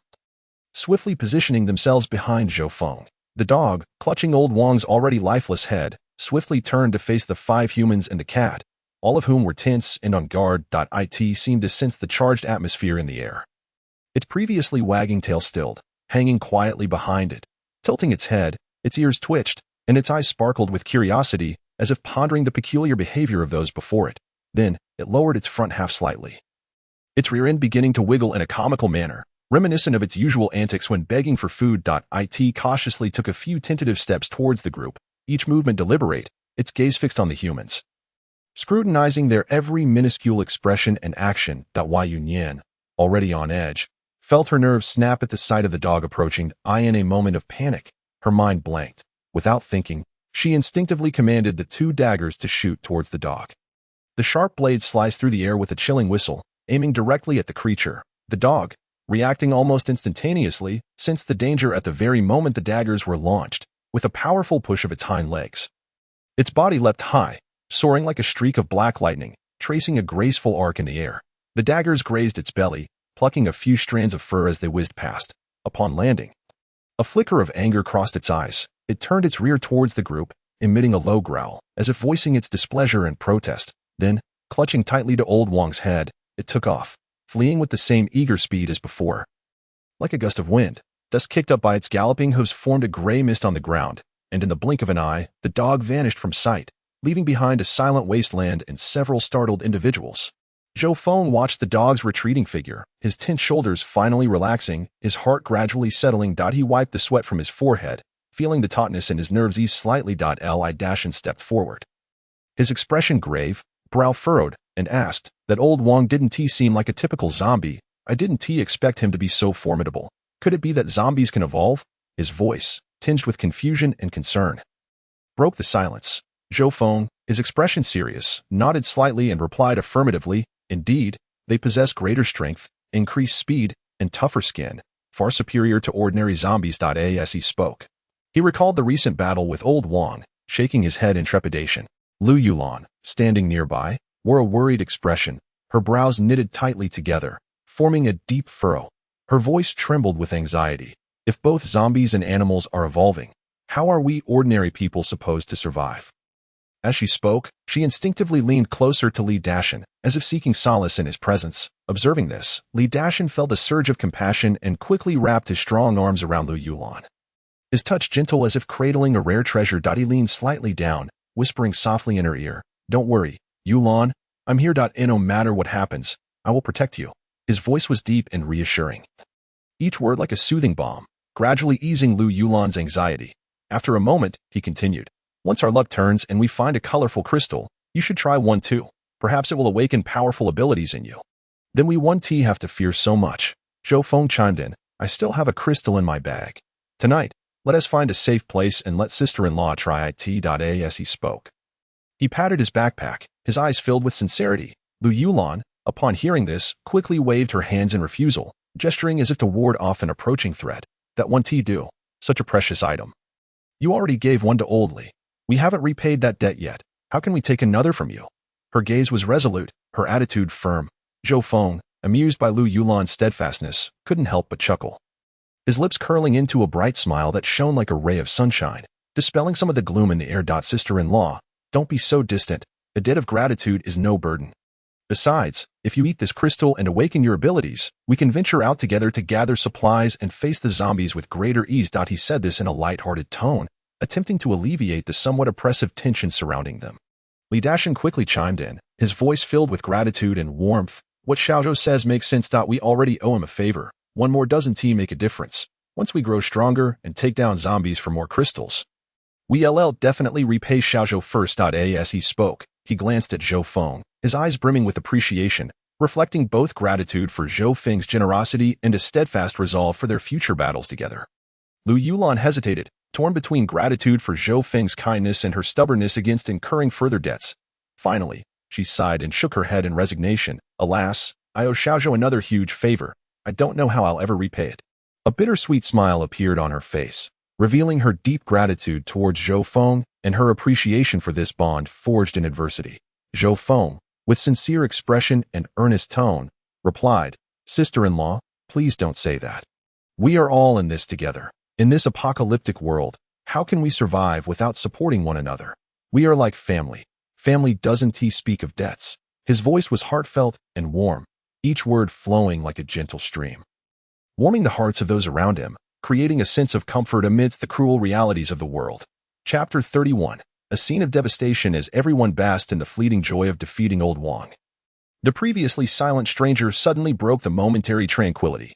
Her voice, clear and melodious, seemed out of place amidst the somber atmosphere of the apocalypse, yet it carried a hint of curiosity, resonating clearly in the ears of the group. Is the crystal you mentioned the one found in the brains of zombies? Zhou Feng, taken aback by her words, swiftly turned to look at her, his gaze inquisitive. Yes, that's the one. Oh, you have one too. The girl maintained a calm demeanor, nodding slightly as she recounted her harrowing experience, her tone unfazed. I have one that yesterday, my roommate suddenly turned into a zombie, lunging at me with a ferocious intent to devour me. With no other choice, I had to fight back and kill her. And later discovered this in her head. Li couldn't help but express his admiration, gazing at the girl with respect. You're incredibly brave. Most people would have been paralyzed by fear. The girl smiled lightly, a carefree grin gracing her lips as she shrugged. How could I just wait to be bitten to death? I had to fight back. There might still be a chance to survive. Zhou Feng, now vigilant, surveyed their surroundings, his expression growing serious. All right, everyone, let us be cautious. Those zombies might reappear at any moment. We should find a safe place first and discuss this further. Instantly, the smiles faded from their faces, the relaxed nerves that had come with victory tightening once more. With a sense of reluctance, they bid farewell to the battleground and began moving towards the entrance of the community. As the crowd cautiously stepped out of the community entrance.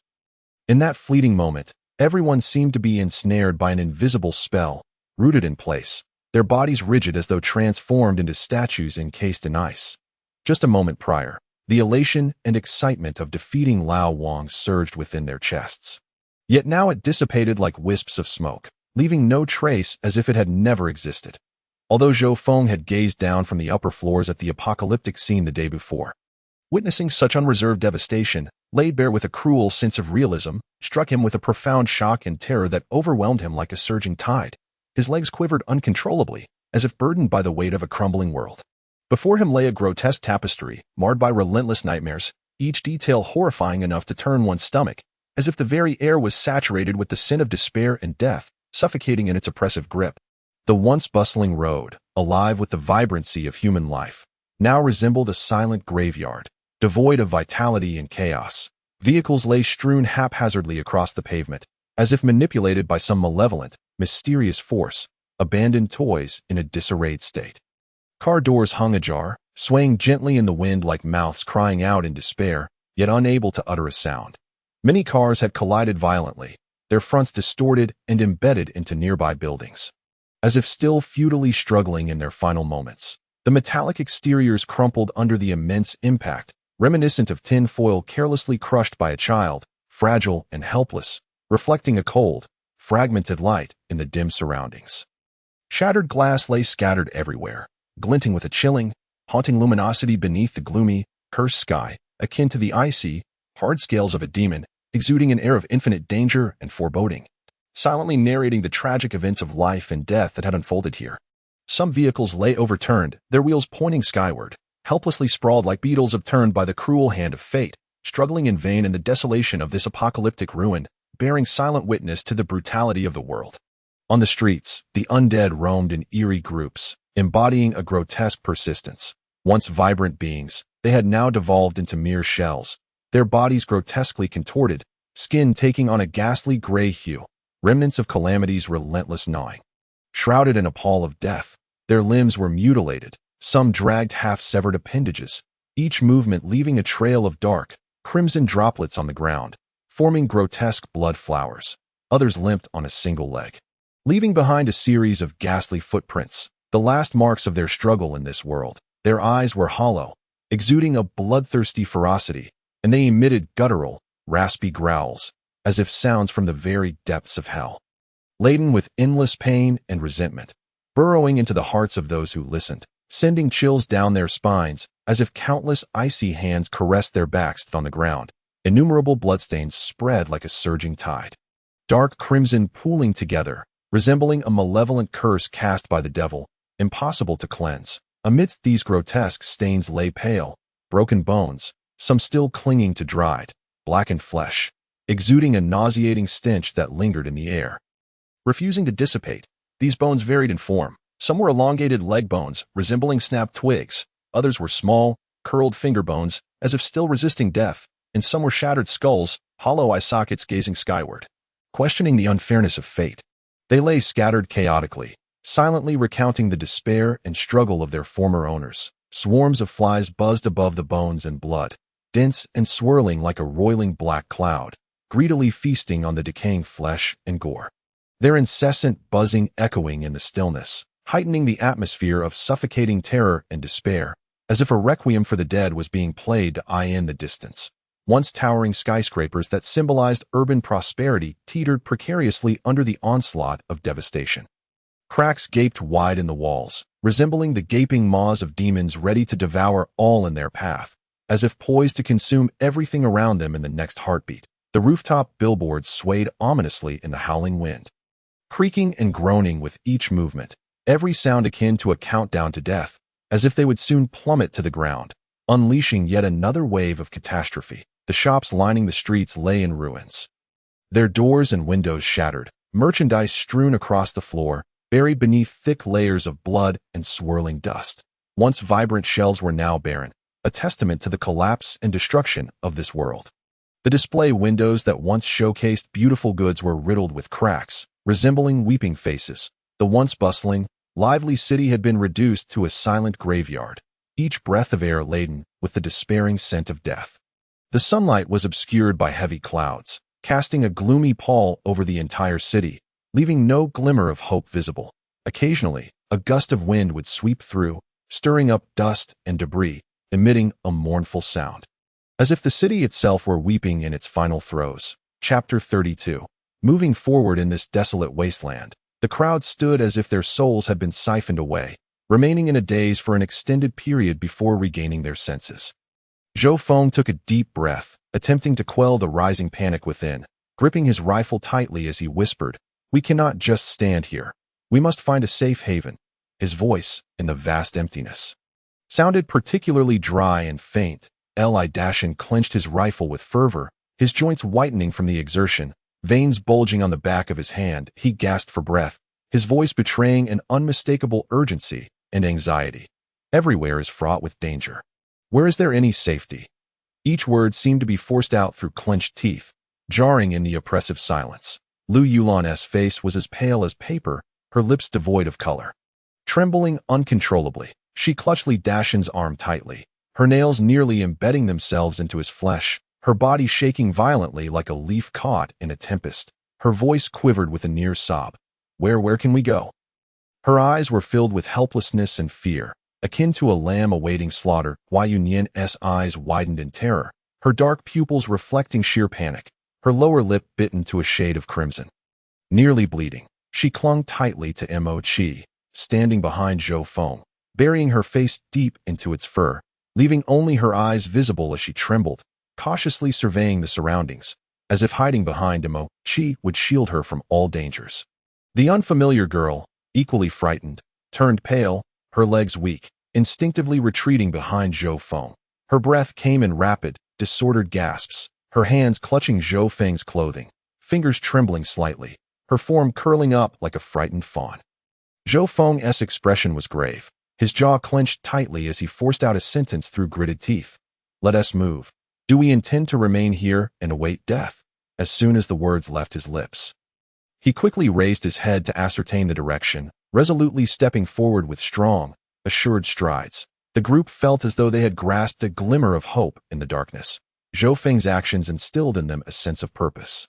Despite their lingering trepidation, their legs still trembling uncontrollably, they suppressed their fears and swiftly followed Zhou Feng's lead, as if staying close to him would offer them a chance of survival in this apocalyptic abyss. Under Zhou Feng's guidance, they trudged through this desolate world, acutely aware of the lurking dangers. Whenever a hint of safety presented itself, they remained cautious.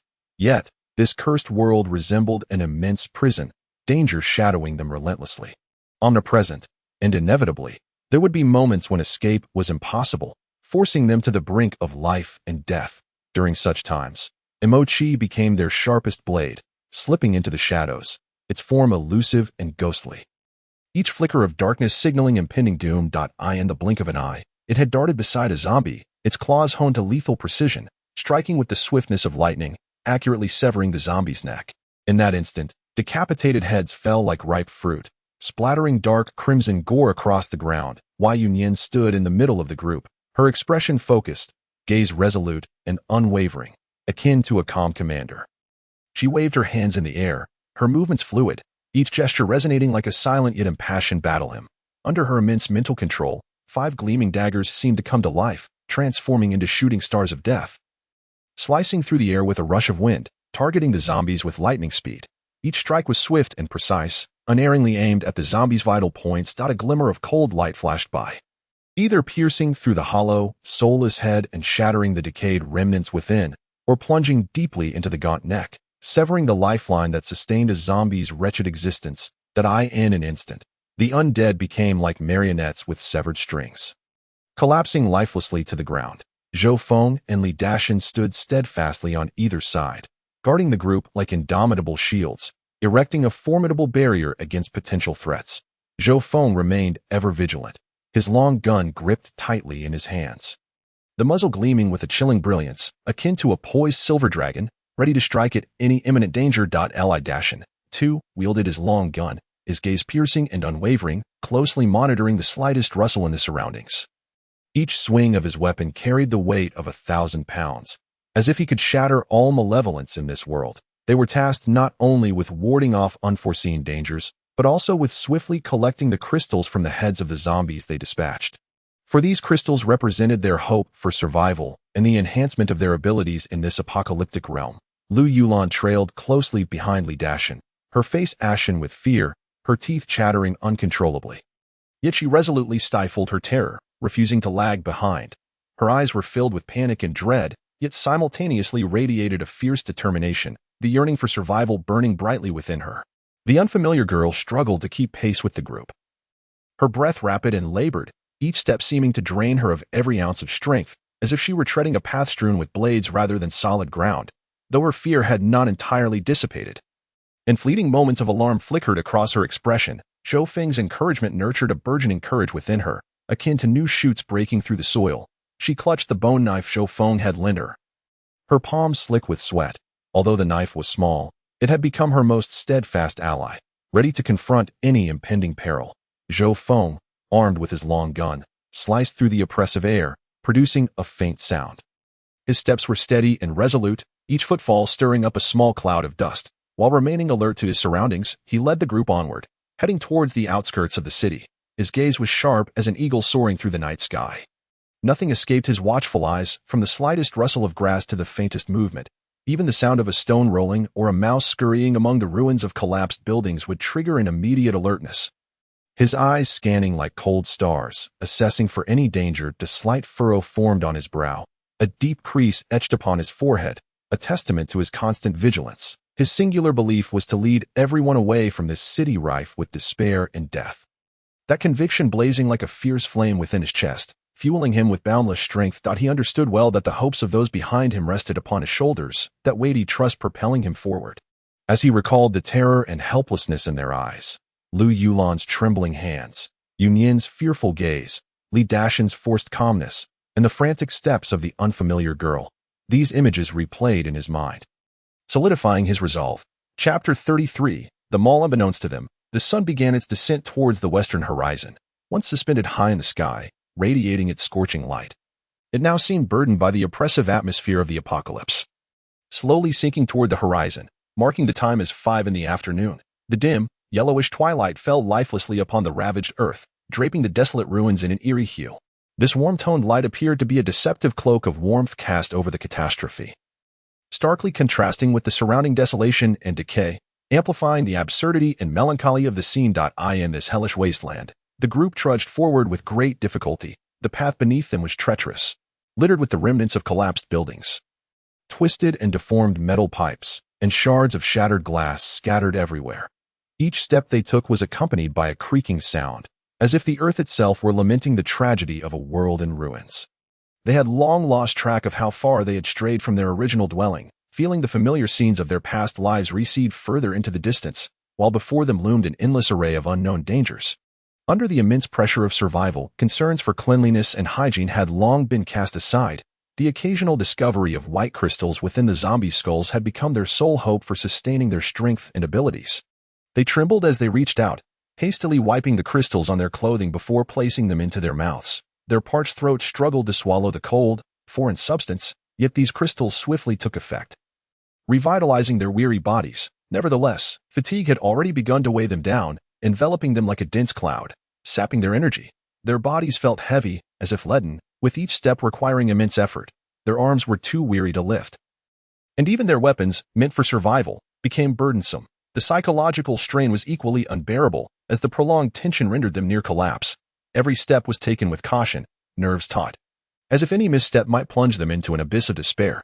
They surveyed their surroundings with wide eyes, vigilant against even the slightest disturbance. The rustle of a leaf or the gentle caress of the wind would send their nerves into overdrive, their weapons gripped tighter in reflex.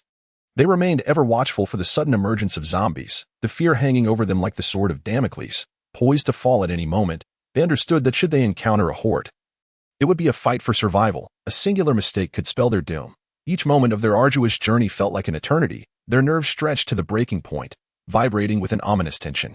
Meanwhile, their growling stomachs reminded them mercilessly of their limits, hunger crashing over them like a relentless tide. Their eyes were filled with exhaustion and confusion, their steps growing increasingly unsteady. If this continued, they feared they might falter completely. Zhou Feng, observing the weary faces of his companions, was filled with concern.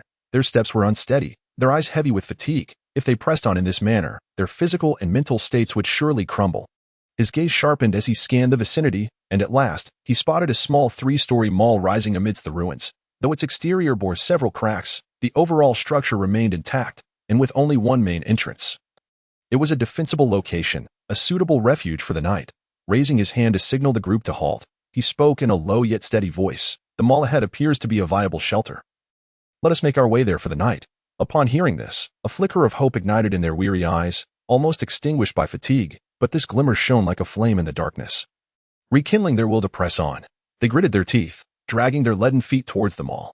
Upon reaching the entrance, Zhou Feng took a deep breath and stepped inside first, gripping his long gun tightly, its tip quivering slightly, a testament to his heightened alertness. His keen eyes swiftly scanned the interior, leaving no corner unchecked. The air within the mall was thick with a pungent odor, dust swirling chaotically, mingling with spilled cleaning agents, scattered food, and disheveled merchandise, creating an overwhelming stench. Shelves lay toppled in disarray. Some had collapsed entirely under heavy weights, reduced to heaps of scrap metal and wood, while others teetered precariously. As if resisting the inevitable, various products lay haphazardly strewn across the floor, snack wrappers trampled into the ground, beverage bottles rolling into corners, and daily necessities scattered about, silently narrating the chaos and calamity that had befallen this place. Over a dozen zombies lurked in the shadows of the mall, their bodies grotesquely contorted, their skin a nauseating shade of gray, exuding a putrid stench. These ghastly creatures shuffled aimlessly, each step laden with an indescribable eeriness, occasionally emitting deep, raspy groans that echoed like cries from the depths of hell. Steeped in anguish and resentment, exhausted, Zhou Feng and his companions felt their legs heavy as lead, utterly drained of the strength needed to eliminate each zombie individually. A quick exchange of glances among them conveyed a silent understanding. Zhou Feng suddenly slammed his long gun against the floor, the resounding crash reverberating through the desolate mall like thunder, the shockwave crashing against the walls and lingering in the air. The deafening sound instantly roused the wandering zombies, who, sensing the presence of prey, quickened their sluggish movements, shrieking as they charged towards the group, their cries growing increasingly horrific, as if intent on devouring them whole. However, before the zombies could close the distance, Emochi erupted like a bolt of black lightning, activating his shadow flicker ability. His figure darted swiftly among the horde, moving so rapidly that it was nearly impossible to discern his presence. The sharp claws sliced through the air, leaving trails of cold light in their wake. Wherever they touched, the necks of the zombies were effortlessly torn apart, blackish red blood splattering forth, causing the undead to fall one after another. Meanwhile, Yunyan was fully concentrated, her gaze fixed intently on the zombies, her hands dancing swiftly through the air, guiding the sharp knives to soar like meteors towards the foes. The blades whistled as they flew, accurately striking the vital points of the zombies, either piercing through their skulls or severing their necks. dispatching half of them in the blink of an eye. Observing this, Zhou Feng and Li Dashan wasted no time in raising their long spears. Mustering their remaining strength to charge forth like tigers descending a mountain, Zhou Feng wielded his spear with a relentless ferocity, its tip glimmering with a chilling light. Each thrust was imbued with an unstoppable momentum, as if it aimed to pierce through the very gloom of this apocalyptic world. Li Dashan, possessing immense strength, swung his spear with a force that stirred the air. Each strike landed with a thunderous impact on the zombies, producing a dull thud. Under their fierce assault, the remaining zombies on the first floor were swiftly eradicated, their bodies sprawled haphazardly across the ground. Silenced at last, the zombies on the second and third floors, hearing the commotion below, descended into madness, surging toward the entrance in a chaotic throng. However, due to their clumsiness and overwhelming panic, many tumbled over the railing from above. The unfortunate ones met their demise with heads that shattered like ripe watermelons upon the ground. Brain matter splattering everywhere, mingling with a nauseating stench that permeated the air. Those with slightly better fortune suffered broken legs, writhing in agony on the ground, emitting pitiful whimpers. The group showed no mercy, swiftly converging upon the fallen, their eyes filled with determination and resolve, raising their long spears to cleanly dispatch each one. Even Lu Yulan and the young girl gathered their courage to slay a few zombies that had fallen and could not rise again. Chapter 34.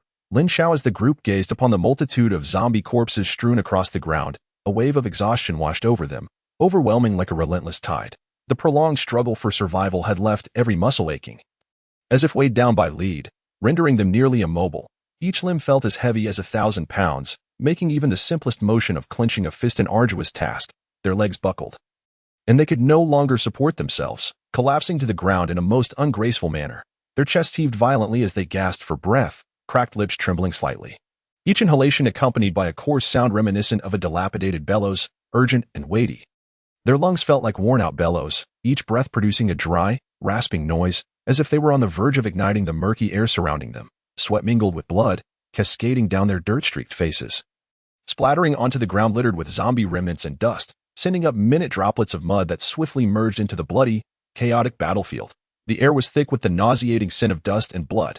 Time seemed to stand still, and they could not discern how long had passed. Gradually, their rapid breathing slowed, and they began to awaken from what felt like a long and terrifying nightmare, their strength returning bit by bit.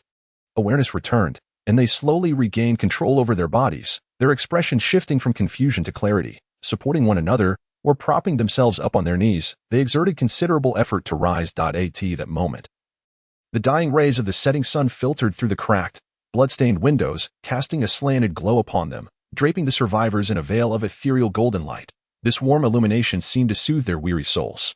After a brief respite, the group dared not relax their vigilance, swiftly drawing the short knives strapped to their waists. The blades glimmered ominously in the dim light, reflecting their resolute faces. They were acutely aware that in this perilous world, a moment's respite could invite fatal danger. They approached the scattered zombie corpses with steady, albeit vigilant, steps, ever watchful for any lurking threats that might emerge from the shadows. With each step, they cautiously observed their surroundings, their ears attuned to even the faintest sounds. Upon reaching the zombies, they acted without hesitation.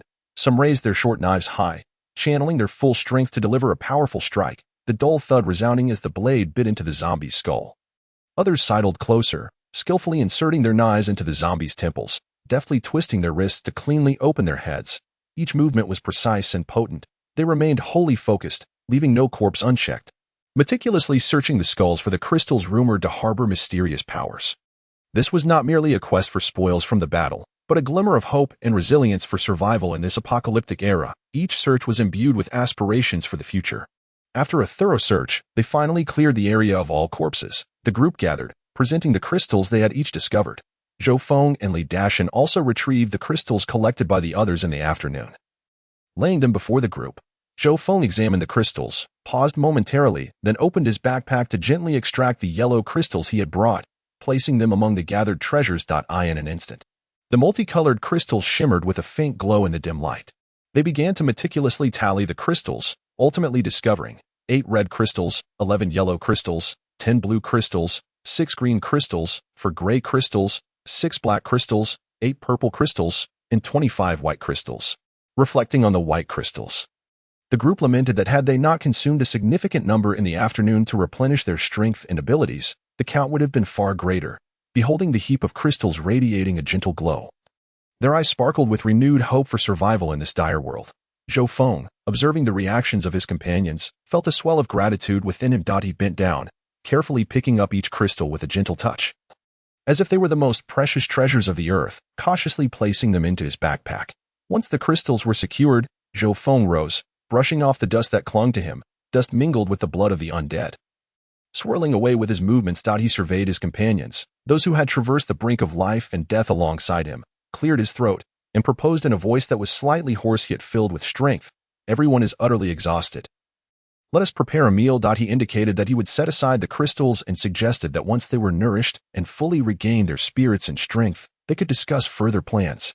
However, Zhou Feng's words trailed off abruptly, a hint of embarrassment crossing his face as he realized that despite their shared ordeal, he did not even know the name of the girl beside him. Sensing his discomfort, she stepped forward with a warm smile, introducing herself with poise. "Hello everyone. My name is Lin Xiao. If it weren't for your assistance today, I would have likely fallen victim to the zombies. I am truly grateful to all of you." Her voice rang clear and melodious, a refreshing note in the otherwise somber atmosphere.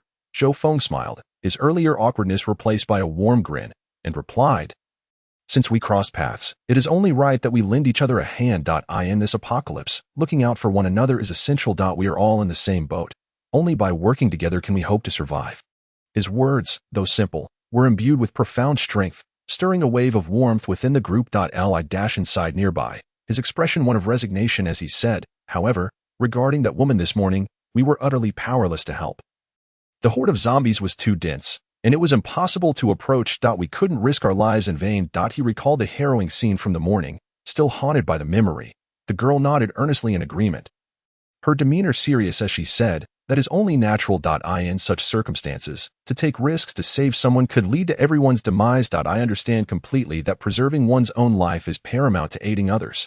Her gaze was resolute, and her words conveyed maturity and wisdom. The group nodded in silent agreement. In this treacherous apocalypse, they all recognized that a grateful, rational individual was an invaluable ally. By contrast, they naturally preferred such a person in their ranks over those who were naive and ungrateful. For in this brutal world, every decision could mean the difference between life and death, leaving no room for carelessness. Chapter 35. Hot Pot. Having successfully barricaded the mall's entrance with debris, Zhou Feng exhaled a breath of relief. Turning to face his companions, his eyes radiated determination and steadiness as he emphatically waved his hand and declared, "Let us ascend to the third floor." The group hurriedly followed, their footsteps swift yet cautious, ever alert to the possibility of hidden zombies lurking in the shadows. Upon reaching the third floor, they found the doors of all the shops wide open, much like those on the first and second floors. The once orderly shelves now lay scattered across the ground, products strewn about as if the place had been ravaged by a frenzy. In the dim light, shards of broken glass glimmered with a cold, unsettling brightness, sending chills down their spines. Zhou Feng carefully surveyed the area, his gaze drawn to a hot pot restaurant. The glass door was tightly shut, covered in a thin veil of dust, as if it stood apart from the chaos outside. The glass door was locked, and peering through the transparent barrier, one could see the meticulously arranged tables and chairs within the establishment, their surfaces polished to a pristine shine. The condiment jars were lined up in an orderly fashion, everything in perfect harmony, as if this place had never ceased operations amidst the cataclysm, having fortuitously evaded the impending doom. Zhou Feng's gaze was piercing, sweeping over the crowd with a steady demeanor as he declared, "This is the place. We shall rest here for dinner tonight." Nods of agreement rippled through the group, relief evident on their faces. Dashin, a man of impulsive disposition, strode forward with urgency, his grip firm around the battle-worn gun handle. Muscles taut, eyes glinting with a fierce determination. He raised the gun handle high and brought it down with force upon the door lock. The resounding clang echoed harshly in the desolate mall, the lock clattering to the floor, the metallic sound reverberating in the stillness. Subsequently, the group entered the hot pot restaurant in succession. Upon entering, Li Dashin dashed straight for the kitchen. In this world of scarcity, he understood the paramount importance of sustenance for their group. A hearty meal could grant them the strength to endure a little longer. He opened the freezer, revealing an array of ingredients, a veritable feast. Turning to Zhou Feng, who had followed in to assist, he exclaimed with excitement, "Let us have hot pot tonight. The ingredients and condiments are remarkably complete." Zhou Feng glanced at the freezer and nodded in agreement. "Indeed, hot pot is quick and convenient. Everyone is utterly exhausted, so let us prepare it as easily as possible." Li Dashin bent down, meticulously selecting the ingredients, then took time to familiarize himself with the kitchen layout. inspecting every cabinet and utensil to ensure he was well prepared for the culinary endeavor ahead. Soon, the ingredients and condiments were neatly arranged on the countertop. Meanwhile, Lu Yulan and Lin Xiao diligently wiped down the dust from the tables and chairs, their focused and resolute expressions leaving no corner overlooked. Before long, a clean and tidy dining area was established. They thought to themselves, even amidst this dreadful apocalypse, one must not lose the love for life and the sense of ritual. A proper dinner might bring a glimmer of warmth and hope to everyone. Wai Yunyan stood to the side, observing the bustling activity around her, feeling uncertain about her role. Her hands fidgeted nervously, her eyes filled with confusion and disappointment. After a moment of hesitation, she took timid steps toward the kitchen and asked in a hesitant voice, "Brother, is there anything I can do?" Zhou Feng paused his task, looking at her eager yet youthful face, and offered a gentle smile. "Just hold on to mochi and play in the store. You are still a child and need not work. There will be plenty of opportunities for you to contribute later." Yunyan nodded, embracing mochi as she ventured outside to play. Meanwhile, the group worked together to wash the ingredients, preparing the hot pot by pouring in fresh water and plugging in the power, patiently awaiting the water to boil. Before long, the hot pot began to bubble enthusiastically, steam rising delicately, enveloping the weary yet expectant faces of the group. The broth was a rich bone soup, simmered to a milky whiteness, with red dates, goji berries, and scallions floating within, the fragrant aroma instantly permeating the restaurant. Li and skillfully placed various ingredients into the pot. The tender lamb slices changed color upon contact with the boiling broth, curling into an enticing shape. Crisp tripe bobbed up and down in the pot, absorbing the delicious broth. Plump and juicy, golden tofu skin, vibrant greens, and round meatballs joined the fray, dancing joyously in the bubbling concoction as if participating in a lively ball. Lu Yulan and Lin Xiao arranged bowls and chopsticks neatly before each person, thoughtfully preparing dipping sauces. Minced garlic, cilantro, scallions, and sesame oil harmoniously blended in the bowls, and a ladle of the steaming broth was added, creating an irresistible aroma that made one's mouth water. Zhou Feng was the first to pick up his chopsticks, delicately dipping a slice of clearly marbled lamb into the fragrant sauce, slowly placing it into his mouth, savoring it as if tasting the most exquisite delicacy in the world. He tilted his head back slightly, exclaiming, This is absolutely delicious. Everyone should eat their fill. Who knows when we might find another hot pot after leaving this place." His voice, tinged with the hoarseness of fatigue and tension, finally relaxed a little, allowing him to immerse himself in the moment's comfort. Li, on the other hand, was a picture of unrestrained enthusiasm, devouring the food with gusto, his cheeks bulging as he spoke indistinctly. "These are all my carefully selected ingredients. Everyone should eat their hearts out. Being full and satisfied is essential for the journey ahead." Hardly had he finished speaking when he quickly grabbed a hefty portion of tripe, skillfully maneuvering it into his mouth, his expression conveying that this was the most delectable meal he had ever tasted. Lin Xiao, seated nearby, wore a gentle smile as she carefully placed vegetables into Yunyan's bowl. Her voice soft, "Yan, make sure to eat plenty. You're at that growing age and can't afford to go hungry." Wai Yunyan, cradling mochi, her eyes sparkling like stars in the night sky, nodded softly, "Thank you." She then cautiously picked up a meatball, taking a gentle bite, the succulent juices bursting in her mouth, the delightful flavor causing her eyes to squint with delight. Mochi, drawn in by the enticing aroma, curiously craned his neck, his dark eyes eagerly watching the delectable food in Yunyan's bowl. Seeing this, Zhou Feng quickly stood up, preparing another pot, pouring in clear water for the broth, and adding fresh meat.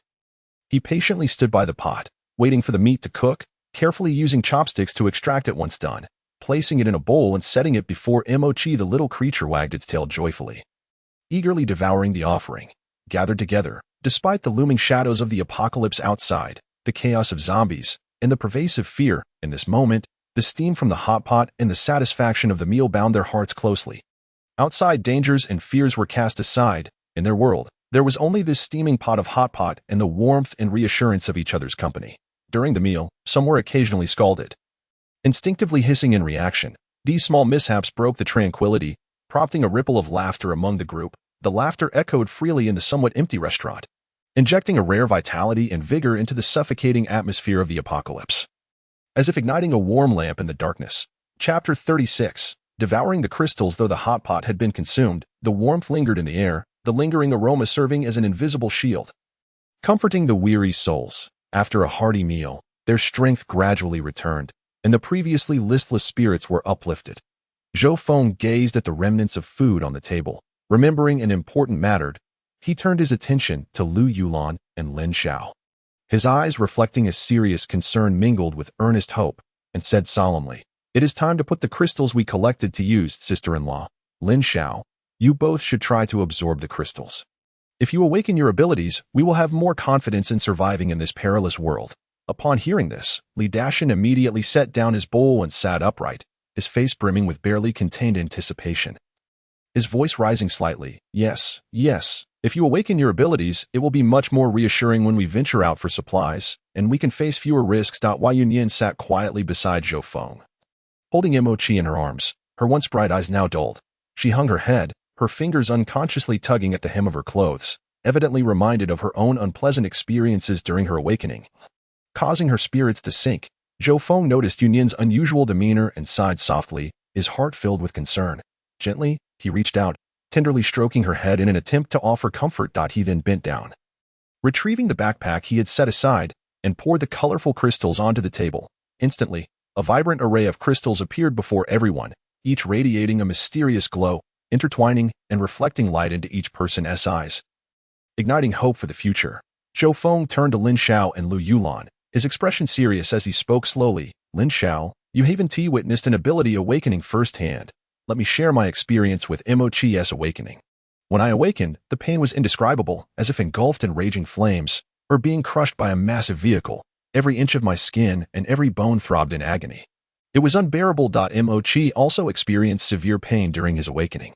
However, Brotherly did not feel any pain when he awakened, so it seems the reactions to awakening vary from person to person." He paused, his gaze falling on the pile of crystals, continuing, "The crystals here come in different colors, corresponding to various attributes. When you choose, don't do so blindly. Follow your inner feelings and select the one that resonates with you most strongly. It may help you awaken the ability that suits you best." Lin Xiao nodded in response, "Understood. I also have a crystal that I don't feel much affinity for, so I suppose it's not meant for me." Saying this, she produced a black crystal from her backpack and placed it among the others on the table. Lu Yulan and Lin Xiao exchanged a moment of connection, after which they each selected a crystal. Lu Yulan chose a striking red crystal, identical to the one chosen by Li Dashan, while Lin Xiao opted for a gray one. Both women then calmed their minds, closing their eyes to attune themselves to the energy surrounding them. Moments later, each made her decision. Lu Yulan's choice mirrored Li Dashan's, a vibrant red crystal that shimmered like a dancing flame, while Lin Xiao ultimately selected a brilliant blue crystal. Once Lu Yulan made her choice, she instinctively exchanged a glance with Li Dashan. Under the weight of his concerned gaze, she inhaled deeply and slowly placed the red crystal into her mouth, closing her eyes as she steeled herself to swallow it, as if embarking on a solemn and unknown adventure. Lin Xiao, having confirmed her choice, also placed her crystal into her mouth, the sound of her swallowing echoing in the tense atmosphere. As if they were both consuming a hope that could alter their fates, the air was thick with anticipation as everyone held their breath, their eyes fixated on the two women. Suddenly, Lu Yulan's brow furrowed slightly, and a faint red light began to emanate from her palm, standing out vividly in the dim surroundings. Li Dashan's gaze was instantly drawn to this flicker of light. He instinctively stepped forward, his hands clenching into fists, the veins on the back of his hands standing out.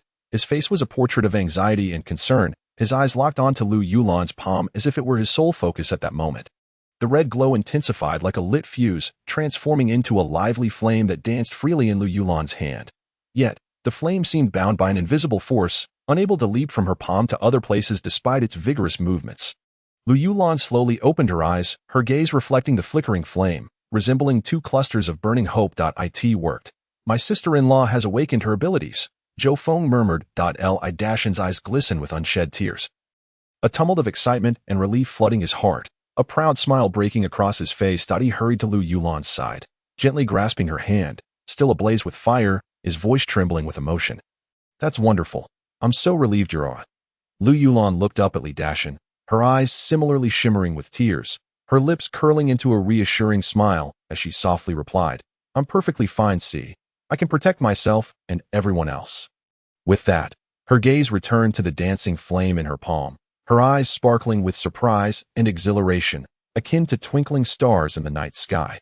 She took a deep breath, calming her racing heart, and then attempted to harness the mysterious power she had just acquired. Following her inner intuition. As her will flowed gently, the flame seemed to come alive, as if receiving a sacred command, rapidly spreading until it engulfed her entire hand.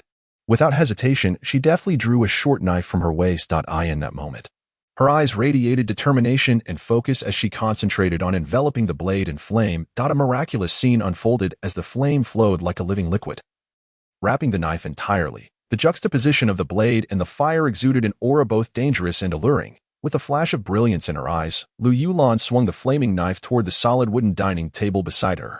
With a dull thud, the fiery blade pierced through the hefty table with ease, leaving a perfectly round hole upon extraction. The surrounding wood was singed within seconds, releasing a faint charred scent.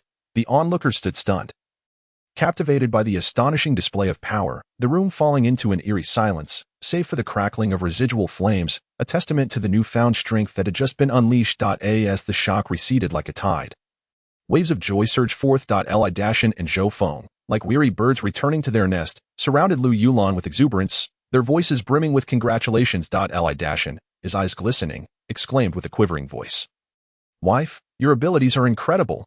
Look at this solid wooden table. It's as thick as a fist, and you cut through it like it was tofu."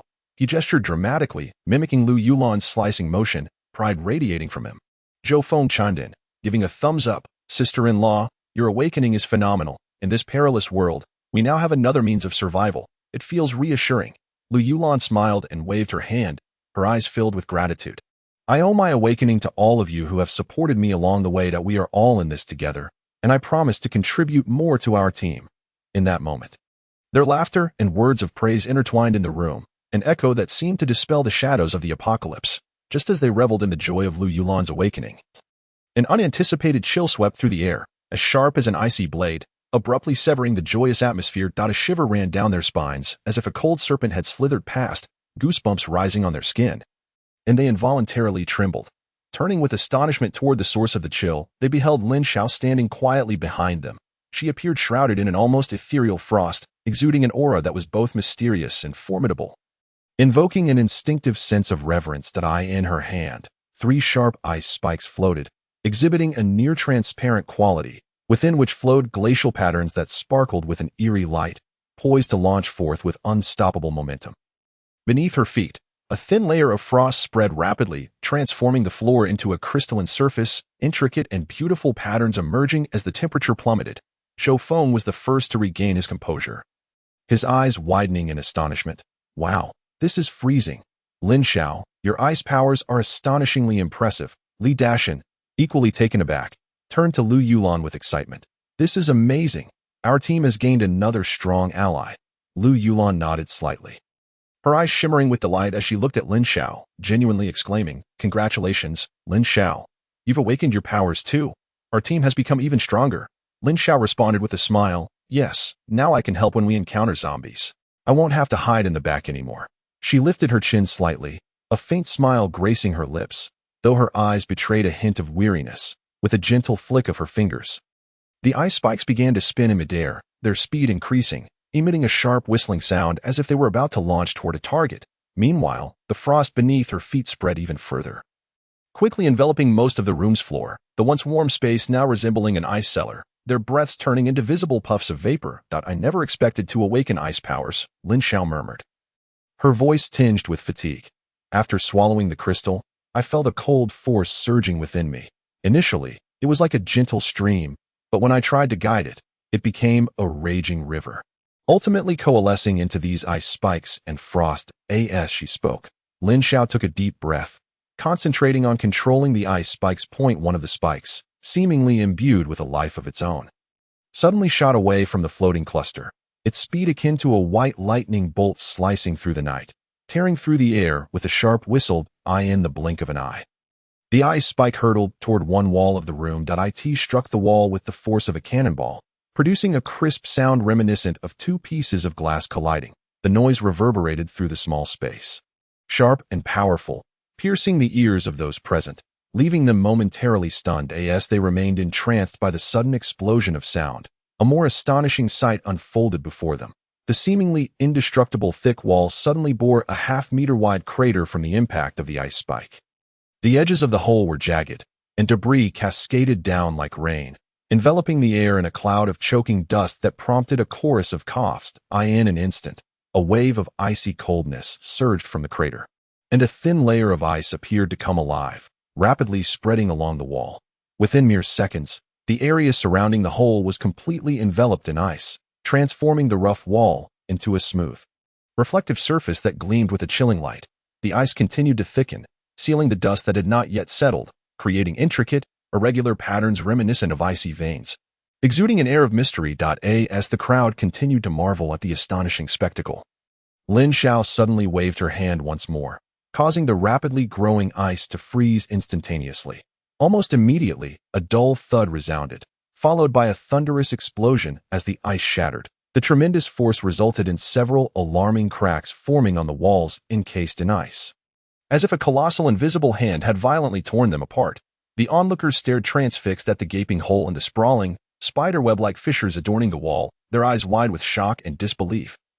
Unable to tear their gaze away from the terrifying sight. At that moment, a loud meow abruptly pierced the tense atmosphere, shattering the stillness. Reflexively, the group turned toward the sound, only to find Mo Chi had gracefully leapt from the table, now standing by Zhou Feng's leg. Its fur bristled slightly, back-arched, glaring intently at the door, occasionally emitting a low growl from its throat. Startled, the group followed Mo Chi's gaze and noticed a young man in a waiter's uniform standing outside, seemingly oblivious to the commotion.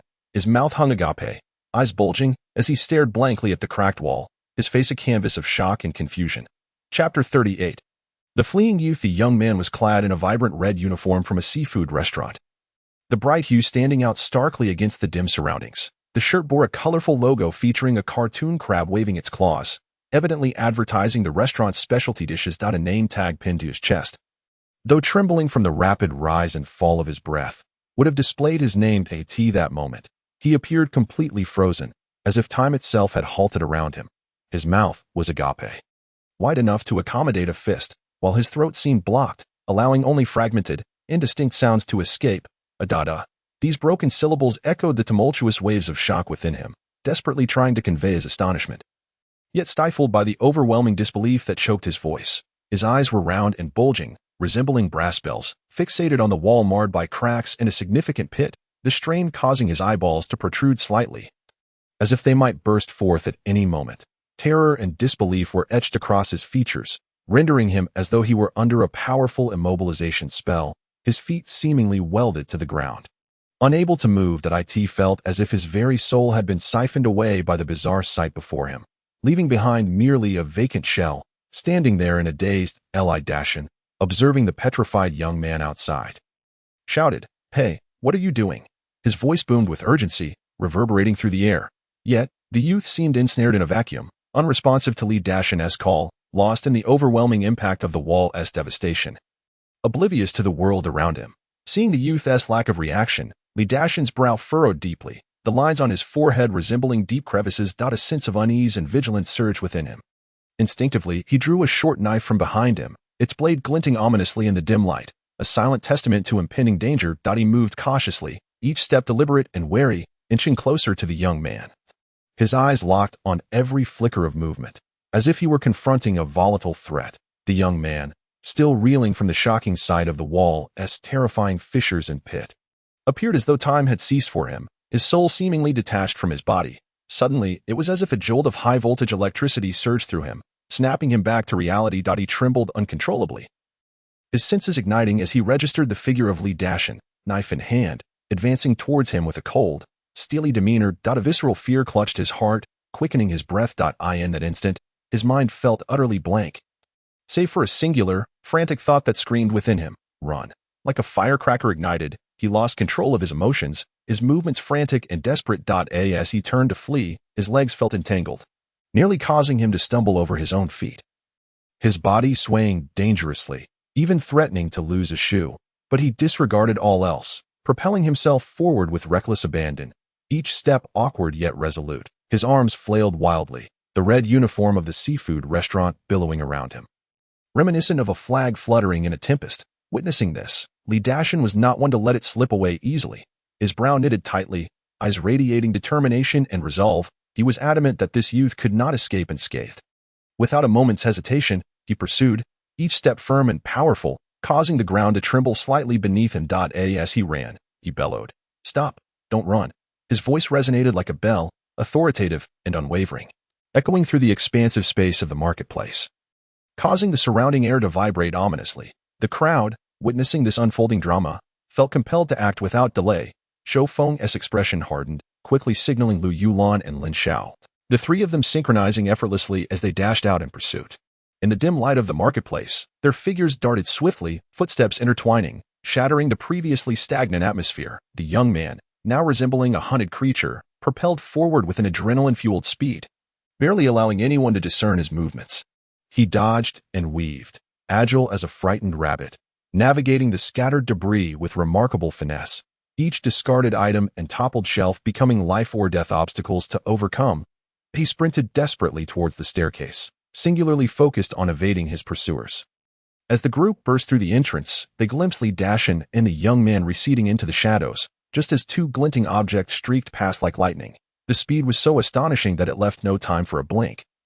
Merely a flash of white light. Upon closer inspection, it was revealed to be a short knife and an ice spike, both having flown past the youth to come to a halt a mere distance ahead of him.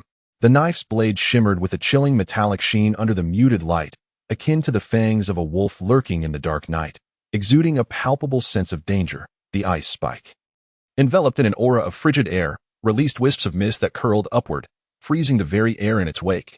Both weapons, poised threateningly before the young man, resembled merciless executioners, silently warning him. Any further movement would result in immediate and fatal consequences. The youth, paralyzed by this sudden turn of events, came to an abrupt halt, the soles of his shoes screeching against the ground. Tremors racked his body uncontrollably, teeth chattering in fear, his face a portrait of despair as his wide eyes, dilated with terror, reflected the impending doom he envisioned. Li Dashan stepped forward, maintaining a steady distance of 2 meters behind the young man, his legs slightly apart in a defensive stance, gripping the knife firmly. Its blade angled toward the ground, ever vigilant of the youth's next move. Breathing heavily, he addressed the trembling figure. "Kid, why are you running so fast?" His voice, still laced with the remnants of exertion, resonated with undeniable authority. The youth remained rooted in place, quaking with fear, every muscle tensed. He could hear the footsteps of the approaching crowd growing louder, each step striking like a hammer against his heart, as if echoing the countdown of his fate, causing his heartbeat to race perilously close to collapse. Chapter 39. Li Yang. The suffocating silence was shattered by the increasingly chaotic and heavy footsteps drawing near. The young man's heart raced, threatening to burst from his chest, beads of sweat rolling down his forehead, tracing a path across his pallid complexion. His breath came in rapid, disordered gasps, each intake resembling a desperate inhalation of icy air. His entire body trembling uncontrollably.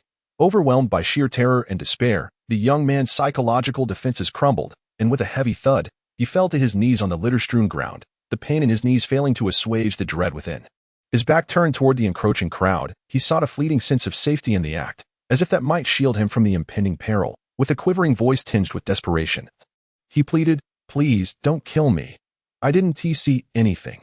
I'm just a blind man." Li Dashan, witnessing this spectacle, felt a mix of amusement and exasperation, pondering to himself how convincingly the young man could feign ignorance.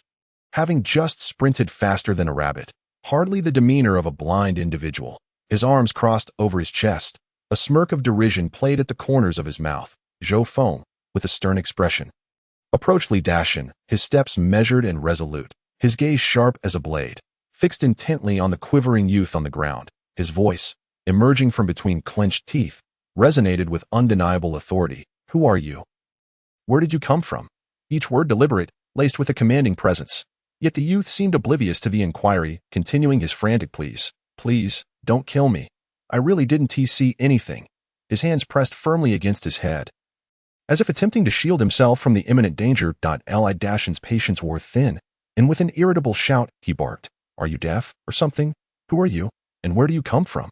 His voice resonated through the ruins, stirring up a cloud of dust. Zhou Feng regarded the trembling youth, whose body shook like chaff in the wind. A glint of cunning flickered in his eyes as a plan formed in his mind. He stepped forward, slightly leaned in, and a faint, almost imperceptible smirk danced upon his lips as he coldly threatened, "Speak quickly. If you do, we shall let you go. If not, you shall not like our hospitality." With that, he subtly raised his hand, signaling his companions behind him, who understood the cue and stealthily began to encircle the young man, creating a palpable sense of entrapment. Upon hearing these words, the youth panicked and hurriedly replied, My name is Li Yong. I work as a kitchen assistant at the meat and crab pot restaurant on the third floor of the mall. After the earthquake yesterday morning, a horde of zombies suddenly appeared, and we took refuge in the mall's storage room.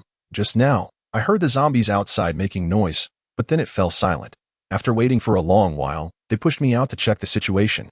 As soon as I stepped outside, I saw corpses of zombies littering the ground, and I caught a whiff of the delicious aroma from the hot pot restaurant, so I followed it here. The moment I arrived, I saw that lady throw something, and then the wall exploded.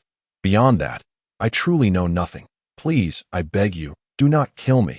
To his surprise, the young man divulged everything in a rush. Causing the others to exchange glances, Zhou Feng narrowed his eyes, scrutinizing Li Yong before saying, "Come with us. We have more questions for you. Rest assured, we will not harm you." With that, he turned and strode towards the hot pot restaurant.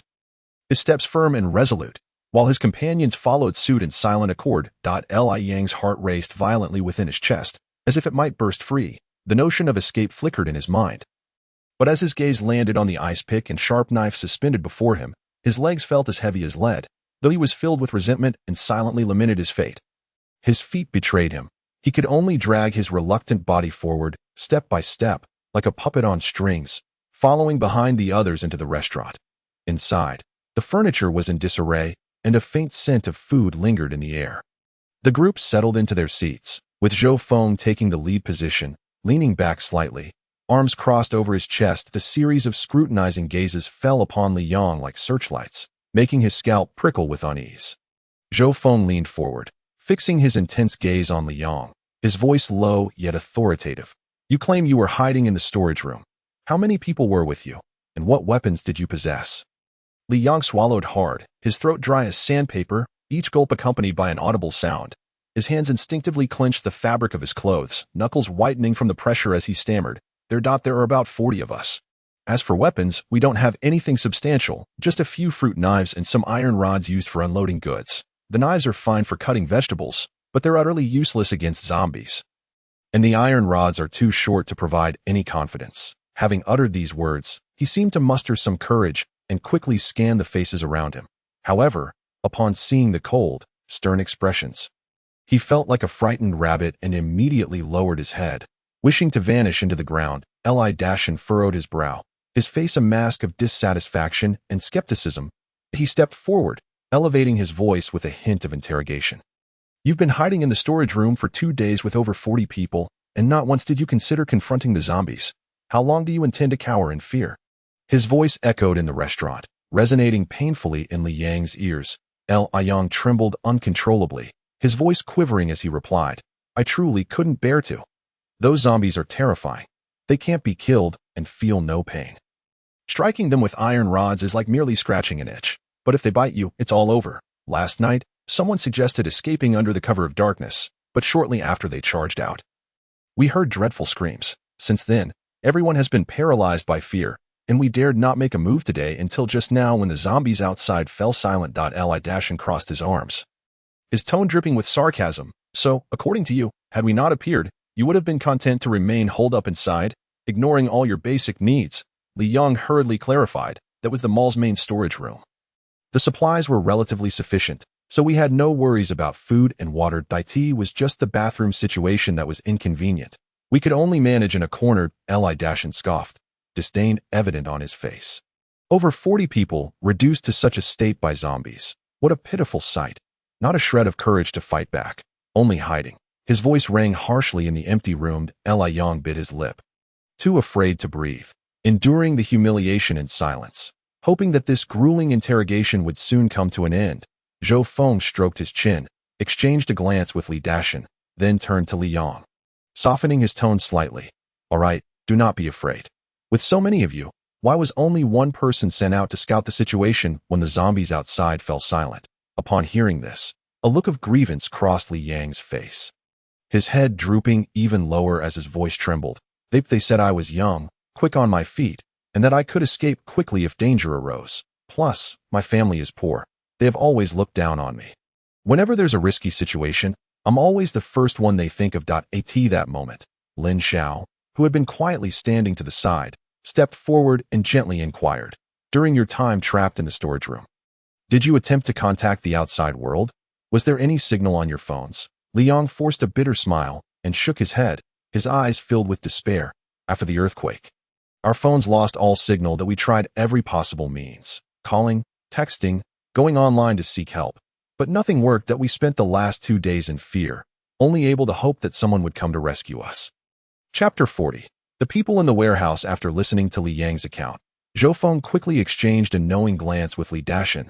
Their thoughts aligned that he straightened his back, his gaze resolute as he surveyed his companions.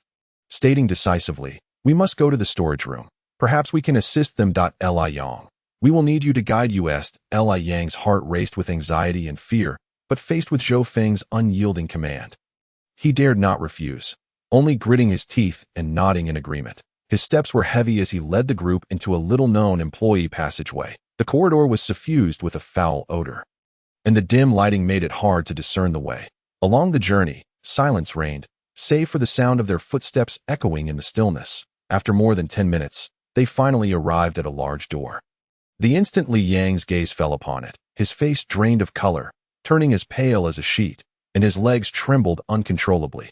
His lips quivered as if he wanted to speak, but fear seized his throat. The door was smeared with dried black blood, and deep claw marks gouged into the metal, clearly indicating that zombies had frequented this place before. Taking a deep breath, Li Yang approached the door, summoning all his strength to knock. The sound echoed dully through the corridor, each thud resonating in the hearts of those present. He then shouted at the top of his lungs, "Open the door. It's me, Liang. I'm back, and help has arrived." Inside, a flurry of hurried footsteps could be heard, as if someone were racing about in a panic. Soon, a familiar voice called out, "Coming right now." As the words finished, the sound of a lock turning echoed clearly. The door swung open. A group of bedraggled figures emerged before Zhou Feng and the others. Their clothing was disheveled, faces etched with fatigue and fear. Yet their eyes shone with the joy of having survived an ordeal. "Finally, someone has come to save us. I was almost suffocated in there." A small, slender young man burst forth, his voice thick with tears. His eyes reddening. "We've been hiding in here for 2 days, living in constant fear of those zombies breaking in. Why did it take you so long to arrive? Your rescue team is too slow." A middle-aged man scowled, his tone tinged with reproach. "We were on the brink of despair inside, praying for someone to come to our aid. At least someone is here now. It's safe outside." An elderly man, gripping a makeshift cane, trembled as he stepped forward, concern etched in his gaze. "Are the zombies still nearby? What is happening outside?" A young woman inquired anxiously, her hands tightly clutching the hem of her clothes. "How are our family and friends? Has anyone found them? Is there any signal?" "I want to call my family," a bespectacled man said, his expression tense, tightly gripping a phone that had long since run out of battery. Uncertain if his loved ones were trapped somewhere. "Can you take us to safety?" a burly man asked eagerly. "I can no longer endure staying in this cursed place, listening to the zombies outside. I can't even sleep." The cacophony of voices filled the small space, each person contributing to the chorus of distress, their emotions spilling over like a lit powder keg, unleashing the pent-up fear, anxiety, and indignation accumulated over the past days. Some lamented their despair while trapped, others angrily questioned the tardiness of the rescue, their voices intertwining and reverberating painfully in the ears. Li Dashan listened, his heart in turmoil, his brow furrowed into a tight knot, his temples throbbing. Unable to contain himself any longer, he bellowed, "Silence!" Yet his voice was like a small stone cast into a raging sea, instantly engulfed by the clamoring crowd, going entirely unnoticed. The people remained engulfed in their emotions, akin to a group of drowning individuals desperately grasping for a lifeline, throwing questions one after another, unable to pause. Lin Xiao stood to the side, her previously calm eyes narrowing slightly, a glimmer of imperceptible coldness flashing within them. In an instant, an invisible chill radiated from her, causing the surrounding temperature to plummet. This wave of cold came with startling swiftness, like the frigid north wind in the depths of winter, sweeping in without warning. The crowd shivered, their bodies quaking uncontrollably, their teeth chattering, and goosebumps erupting all over their arms. "Good heavens, how can it be so cold in August?" someone cried in terror. The crowd instinctively crossed their arms, rubbing themselves vigorously in an attempt to generate warmth. But the chill lingered, relentless as a shadow, leaving them trembling. Li Yang. Witnessing this scene, turned pale with fright. Without a word, he darted behind Zhou Feng and the others like a startled rabbit. While others may have been oblivious to the situation, he had personally witnessed the girl hurl an object that created a large dent in the wall, fully aware of her formidable strength, and thus dared not act recklessly, hiding behind the group and silently praying to avoid the terrifying cold. As the clamor finally subsided, the air remained thick with tension and unease. Zhou Feng stepped forward, cleared his throat, and spoke steadily. We merely passed through here by chance and shall depart tomorrow. We came to inform you that the zombies in the mall have been cleared, and you need no longer cower in the warehouse in constant fear. His gaze swept over the panicked, bewildered survivors, stirring a complex emotion within him. Without hesitation, he turned and strode purposefully towards the corridor. Li Dashin, Lin Xiao, and the others followed suit in tacit understanding, their steps hurried, eager to bid farewell to this realm of chaos and dread. Their figures receded into the distance, leaving the survivors standing there, exchanging bewildered glances, their eyes reflecting utter confusion. The light in the corridor remained dim, as if shrouded in a layer of somber haze. Zhou Feng halted, his brow slightly furrowed, and surveyed his companions with a tone tinged with helplessness and regret. I had hoped to take them along, but as you all have seen, their demeanor just now was truly better to let it go. Li Dashin crossed his arms, a displeased expression etching across his face as he concurred. Indeed, these people are far too rowdy. We must tread carefully in our daily movements, fearful of drawing zombies with even the slightest noise. If we were to take along such an inexperienced and restless group, it would spell great trouble. We might not even make it far before being surrounded by zombies. Lin Xiao stood quietly nearby, nodding gently, her expression serene yet imbued with an undeniable firmness. Moreover, they were so engrossed in their complaints and incessant questions that they utterly disregarded any plans we tried to convey. Such a disjointed group, in this perilous environment, would be incapable of coordinated action and would only become a burden to one another. Zhou Feng sighed softly, his gaze drifting to the street outside. Enshrouded in darkness, his thoughts wandering far away. The street exuded an air of deathly silence, faint sounds of unidentified objects stirring amidst the ruins, as if foreshadowing the arduous challenges ahead. His voice turned low and grave. Our destination lies far ahead, fraught with unknown dangers. We must ensure the efficient operation and seamless cooperation of the entire team to enhance our survival chances. Bringing them along would not only hinder our pace, but could also jeopardize the safety of the entire group. At that moment, Lu Yulan, who had been quietly trailing behind Li Dashin, stepped forward, her eyes filled with worry and compassion. She spoke softly, yet leaving them here feels somewhat unjust to me. After all, we are all survivors of this disaster and should support one another in overcoming challenges. Li Dashin turned to her and gently patted her hand, his gaze filled with understanding and comfort. Yulan, I comprehend your sentiments. Your kindness is commendable, but this is a necessity we cannot avoid. We are uncertain of the safety of our next destination and simply lack the energy and resources to care for so many individuals. Chapter 41. Searching the mall, the group stepped out from the dim, oppressive corridor, reminiscent of a giant beast's throat, and re-entered the mall's interior. The sudden influx of light made the mall's illumination appear exceptionally glaring, the stark white light unabashedly revealing the chaotic scene in this area. Scattered goods, toppled shopping carts, and disheveled stores all bore witness to the chaos and panic that had once engulfed this place. As they prepared to ascend to the third floor, Lin Xiao suddenly halted. As if recalling something, her gaze swept over the group with a spark of excitement and anticipation, and she proposed, "It's still early. Even if we return, we'll likely be too restless from today's events to sleep. Look at how vast this mall is. It must be rich in supplies. If we don't seize the opportunity to scavenge now, we might regret it later." Upon hearing this, Zhou Feng's eyes brightened instantly, and he eagerly nodded in agreement. Excellent idea. After a brief contemplation, he began to organize. Li Dashin and I will search for some weapons. After spending half the day slaying zombies, the long spear we fashioned this morning is no longer sufficient. We need to find something more effective. The three of you should gather some easily portable food. Just as Lin Xiao was about to respond, Yunyan, who had been quietly standing to the side, immediately tightened her grip on Zhou Feng's clothing upon hearing the plan to split up. Looking up with determination in her eyes, she softly declared, "Brother, I want to go with you." Her tone suggested that should Zhou Feng disagree, she would remain rooted to the spot. Zhou Feng gazed at Yunyan, a hint of helplessness flitting across his eyes, but more so, tenderness. After a moment's thought, he turned to Lin Xiao and Lu Yulan, saying gently, "Then let Mochi accompany you too. It shares a special connection with me. Should anything arise, it will come find me and can locate my position." With that, he carefully picked up Mochi and tenderly placed it in Lin Xiao's arms.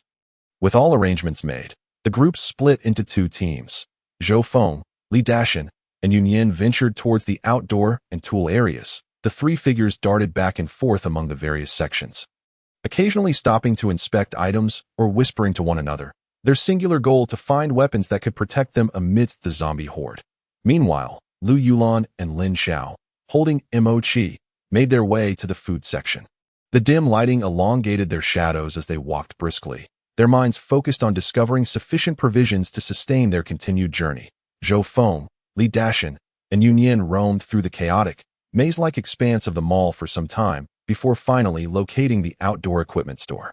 The store's exterior was distinctive, with a life-sized model of a climber positioned at the entrance. The model was remarkably lifelike, clad in professional mountaineering gear, sturdy climbing boots, and gripping a climbing pole, its body slightly leaning forward as if exerting itself to scale a towering peak. The figure radiated confidence and determination, its gaze fixed on the horizon as if challenging the unknown heights ahead. Surrounding the model were faux rocks and greenery, creating an ambience of outdoor adventure. As the trio approached the store, they peered through the somewhat dirty yet still bright glass window to glimpse the interior. The shelves inside were meticulously arranged, starkly contrasting with the chaos found elsewhere in the mall. Upon entering, they were greeted by an array of outdoor gear adorning the walls. One side of the wall displayed an assortment of backpacks, ranging from compact daypacks to large, spacious backpacks suited for long journeys.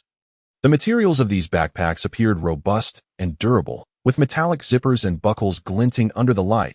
On the opposite wall hung various styles of tents, some compact and portable for solo campers, while others were spacious enough to accommodate a family for outdoor excursions. The tents boasted a variety of colors, from understated army green and deep blue to vibrant orange and red. The fabric felt thick and substantial, with a waterproof coating glistening faintly in the light. That on the ground shelves lay an assortment of outdoor tools, including sharp Swiss Army knives, multifunctional pliers, and powerful flashlights. The flashlights varied in design, some compact and portable enough to be attached to a keychain, while others were larger and more powerful, capable of illuminating darkness for dozens of meters ahead. Nearby, additional shelves showcased climbing ropes, helmets, knee and elbow pads, each crafted with precision, exuding a professional aura. In one corner, a unique shelf displayed energy supplement food specifically designed for outdoor enthusiasts. Zhou Feng's gaze swept back and forth among the equipment, his mind quietly deliberating which weapon would be most suitable for the impending dangers. Li Dashan, unable to restrain himself, exclaimed in admiration, "This store is quite well decorated. The shelves are sturdy, and the variety of goods is impressive. That we certainly have much to choose from." Yun Yin closely followed Zhou Feng, her eyes sparkling with excitement as she curiously surveyed her surroundings, as if she were immersed in a treasure trove filled with novel wonders. Zhou Feng and Li Dashan first selected 5 robust mountaineering backpacks, placing them securely on the ground. The straps of these backpacks were wide and soft, and the design of the carrying system was remarkably rational, clearly indicating they were high-quality gear capable of alleviating considerable burdens during long journeys. Subsequently, Zhou Feng and Li Dashan ventured into the outdoor knife section. The array of knives here was dazzling, with shelves brimming with various types, from intricate folding knives to hefty machetes, each radiating a unique metallic luster. However, confronted with such a plethora of options, the two found themselves in a quandary. Their understanding of outdoor knives was limited to their effectiveness in dispatching zombies, while the nuances of materials, craftsmanship, and subtle differences eluded them.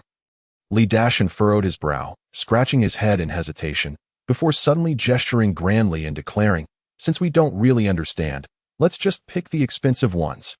As the saying goes, you get what you pay for.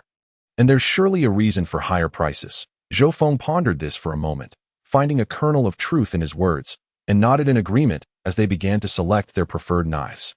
Their eyes roamed the shelves until they were captivated by more than 10 gleaming outdoor hunting knives. These knives had substantial blades, imparting a sense of solidity and reliability. The design of the handles fit snugly in the palm, providing exceptional grip, ensuring comfort even during prolonged use. The sheaths were adorned with intricate engravings, made from durable materials, silently attesting to their exceptional quality.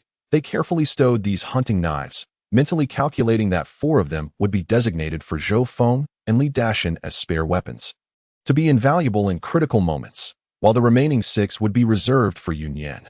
Given her unique abilities, her command over these sharp tools would undoubtedly unleash greater power against zombies, serving as a formidable safeguard for their team. Chapter 42. The search in the mall too. After selecting the hunting knives, Zhou Feng turned and noticed another shelf to it was densely packed with outdoor survival fixed-blade knives, their reflective edges glaring under the bright lights. Observing this, Li Dashan quickly stepped forward, seizing a fixed-blade knife and vigorously swinging it through the air, assessing its weight and balance. Zhou Feng followed suit, picking up another knife to scrutinize closely. The blade of this fixed knife boasted smooth, natural lines, resembling a meticulously crafted work of art. Its edge was extraordinarily sharp, glinting ominously under the dim light, sending a chill down one's spine. The material of the blade was robust, and a gentle tap produced a crisp sound, showcasing its high quality. The ergonomic design of the handle ensured a comfortable and secure grip, even during intense combat, preventing it from slipping away easily. Li Dashan's eyes sparkled with excitement as he exclaimed, "Xiao, look at this knife. It's both sharp and sturdy. If we modify it into a spearhead, it would be perfect and incredibly durable. Our long spears equipped with such heads would make zombie slaying a breeze." Zhou Feng nodded slightly, his eyes reflecting agreement. The two shared a knowing smile and promptly began their meticulous selection of suitable fixed-blade knives, thoroughly examining each one, weighing them in hand, striving to find the most perfect few. After completing their selection of fixed-blade knives, they proceeded to the tent section, where an array of styles dazzled the eye. After careful consideration and comparison, they ultimately settled on 5 portable camouflage tents. These tents were lightweight, compact when folded, and easy to carry, ensuring minimal burden during long treks. Additionally, the camouflage color provided excellent concealment in the wilderness, allowing them to rest without easily being detected by zombies or other lurking dangers. The material of the tents was resilient, exhibiting outstanding waterproof and windproof properties, providing a safe and warm refuge even in the face of inclement weather, offering them a secure haven amidst the hardships of a post-apocalyptic journey.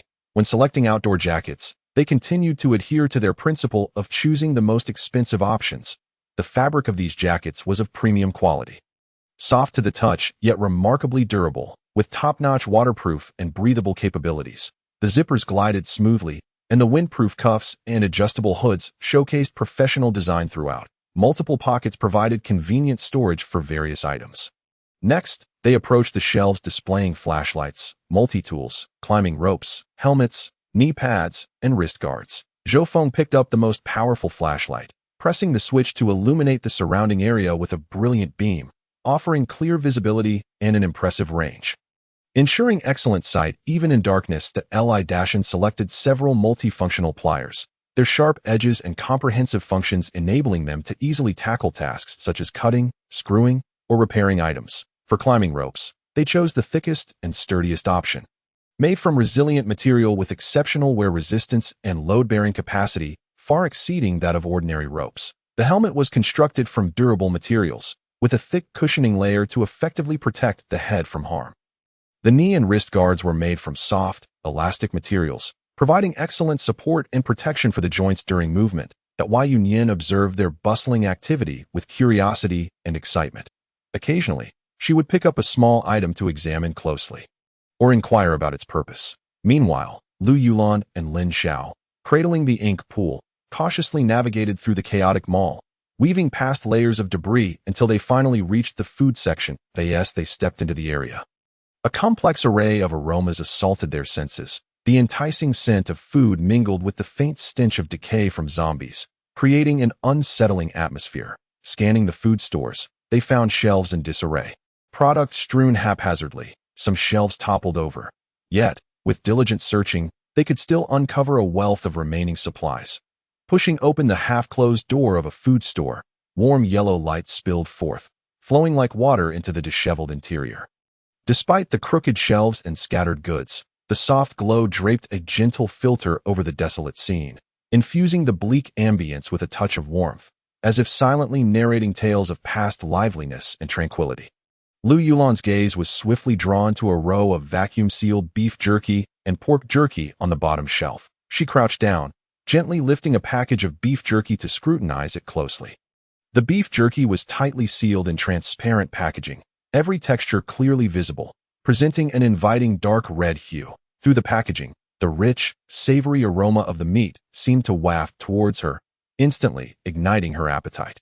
Lu Yulan understood that this beef jerky was not only rich in protein, providing a rapid energy boost in this perilous world, but its vacuum sealing also offered excellent moisture and pest resistance, ensuring it would remain unspoiled even amidst the jostling of their backpacks and the trials of wind and rain. Spotting the entire row of enticing meat jerky, Lu Yulan felt a surge of joy. Quickly retrieving 2 large plastic bags and deftly collecting the jerky into them, as if she were gathering precious treasures in no time. The 2 bags were filled to the brim. Lin Xiao, not wanting to be idle, gently set the ink pool down to keep it company. Her attention was then captured by several bags of dehydrated vegetables on a nearby shelf. Picking one up, she scrutinized it under the soft light. Clearly seeing that the vegetables had been dehydrated to a compact size while retaining their original shapes and colors, these dehydrated vegetables could be quickly revitalized with hot water, regaining their fresh appearance, making them incredibly convenient for enhancing nutrition in soups or for direct consumption. Undoubtedly an excellent source of vitamins in this resource-scarce environment. Lin Xiao glanced at Lu Yulan, who was diligently packing the jerky, then turned to find a large plastic bag to neatly store the dehydrated vegetables, arranging each bag meticulously as if planning their future supplies. The 2 were not content with just this. They continued to search diligently among the shelves. Lu Yulan discovered a few cans of instant oatmeal tucked away in a corner, her eyes lighting up instantly. She picked one up, examining the label closely, noting that the oatmeal was rich in dietary fiber, providing prolonged satiety, essential for maintaining stamina during long journeys. Moreover, the can was well sealed, alleviating concerns about moisture or spoilage, making it perfect for eating on the go or preparing with water once a source was found, easily addressing any hunger that might arise during their travels. Lu Yulan carefully placed the cans into a new convenience bag, ensuring they would not be crushed. Meanwhile, Lin Xiao discovered a variety of canned meats on a nearby shelf: chicken, fish, luncheon meats, and more. She picked up a can of chicken, giving it a gentle shake to gauge its weight. Canned meat is not only rich in protein, but also boasts an extended shelf life, allowing for convenient consumption straight from the can. Without a moment's hesitation, Lin Xiao procured another bag, meticulously packing the cans one by one. With each can she placed inside, she silently calculated the energy these provisions could provide.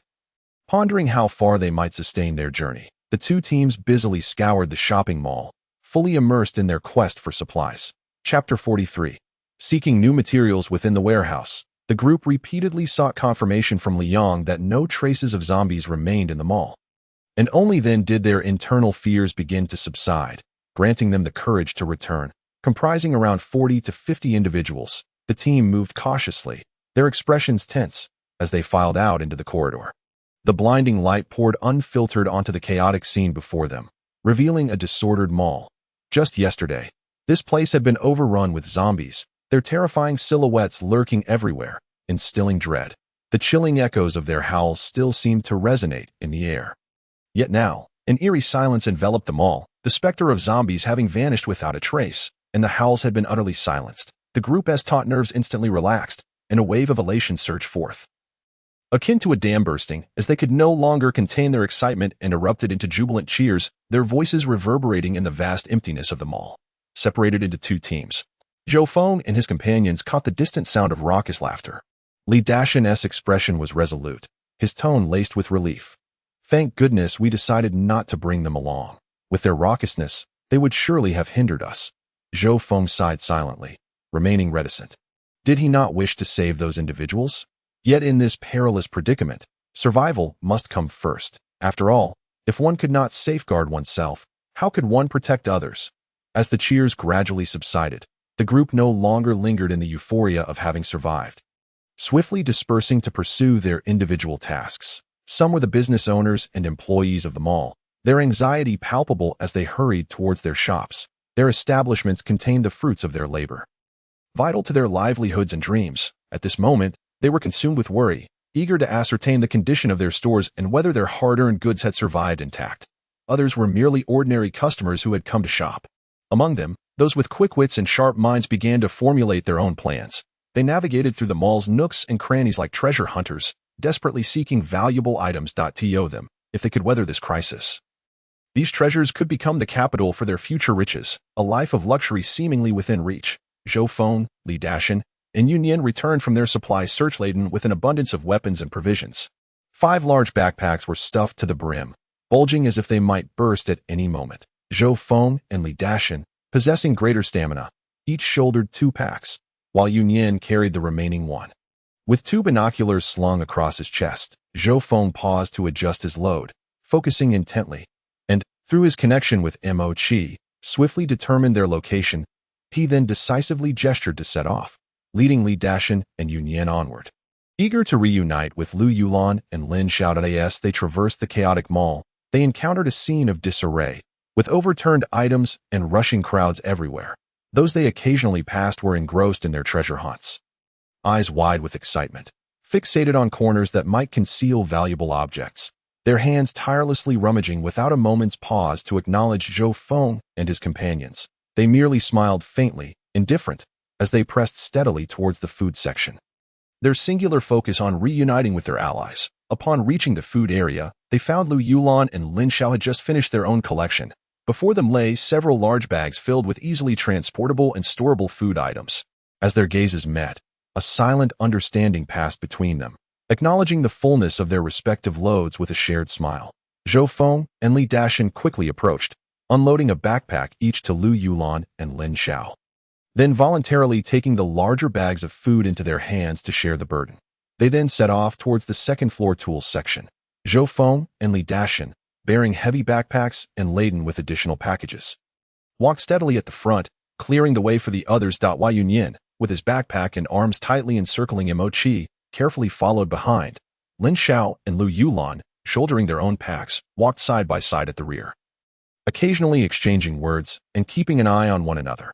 Upon ascending to the second floor and passing through the furniture section, Lu Yulan's attention was captured by the assortment of beds and sofas displayed in a nearby store.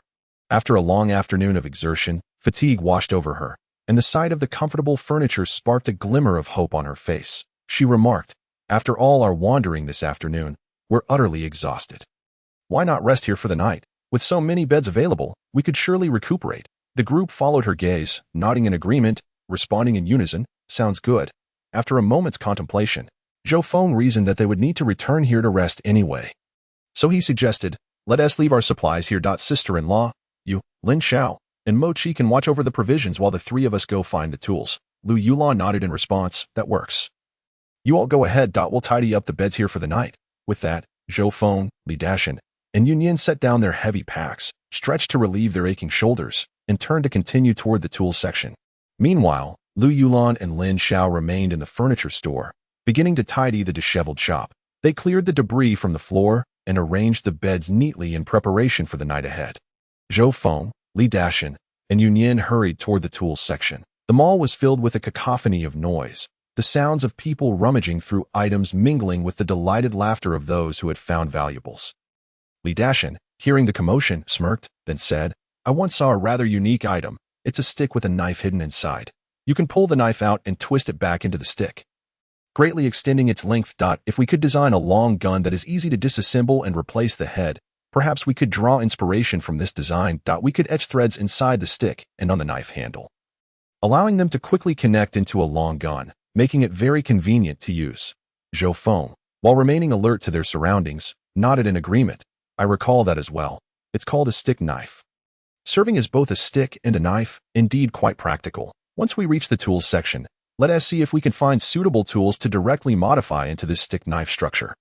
If not, we'll have to think of another solution." Their journey led them at last to the hardware tools section. The scene before them was chaotic, with shelves toppled in disarray and various tools scattered everywhere.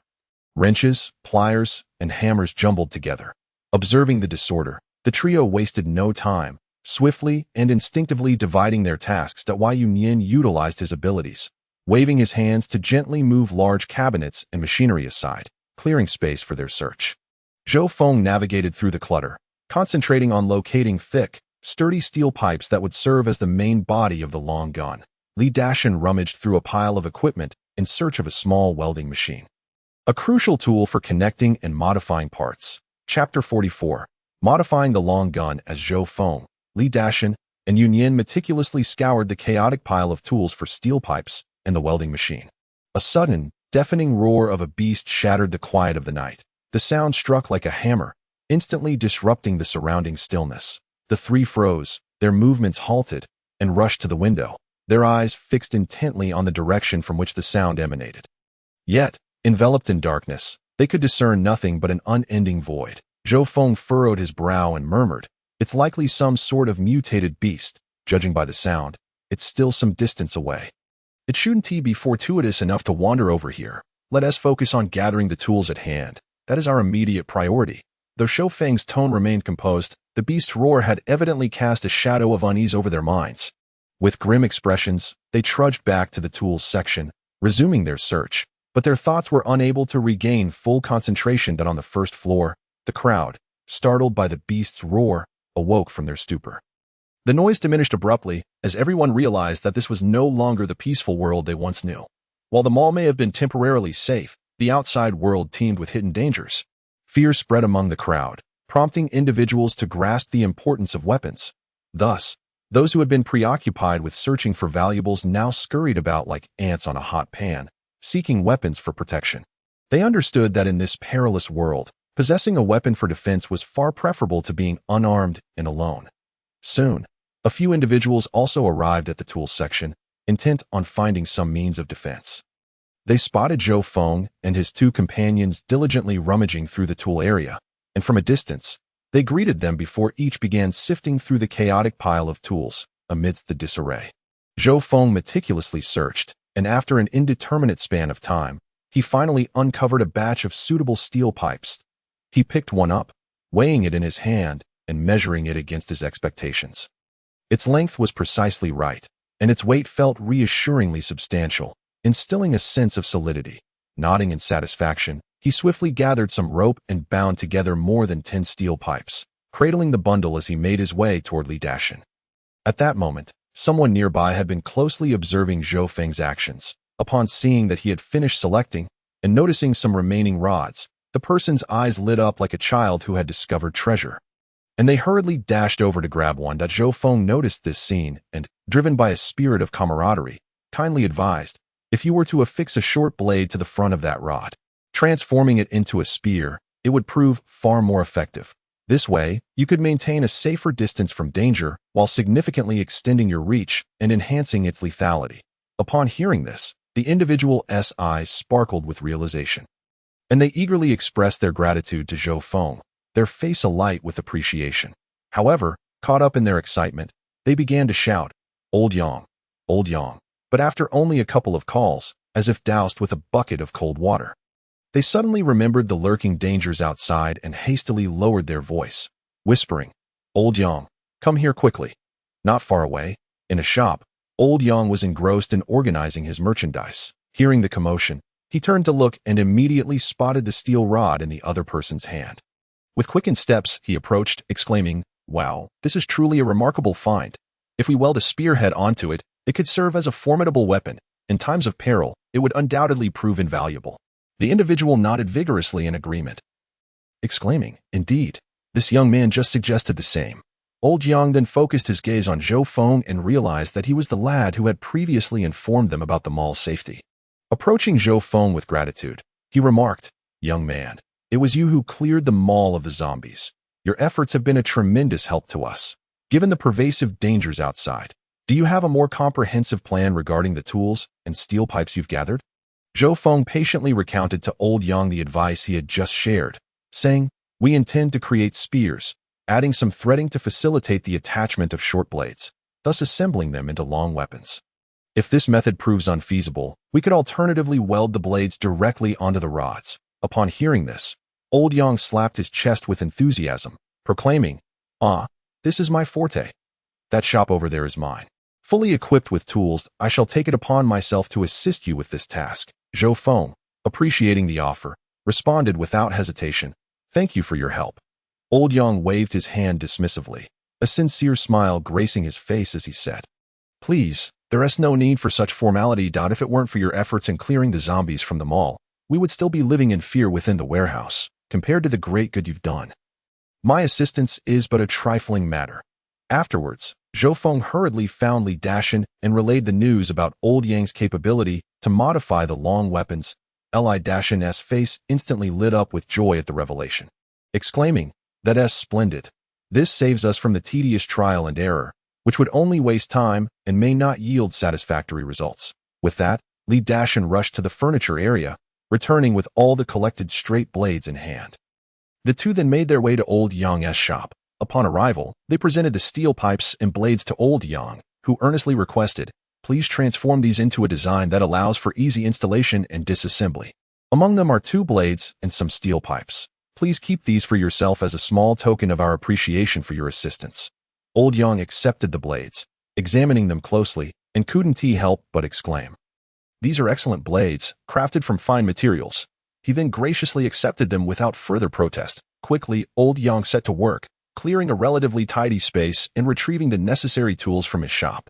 With deft hands, he skillfully engraved threads into the inner wall of a steel pipe, completing the task in no time. Next, he picked up a straight blade, carefully sharpening it for a while before securely screwing the handle into the steel pipe.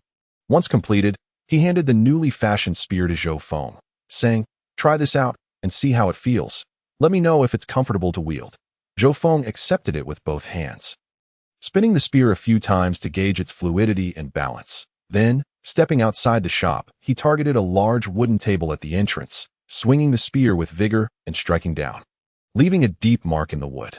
Pausing, he inspected the junction where the blade met the steel pipe, squinting to examine it closely. The connection was seamless, showing no signs of looseness, and every detail reflected Old Yang's exquisite craftsmanship. Nodding in satisfaction, Zhou Feng praised, "This is excellent. Very sturdy. Your skills are remarkable." Encouraged by the acknowledgement, Old Yang resumed his work with renewed vigor, tirelessly modifying the remaining steel pipes and blades. His hands moved with practiced ease, tools flying deftly in his grasp as wood shavings and metal fragments fell around him. After approximately half an hour, all 4 remaining steel pipes and over 10 blades were transformed. Zhou Feng and Li Dashin eagerly took turns testing them out, wielding the spears with fluidity, thrusting, slashing, and jabbing, each one robust and durable, easily allowing for quick changes of spearheads with a simple twist. Exchanging satisfied smiles, they left behind the promised tokens of gratitude for Old Yang and expressed their heartfelt thanks once more. The 3 of them then hoisted their spears and gathered spare spearheads, walking briskly toward the furniture area, eager to reunite with their companions and share in the joy of their newfound achievements. Chapter 45. Sharing knowledge. When Zhou Feng, Li Dashin, and Yunyan returned to the furniture store, carrying their newly fashioned spears and spare heads, they found Lu Yulan and Lin Xiao already finished with their tasks. Inside the shop, 3 beds were neatly arranged, each impeccably tidied. Zhou Feng and Yunyan shared one bed, while Li Dashin and Lu Yulan occupied another, leaving Lin Xiao with her own. Each bed was thoughtfully equipped with blankets, with Zhou Feng's having an extra, one for him and another for Yunyan, ensuring both would remain warm and comfortable through the night. Upon seeing their return, Lu Yulan and Lin Xiao approached, their eyes drawn to the spears and heads, filled with curiosity and reassurance. The 5 gathered around, discussing their plans moving forward. They unanimously agreed that resources should be distributed evenly. After all, in this perilous world, no one could predict what might happen if one person were to carry all the spearheads and essential supplies alone and inadvertently lost them. It would spell disaster. However, if everyone shared the burden, even in the event of an accident, others would still have backup supplies available, thus significantly enhancing their capacity to respond to risks. Thus, they set to work, meticulously categorizing the supplies and dividing them equally. Before long, weapons, tents, and other resources were evenly apportioned into 5 shares, each packed into their respective backpacks. The knives and spears were neatly set aside, intended to be retrieved when they departed the following day. At this juncture, the remaining space in their backpacks was brimming with canned goods, jerky, and dehydrated vegetables, every pocket stuffed to capacity with jerky. Yet, after organizing everything, they gazed at a considerable pile of food still unfit for their bags. And a sense of dilemma ensued, leaving them exchanging perplexed glances, unsure of how to proceed. Just as the atmosphere grew tense, Yunyan broke the silence with a cheerful suggestion. "Brother, why don't we pack up this food? I can carry it with my abilities." Zhou Feng turned to Yunyan, concern etched on his face as he replied, "Maintaining your powers will tire you greatly." Why Yunyan looked at Zhou Feng, a gentle smile gracing her lips as she spoke with a light-hearted assurance. "Don't worry. I used my powers several times this afternoon and didn't feel overly fatigued." Zhou Feng furrowed his brow, contemplating for a moment before he sighed in resignation and nodded, conceding, "All right then, I'll pack them up shortly. It'll be a burden for you to carry all this tomorrow. If it becomes too much, feel free to discard some food. Your health is paramount." Wai Yunyan nodded obediently, indicating her understanding. That moment, a sudden series of knocks echoed from outside the furniture store. The group instinctively turned to look, spotting more than 10 individuals standing at the door, their brows furrowing in confusion as they pondered the purpose of this unexpected visit. Lu Yulan stepped forward to open the door, inquiring, "What is going on? Do you need something?" Just then, a man in a wrinkled suit hurriedly walked in, his expression a mix of urgency and anticipation. He quickly introduced himself. "Hello, I am Wang Yukai, the manager of the mall. I trust you heard the shouting just now. I wanted to ask what your plans are moving forward." Lu Yulan scrutinized the somewhat disheveled man before her, a flicker of caution momentarily flashing in her eyes as she spoke slowly. "I have indeed heard it. It is quite terrifying that we plan to rest here for the night and devise a means of departure tomorrow. What prompted your sudden inquiry?" Wang Yukai rubbed his hands together and continued, "I wonder if you have a definitive destination in mind. Might you be able to take us along?" Li Dashan stepped forward, standing to the side, and politely declined. "It would be rather inconvenient. Our small group is just right for our needs. The situation outside is complex, and a larger number would likely attract the attention of the zombies." Wang Youcai's expression faltered as he said, "Then, could you perhaps share some methods for dealing with zombies? You are aware that we have been hiding for the past couple of days, but we cannot continue to do so indefinitely. We must face the zombies sooner or later." Li Dashan couldn't help but feel a greater appreciation for Wang Yukai. Responding, "That is certainly not a problem," he turned to look at Zhou Feng, who nodded in agreement, then said to Wang Yukai, "Please gather everyone. Shortly, we shall share our knowledge on how to confront the zombies." Wang Youcai's face lit up with gratitude, and after expressing his thanks repeatedly, he hurried out the door. He excitedly called to those outside, "The benefactors who saved us this afternoon are going to teach us how to deal with zombies. Quickly, gather everyone from the warehouse." Upon hearing this, the crowd immediately rushed to spread the word. Before long, the sounds of bustling footsteps and animated conversations echoed from afar, as Wang Yukai successfully summoned all those in the warehouse to the designated location. They gathered together, their faces brimming with anticipation and curiosity, whispering amongst themselves about the impending lesson on confronting zombies, all hoping to learn how to survive in this perilous world from Zhou Feng and his companions. Seeing that everyone had arrived, Wang Yukai wasted no time and hurried to the furniture store to fetch Zhou Feng and his group. As they emerged, Li Dashan strode forward, and before he could speak, Wang Yukai eagerly announced, "Ladies and gentlemen, let us welcome our saviors, who will impart their invaluable knowledge on how to deal with zombies. Please give a round of applause." A smattering of applause broke out from the crowd, and Li Dashan waved his hand, speaking candidly, "All right, enough of the pleasantries. There isn't much to cover, so let us get through it quickly so everyone can rest." With that, Li Dashan's demeanor shifted, and he spoke earnestly. "After the earthquake yesterday, the apocalypse erupted without warning. For reasons unknown, some individuals have transformed into zombies. These creatures are driven by an insatiable urge to bite and claw at humans, devoid of reason and impervious to pain. Therefore, when confronting them, aim for the head. If possible, sever it entirely. If using a knife, it is best to twist it several times after stabbing to ensure they are completely neutralized." He continued, "Moreover, some zombies may possess crystals in their heads, in various colors. Consuming these crystals may awaken latent abilities, as demonstrated here at that moment. A blazing inferno ignited in Li Dashan's hand, the flames dancing wildly within his palm. The onlookers were momentarily stunned by this astonishing display, followed by a chorus of gasps. Some could not help but gape, while others instinctively took a step back, their eyes wide with shock and disbelief. That I in the crowd, a bespectacled young man exclaimed, This is truly remarkable. Consuming a crystal can awaken powers. It sounds like something out of a movie. An elderly man with graying hair furrowed his brow. Skepticism etched across his face as he inquired, Young man, is what you say genuinely true? Eating something from a zombie's head sounds utterly absurd. Surely, there could be side effects. A burly man, his face flushed with excitement, waved his muscular arms and shouted, Who cares if there are side effects? If it means awakening powers, like this brother here playing with fire, what do we have to fear from the zombies? Tomorrow, I'll seek out a zombie and dig out the crystal beside him. A petite girl turned pale with fear, her voice trembling. Please, don't be reckless. Zombies are terrifying. It takes immense courage just to approach one, let alone dig out crystals from their heads. At this juncture, a man clad in blue overalls, arms crossed thoughtfully, interjected, Even if one can awaken abilities, the type of abilities remains uncertain. What if the powers awakened are of no practical use? Li Dashan, adopting a serious expression, patiently explained, Currently, the information we possess is quite limited, and we cannot guarantee that consuming crystals from a zombie's head will indeed awaken powers. However, regardless of the type of abilities that may manifest, they could provide us with an additional layer of security in this perilous apocalypse. Regarding the potential side effects of consuming crystals, individual reactions vary significantly. Some may experience excruciating pain, as if thousands of needles were piercing their bodies simultaneously, while others may feel entirely normal with no discernible effects. Aside from the varying degrees of pain, we are still unclear on any other differences. Therefore, if anyone intends to try it, they must proceed with utmost caution and never take it lightly. Li Dashan turned to return to the group.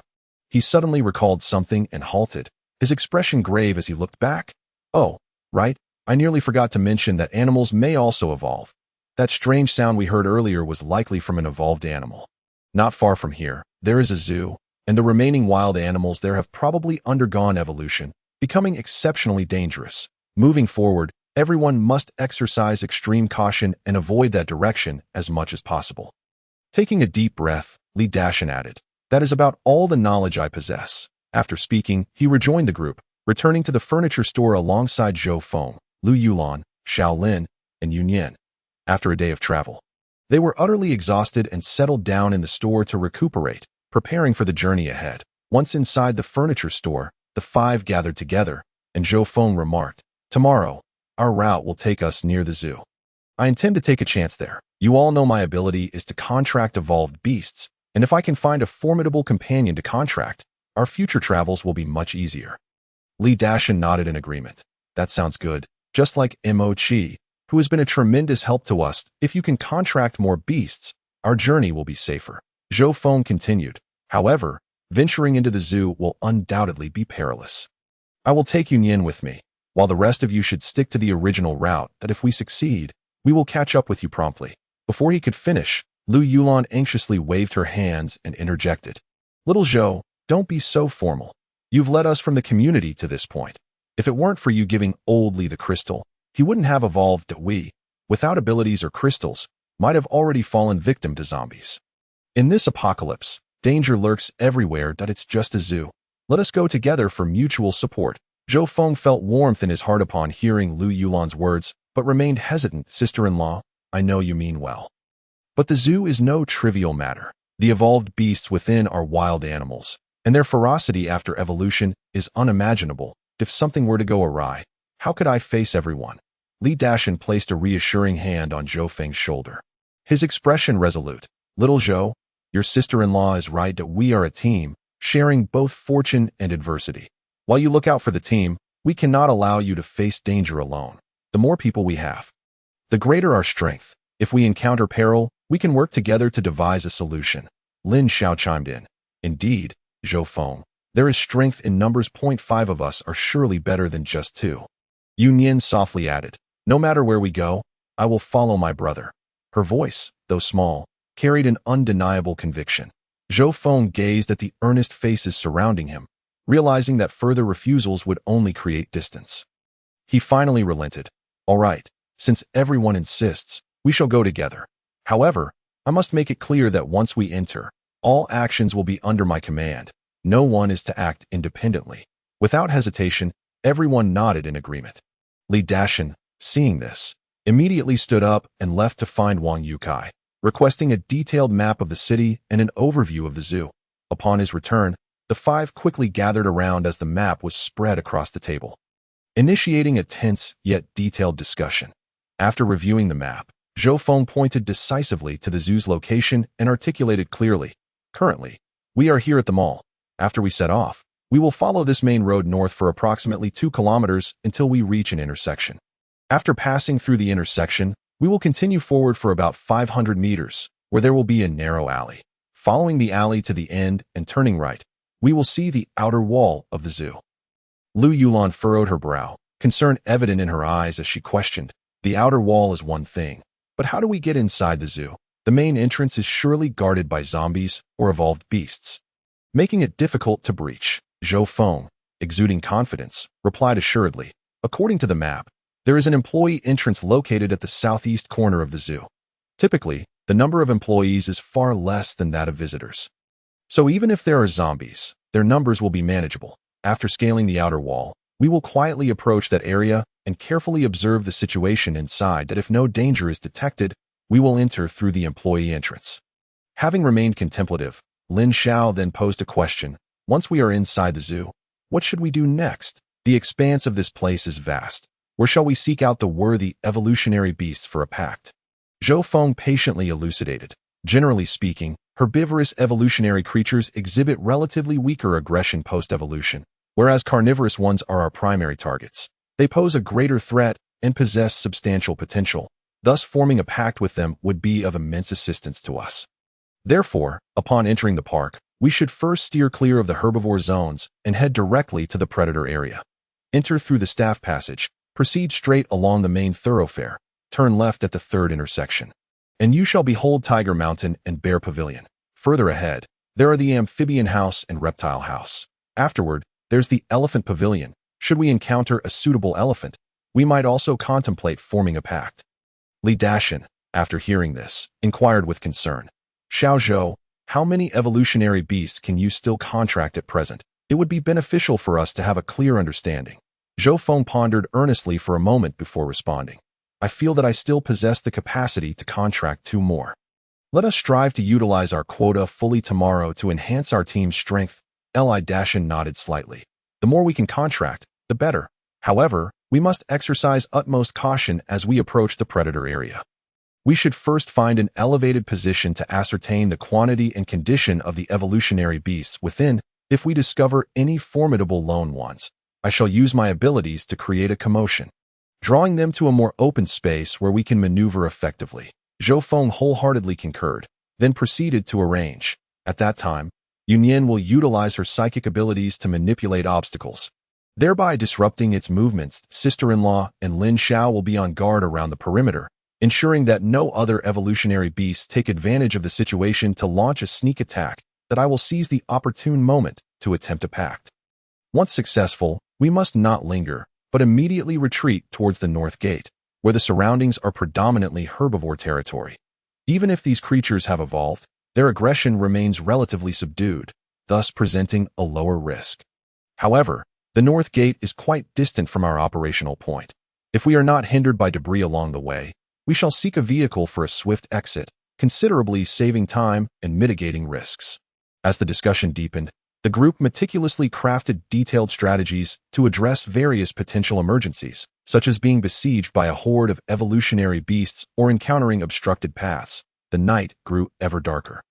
Yet the furniture store remained brightly lit, with discussions echoing throughout. Each individual was wholly engrossed, diligently preparing for the impending adventure, leaving no detail overlooked, all with the singular aim of returning safely, fortified by newfound allies. After an intense yet meticulous deliberation, the group had finally devised responses to all foreseeable challenges. As the tension eased, a wave of fatigue washed over them, prompting everyone to gravitate towards their makeshift beds for rest. Lu Yulan nestled gently in Li Dashan's embrace, finding rare solace amidst the apocalypse, and soon closed her eyes, her breathing evening out. Lin Xiao lay on her own bed, tugging at the covers before quickly drifting off to slumber. Zhou Feng and Yun Yin shared a bed. Yun Yin, like a playful kitten, murmured her desire to burrow into Zhou Feng's blanket. With a resigned smile, Zhou Feng gently nudged her back to her own blanket. But fearing she might feel scared, he extended his hand outside, softly saying, "All right, hold my hand and go to sleep." Content: Yun Yin grasped Zhou Feng's fingers tightly, gradually succumbing to sleep amidst the familiar sensation. Outside the mall, the chilling howls of zombies occasionally pierced the night air, resonating with an eerie chill. Yet within the confines of the room, the wearied group surrendered to slumber, replenishing their strength for the forthcoming adventure. Chapter 47. Departure. In the morning, the mall's restroom was illuminated by bright lights, yet the chaos around remained obscured. The walls were marred by layers of mottled stains, and the faucet dripped feebly. The rhythmic sound echoing monotonously in the silence. Li Dashin stood before the sink, gripping an obviously expensive toothbrush, mechanically brushing his teeth while mumbling complaints. Those zombies were like raving lunatics last night, howling incessantly that I couldn't sleep soundly at all, tossing and turning, my eyes nearly wide open until dawn. As he spoke, he paused, spitting out a mouthful of toothpaste-laden water. Zhou Feng, who was nearby attending to his own grooming, responded to Li Dashin's words after discarding his own toothpaste. Indeed, it was a cacophony that lasted most of the night. Besides the zombies, there were the cries of some unknown beast, and we're over 2 kilometers from the zoo. It's astonishing that we can hear it so clearly that I wonder if it's the evolutionary beasts making such sounds. It's quite unsettling. That Li Dashin replied without hesitation. It must be the evolutionary beasts. Otherwise, how could they be so loud? Ordinary beasts don't possess such vocal power. Zhou Feng furrowed his brow, tightening the faucet as he fell into contemplation. If it truly is the evolutionary beasts, their post-evolution vocal strength is indeed formidable, audible from 2 kilometers away. It indicates their prowess cannot be underestimated. We must be thoroughly prepared for our visit to the zoo today. There can be no room for carelessness. Li Dashin rinsed his toothbrush in the cup, carefully setting it aside as he wiped his face, and responded, "Absolutely. We must double-check our weapons and equipment. We cannot afford any missteps if something goes awry at a crucial moment. We could all end up in dire straits." Once the two had finished their morning routines, they stood quietly to the side, awaiting Yun Yin to complete hers. While Yun Yin moved lightly, and soon she too was finished. Leading the trio back to the furniture store at this point, Lu Yulan and Lin Xiao rose to wash up. Li Dashin headed into the makeshift kitchen, beginning to prepare breakfast. Once Lu Yulan and Lin Xiao had finished washing, they cheerfully returned to the store, instantly spotting the steaming breakfast that had been meticulously arranged on the table. Each had a generous bowl of oatmeal before them, with warm steam wafting invitingly, accompanied by perfectly cooked dehydrated vegetables and chewy beef jerky. The 5 gathered around the table, indulging in this energizing meal. Mo Chi sat nearby, happily munching on specially prepared boiled meat, occasionally emitting contented sounds. After a hearty meal, everyone quickly sprang into action. They secured their backpacks, rechecked their weapons, and efficiently sheathed their short knives at their lower backs, gripping their long guns tightly. Zhou Feng and Li Dashin even hung binoculars around their necks, ensuring everything was ready. While Yun Yin stood to the side, her small face tense, as her little hands gently waved in the air, causing a tin box filled with jerky and canned food to levitate slowly beside her. As if poised for the command to depart, with a resolute expression, Zhou Feng raised his weapon assertively, calling out, "Let us move out." His voice echoed through the store, filled with strength and determination. The group marched out of the furniture store in unison, descending the stairs to the first floor. The 40 to 50 individuals bustling within the mall paused their activities, their attention drawn to this 5-member team and their feline companion. They gazed at the group making their way toward the mall's entrance, their eyes brimming with longing. Wang Yukai, noticing Zhou Feng and the others preparing to set out, approached them with urgency, his expression earnest. "Everyone, continue, take us along. Although our abilities are limited, we can certainly be of assistance. Moving things or keeping watch." Zhou Feng halted, his expression serious as he patiently explained, "Brother Wang, we are heading to the zoo this time. It is teeming with evolutionary beasts and fraught with danger that it truly isn't suitable to take everyone along for this adventure." Upon hearing this, Wang Yukai's eyes widened in surprise, his face a mixture of confusion and concern as he couldn't help but raise his voice. Why go to that cursed place? Didn't you specifically warn us yesterday about the dangers there, urging us to avoid it? Zhou Feng's lips curled into a light-hearted smile, half-jokingly responding. One cannot catch a tiger cub without entering the tiger's lair. We simply wish to witness firsthand just how formidable those mutated wild animals truly are. Realizing that further argument would be futile, Wang Yukai ceased his persistent entreaties, forcing a smile and nodding slowly. In that case, I want to press further. I wish you all a safe journey and a smooth return. Zhou Feng replied with a smile. Thank you, Brother Wang, for your kind words. With that, Zhou Feng took the lead, guiding the group steadily toward the mall's entrance. Their figures exuded determination and composure, their steps synchronized and powerful, embodying fearless courage. Before they reached the mall's doors, Yunyan seemed to understand the cue.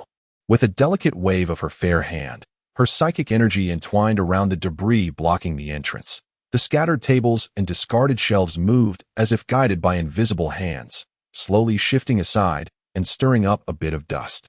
Following this, the firmly shut doors creaked open under Yunyan's powers, revealing the somewhat desolate world outside. Once the group stepped beyond the threshold, Yunyan utilized her abilities once more, the mall doors quietly beginning to close. Simultaneously, the previously displaced debris returned to its original position, securely blocking the entrance, safeguarding those within the mall who remained temporarily safe. The onlookers inside the mall observed this enchanting scene in brief silence, which was soon shattered by a flurry of excited chatter. That's incredible. I want to hunt zombies too. I want to awaken my abilities, exclaimed a youth with dyed blonde hair, his face alight with excitement and yearning. His fists clenched tightly as if ready to dash out in search of zombies. An elderly man with graying hair furrowed his brow, shaking his head slightly as he sighed. This ability looks formidable. But awakening it is no simple feat. They risked their lives to gain such powers. We lack the courage and can only admire from here. His tone was laden with helplessness and reflection. In the corner, a frail man, his eyes betraying shades of jealousy, curled his lip and muttered softly, "Humph, what is so impressive about possessing a little supernatural ability? Who knows, they might just perish out there one day. It's far safer for us to remain here." Though he spoke such words, he could not conceal the envy that shimmered in his gaze at the young woman. Her face etched with worry, clasped her hands together, and murmured, "I hope they return safely in this apocalyptic world. Having powers doesn't guarantee survival. It's exceedingly difficult." Her words were laden with concern for Zhou Feng and the others. Yet, amidst the crowd, there were discordant voices. A burly man, his face a mask of resentment, spat venomously. "Why should they be the ones to awaken their abilities? They left without us, selfish and self-serving. Just wait, they might end up being torn to shreds by zombies." His shrill voice grated on the ears of those around him, inciting discontent. Yet no one dared to voice their anger to that moment. A bespectacled middle-aged man stepped forward, raising his voice above the clamor. "Everyone, quiet down. They have the courage to venture out, and regardless of the outcome, they deserve our respect. If we envy them, we should contemplate how to survive in this apocalypse, rather than uttering scornful remarks."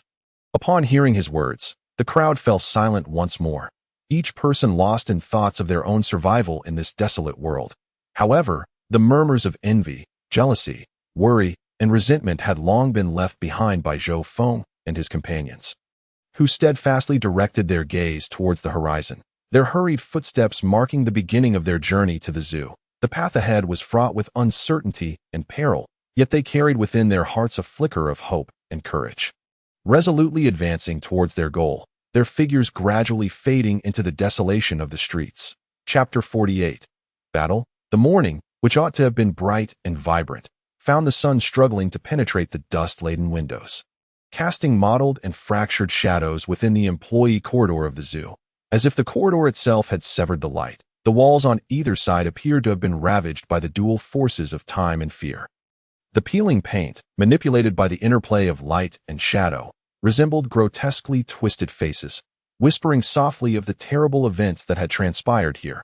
Each crack and flake of paint seemed to herald the beginning of a horror story. The stench of decay and blood mingled in the air, swirling with a life of its own, so potent it was nearly suffocating, and no matter how valiantly the sunlight tried to shine through, it could not dispel the nauseating odor, instead rendering the sanguine hue even more shocking. stirring turmoil within the stomachs of onlookers. The corridor was cluttered with discarded cleaning tools. Brooms lay haphazardly strewn about, resembling weapons carelessly abandoned in a panic, while piles of debris compounded the already cramped space, making each movement a daunting challenge and adding innumerable obstacles to the arduous battle ahead. Zhou Feng stood resolutely in the center of the corridor, his hands gripping the long gun tightly, its shaft drenched in sweat and slippery in his grasp. Yet he tightened his hold, as if it were the only barrier between him and death. His arms were taut with muscle, each swing of the gun slicing through the air with a sharp whoosh, carrying with it his anger and defiance, as if he aimed to tear apart the stifling atmosphere. The gun's tip glinted with a cold light, akin to a meteor streaking across the night sky, as he thrust it with precision towards the encroaching zombies. With every shot fired, the howls of the undead echoed, and blood splattered, forcing them to retreat. However, the zombies seemed endless, their frenzied screams reverberating within the narrow corridor, piercing the eardrums and threatening to shatter one's sanity amidst the cacophony. Out of the corner of his eye, Zhou Feng noticed Yu Nian beside him, fully focused on wielding several sharp blades, her gaze as sharp as that of a falcon, meticulously tracking each zombie's movements. Her hands moved with such speed that they were almost imperceptible, as if she were weaving an invisible web of death. The blades danced through the throng of zombies, each flash of cold light signifying the demise of another, severed limbs and scattered body parts littering the ground. While pools of blood formed in grotesque puddles, be careful. This wave of zombies is too ferocious, Zhou Feng shouted, his voice ringing out amidst the din, striving to break through the darkness that enveloped them. Li Dage, sister-in-law, how are you holding up over there? Is the pressure too much? These zombies keep coming in waves, like a relentless tide. If this continues, we're done for. On the other side, Li Dashan wielded a short knife in each hand. Surrounded by overturned tables and blood-stained floors, a clear indication of a fierce and heated skirmish. His face flushed crimson, beads of sweat rolling down his dirt-smeared visage, dripping into the blood-soaked ground. The blades moved in a flurry, each strike imbued with tremendous force, aiming precisely for the zombies' vulnerabilities, erupting in sprays of blood with each successful thrust that a massive zombie lunged at him. And with a fierce shout, Li Dashan sidestepped, driving his knife deep into its chest, twisting forcefully, shattering its heart, causing it to collapse with a thunderous crash. Hearing Zhou Feng's call, he responded loudly, "We're managing, but there are just too many of them. It won't be resolved anytime soon. We need a strategy. We can't keep exhausting ourselves like this. We must find a breakthrough and push through." Zhou Feng then turned to Lin Xiao, who was currently leaning against the corridor wall, evading the zombies' attacks. Sweat beaded on her forehead, strands of hair plastered to her cheek, rendering her appearance particularly disheveled. Zhou Feng called out, "Lin Xiao, quickly, lay down some ice spikes. These zombies are too relentless. We need to show them some real power."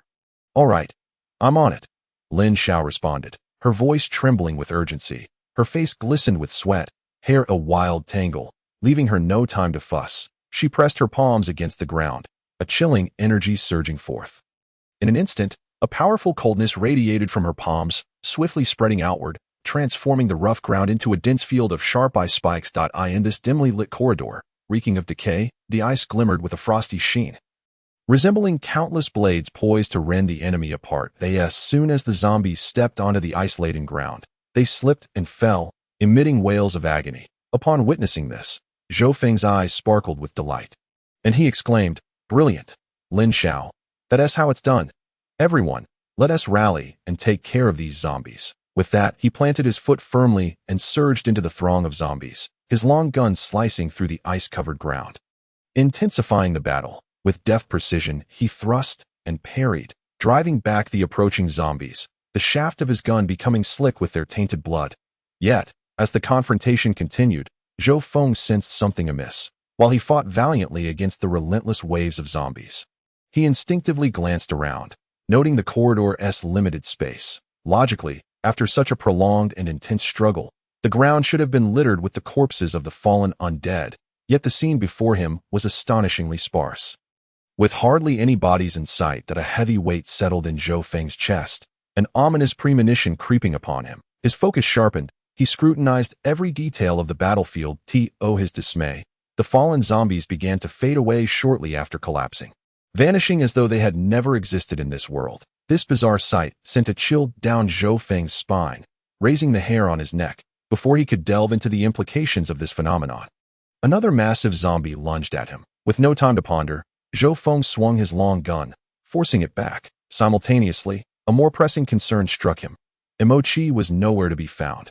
Their bond was unique, allowing him to sense Imochi's presence when nearby. Yet since the battle commenced, Imochi had not appeared at all. Where has Imochi gone?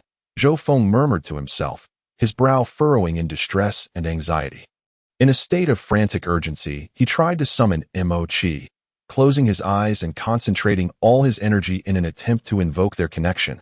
But all he received in return was a faint, indistinct tether, as if an unseen barrier separated them, rendering his calls ineffective. Chapter 49. Has Zhou Feng perished?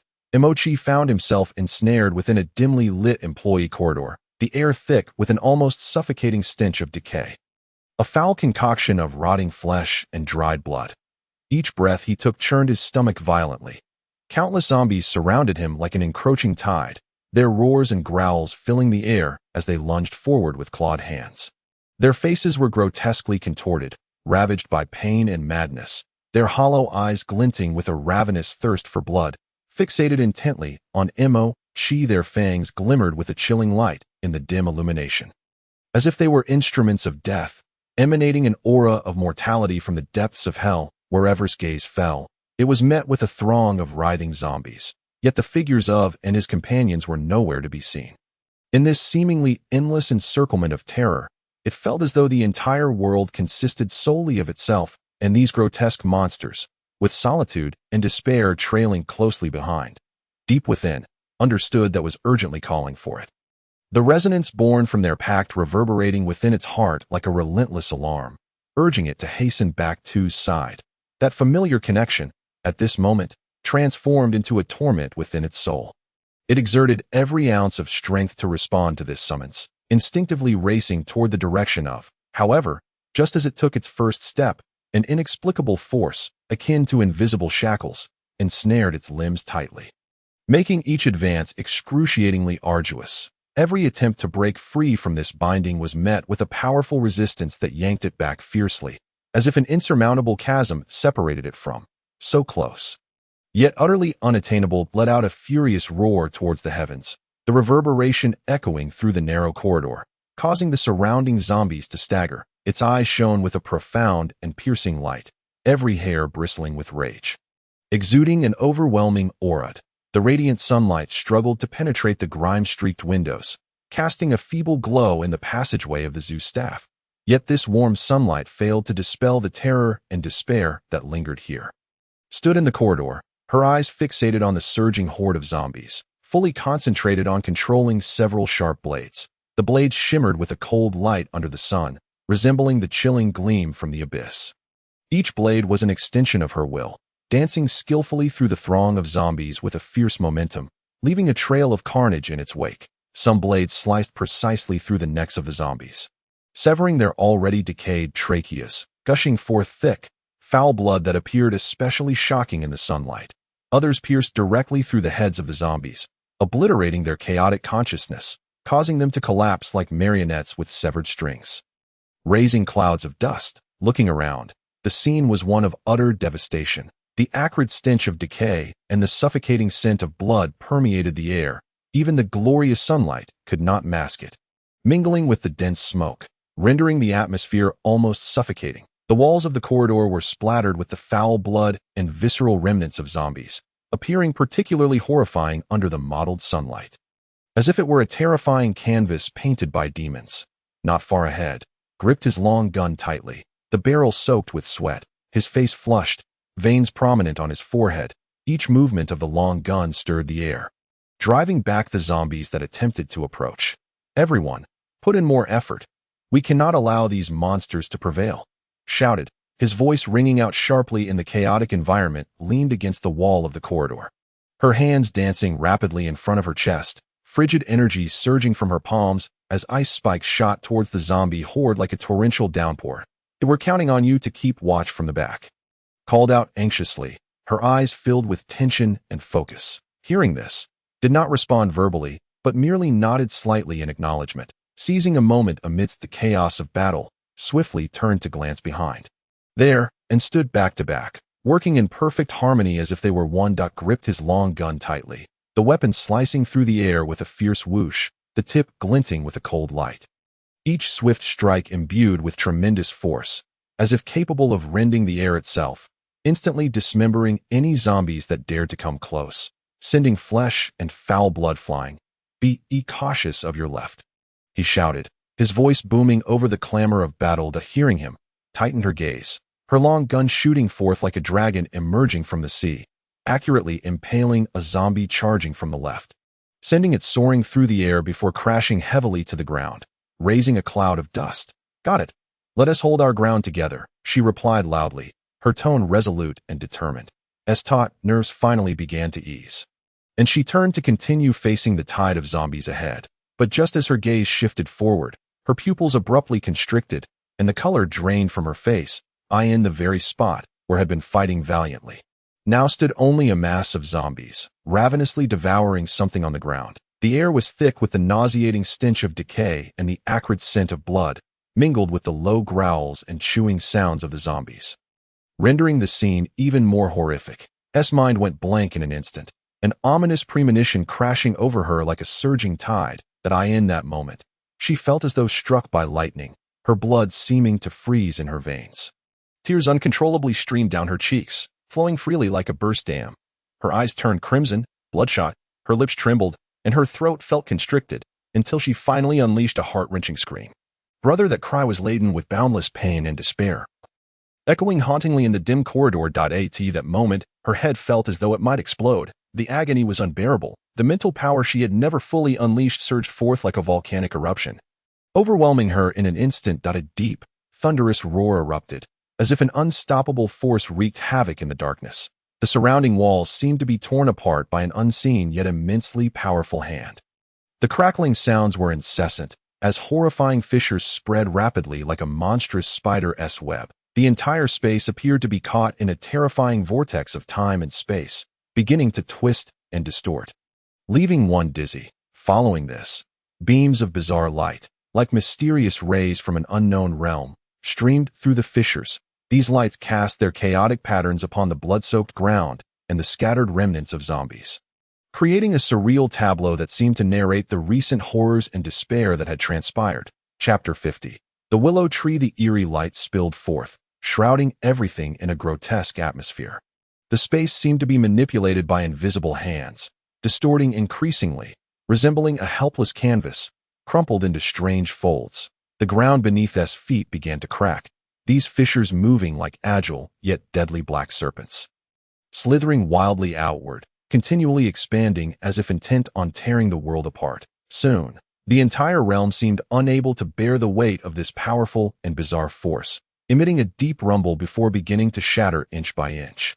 The fragments of space fell like snowflakes, sharp as blades, slicing through S vision and creating bizarre images. S eyes widened in fury, bloodshot and pained, yet the scene before her served as a heavy hammer, instantly jolting her from her stupor. She saw and the others not far away. However, the sight ignited a torrent of rage within her. Ents' bodies convulsed uncontrollably, each tremor appearing as if racked by immense suffering. Their faces twisted in extreme agony, as if dragged into an abyss of relentless torment by demons, enveloped by an inexplicable aura. The others stood rigidly in place, expressionless, as if under a paralysis spell, exuding a lifeless aura. Suddenly, S' heart tightened. She keenly sensed a foreign and sinister mental force clinging to them. This force resembled fine spider silk, intricately wrapping around their bodies, seemingly intent on devouring their souls. With a heart full of confusion and vigilance, suppressed the discomfort in her body as she sought the source of this energy. Outside the corridor, a massive willow tree stood starkly, continuously emanating the same eerie energy waves. The trunk of the willow was unimaginably thick, resembling an ancient tower deeply rooted, radiating a sense of overwhelming oppression. Its bark was horrifyingly grotesque, covered with countless patterns resembling twisted human faces, those wooden visages seemingly entangled in endless agony, struggling and screaming, yet eternally imprisoned within the bark, unable to escape. The willow branches swayed wildly in the still air, producing a rustling sound, each whisper akin to a low chant emerging from the depths of hell. Narrating ancient and malevolent curses, beneath the willow, a gruesome pile of corpses lay heaped, an unbearable sight. Among them were humans, their expressions forever frozen in the moment of death, fear and despair vividly apparent. There were also zombies, their decaying bodies appearing even more grotesque in this eerie atmosphere. Various animal corpses twisted and deformed, haphazardly mingling, exuding a nauseating stench, as if silently accusing the wickedness and cruelty of this willow tree. Since the incessant emanation of spiritual energy from the sinister willow, these energies spreading like evil tendrils, causing her anger to surge like a tidal wave, nearly overwhelming her. Her eyes were instantaneously ignited by a blaze of fury.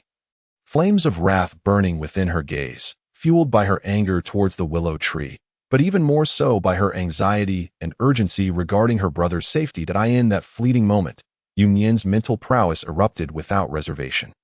Akin to a long-dormant volcano suddenly erupting, surging forth with a torrential force reminiscent of scalding lava, causing the very air around her to tremble.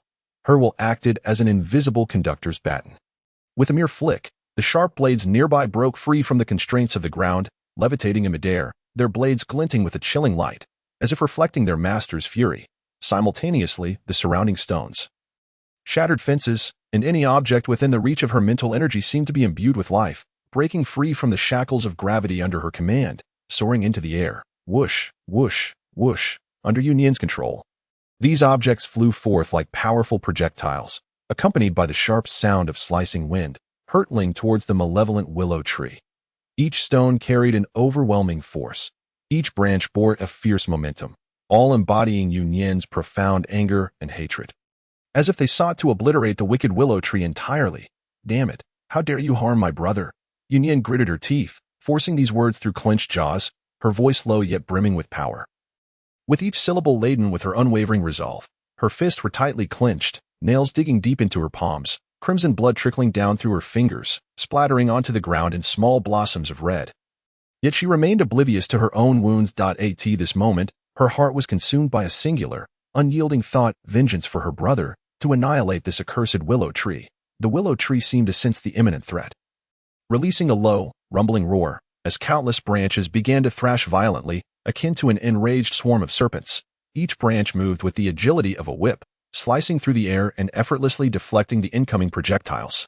The stones and fragments of the fence that were struck flew apart, some shattering into countless pieces mid-air, while others were violently hurled in various directions, crashing to the ground and raising clouds of dust.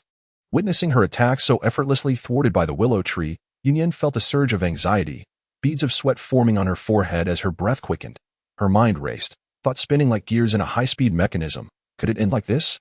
No. I absolutely cannot give up. My brother is still waiting for me. I must find a way. Suddenly, an epiphany struck Yunyan, a glimmer of brilliance flashing in her eyes, akin to a lightning bolt slicing through the darkness. This willow tree is also of the mental domain. Then I shall attack it with my mental power. She took a deep breath, forcing her turbulent emotions to settle, concentrating all her focus and gathering every ounce of mental energy within her, amalgamating it into one cohesive force. As her mental energy continued to coalesce, an invisible, spiraling cone of psychic power gradually took shape in her palm. This conical mental energy emanated a mysterious and formidable aura, as if it harbored the power to annihilate the very heavens. "Let us see how you withstand this," Yunyan shouted, her voice echoing across the desolate battlefield, infused with fearless determination. With a swift motion, she launched the gathered mental energy towards the great willow tree. The willow, unyielding, swiftly summoned its own mental power from deep within its trunk, forming an invisible barrier in front of itself. In that instant, an unseen force clashed violently in the air, producing a deep, resonant sound reminiscent of thunder rolling across the sky. The collision of these forces distorted the surrounding atmosphere, creating bizarre ripples, while the ground trembled slightly, as if shuddering in response to this fierce clash of mental energies. However, the willow tree's defenses could only withstand Yunyan's mental assault for a brief moment. The surge of Yunyan's accumulated anger and power struck the willow like a massive cannonball, slamming into it with tremendous force. In an instant, the stout trunk emitted a muffled groan under the strain, splintering wood flying like snowflakes, revealing a shocking gash in the bark, its edges jagged as though torn by the fangs of a colossal beast. Simultaneously, the eerie energy that had continuously emanated from the willow tree came to a brief halt, due to this heavy blow. The overwhelming sense of dread that had enveloped the surroundings diminished instantaneously, and the previously thrashing willow branches drooped weakly, as if robbed of their strength, momentarily silencing the world in the wake of this powerful impact. Chapter 51. The contract with the willow tree. Zhou Feng suddenly sensed that the entire world had seemingly been paused. With everything around him, save for himself, frozen in place, he had felt an inexplicable oddity in his surroundings moments before. Now, this bizarre stillness illuminated his mind, leading to a sudden realization. Zhou Feng took a deep breath, feeling the energy within him begin to surge as he summoned his extraordinary abilities. This power coursed through his body like a turbulent undercurrent, imbued with immense strength. Simultaneously, he grasped tightly onto the unique connection of the contract with Mo-Chi, as if holding a key that could unlock the door to victory. "Break for me," Zhou Feng bellowed, his voice filled with conviction and resolve. "As," he shouted. The activated extraordinary energy intertwined with the power of the contract, erupting into an even greater force, which he unleashed with a powerful punch against the nearby wall. Boom! A resounding explosion echoed, reminiscent of the very roar of creation itself, as the wall shattered amidst a strange, blinding white light. The light surged like a tidal wave, engulfing everything in its path. Bricks and stones flew, each fragment torn apart by an unseen force, scattering in every direction. Simultaneously, the entire world around him began to dissolve, as if shattered by this single punch, crumbling into a cascade of fragments. Zhou Feng gradually opened his eyes, and once more he found himself in the narrow, dimly lit employee corridor. Yet this time, the situation was markedly different. Li Dashan, Lu Yulan, Lin Xiao, and Mo-Chi were all by his side. They appeared tranquil, their eyes closed, seemingly oblivious to their surroundings, entirely unaware that they had fallen into this enigmatic illusion. However, Mo-Chi's condition was peculiar. Its entire body trembled incessantly, the tremors distinctly audible in the silence of the environment. Zhou Feng felt a twinge in his heart, and, without hesitation, utilized his extraordinary powers to bring Mo-Chi into the beast control space. He then focused his mind, descending into the beast control space. There, he found Mo-Chi had awakened. That he released Mo-Chi, and as soon as it touched the ground, it looked up at Zhou Feng and immediately leaped into his embrace, nuzzling its small head against him, seemingly conveying its inner unease and dependence. Just as Zhou Feng furrowed his brow, examining the three individuals lost in the illusion, an angry cry pierced his ears. It was Yunyan's voice, laced with tears, brimming with boundless fury and helplessness. Zhou Feng's heart tightened, his jaw clenched. He knew that there was no room for hesitation at this moment. Resolutely, he turned and sprinted towards the source of the voice.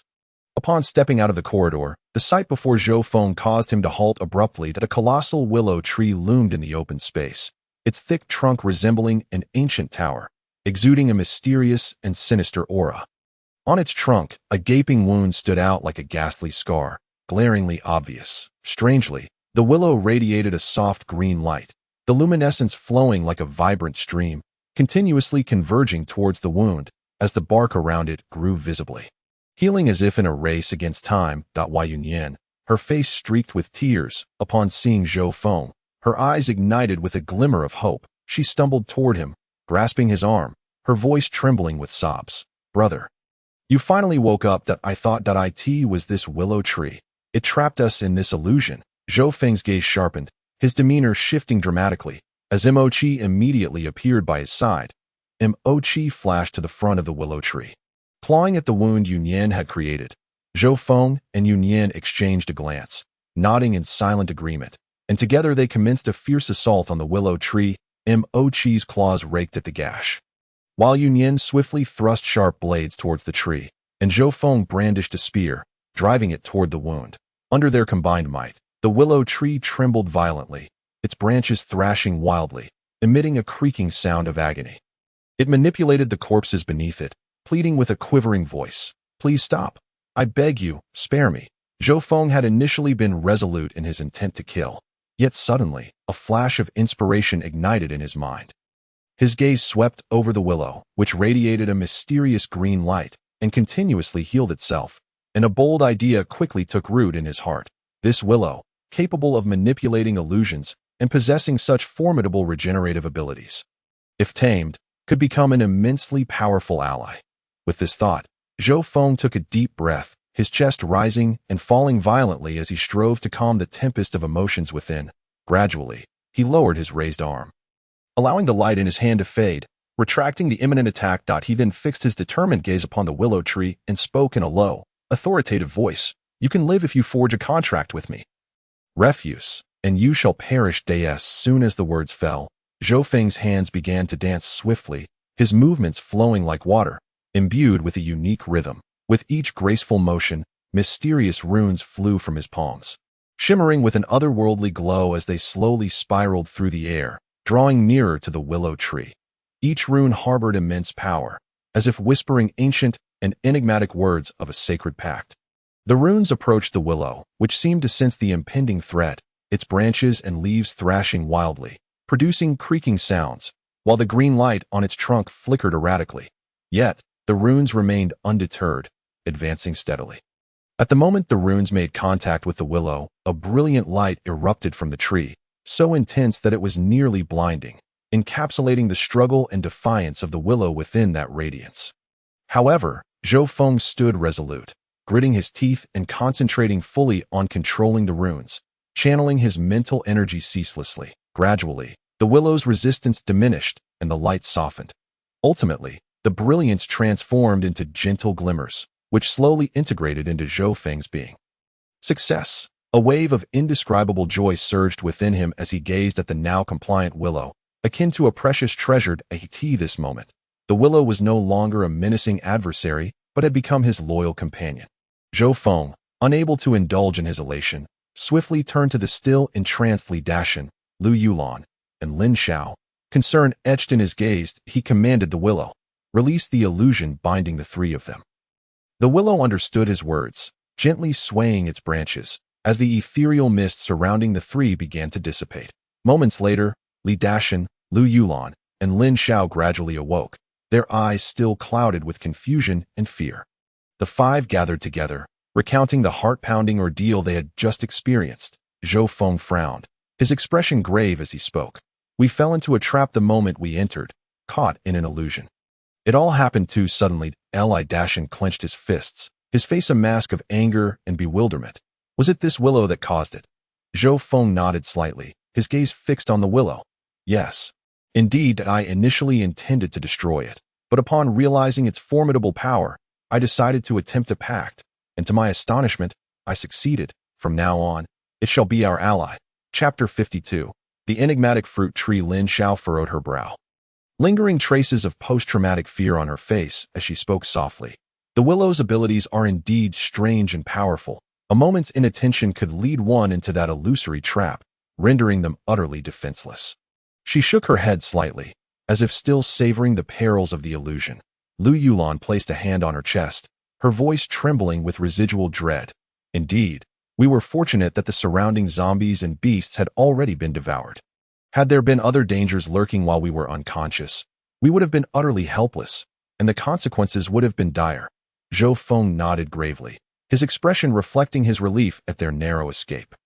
Seizing the moment while others exchanged thoughts, Zhou Feng quietly closed his eyes, taking a deep breath, allowing his consciousness to immerse into the Beast Master space. After successfully forming a pact with the willow, he promptly placed it within this mysterious realm. Upon entering the Beast Master space, a scene of tranquility and harmony greeted him.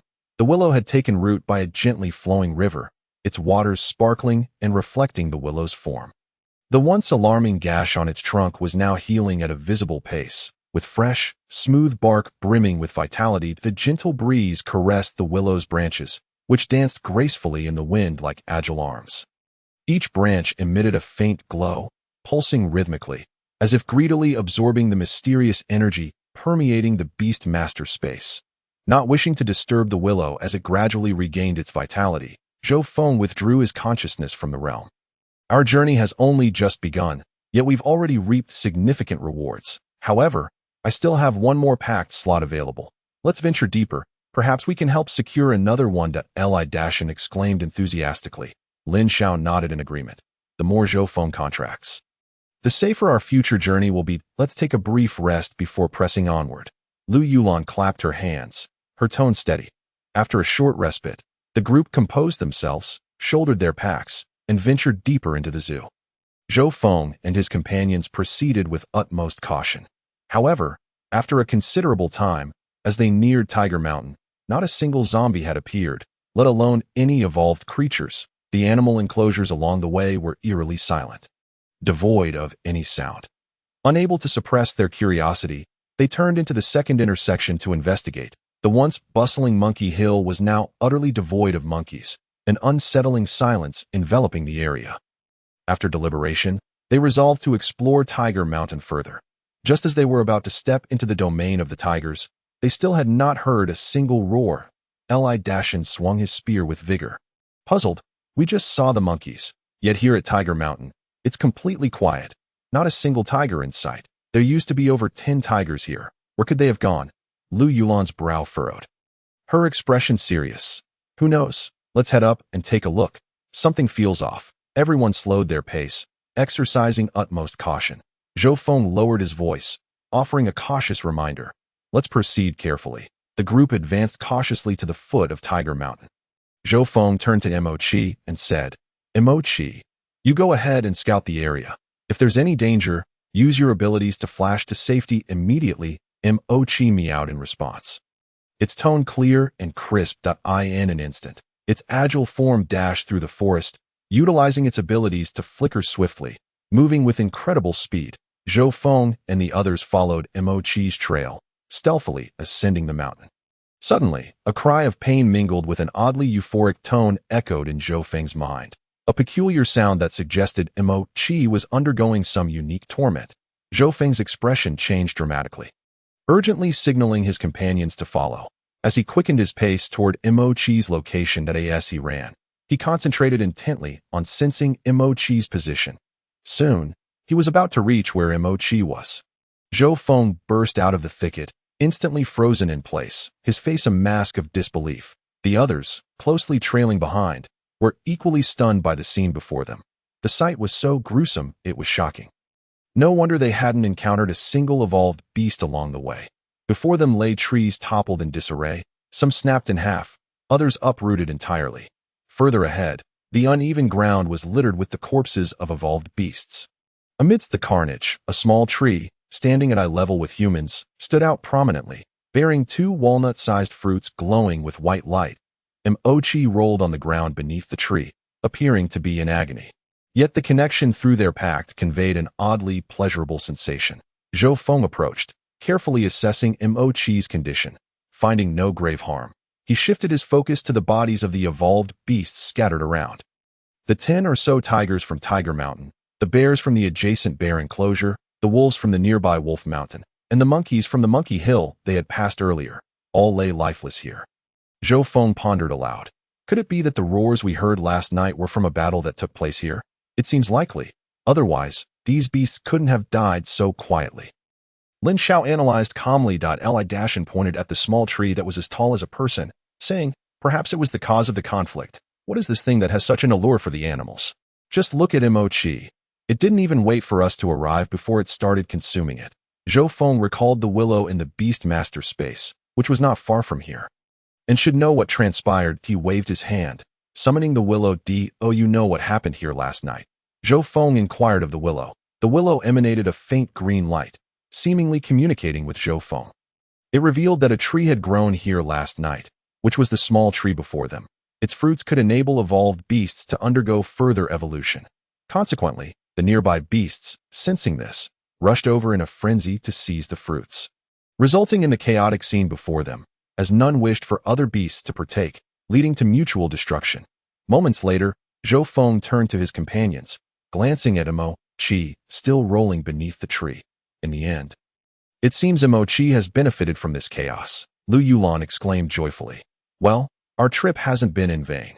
If Mo Qi consumes this fruit, it might evolve once more, becoming even stronger, just as Zhou Feng was about to agree.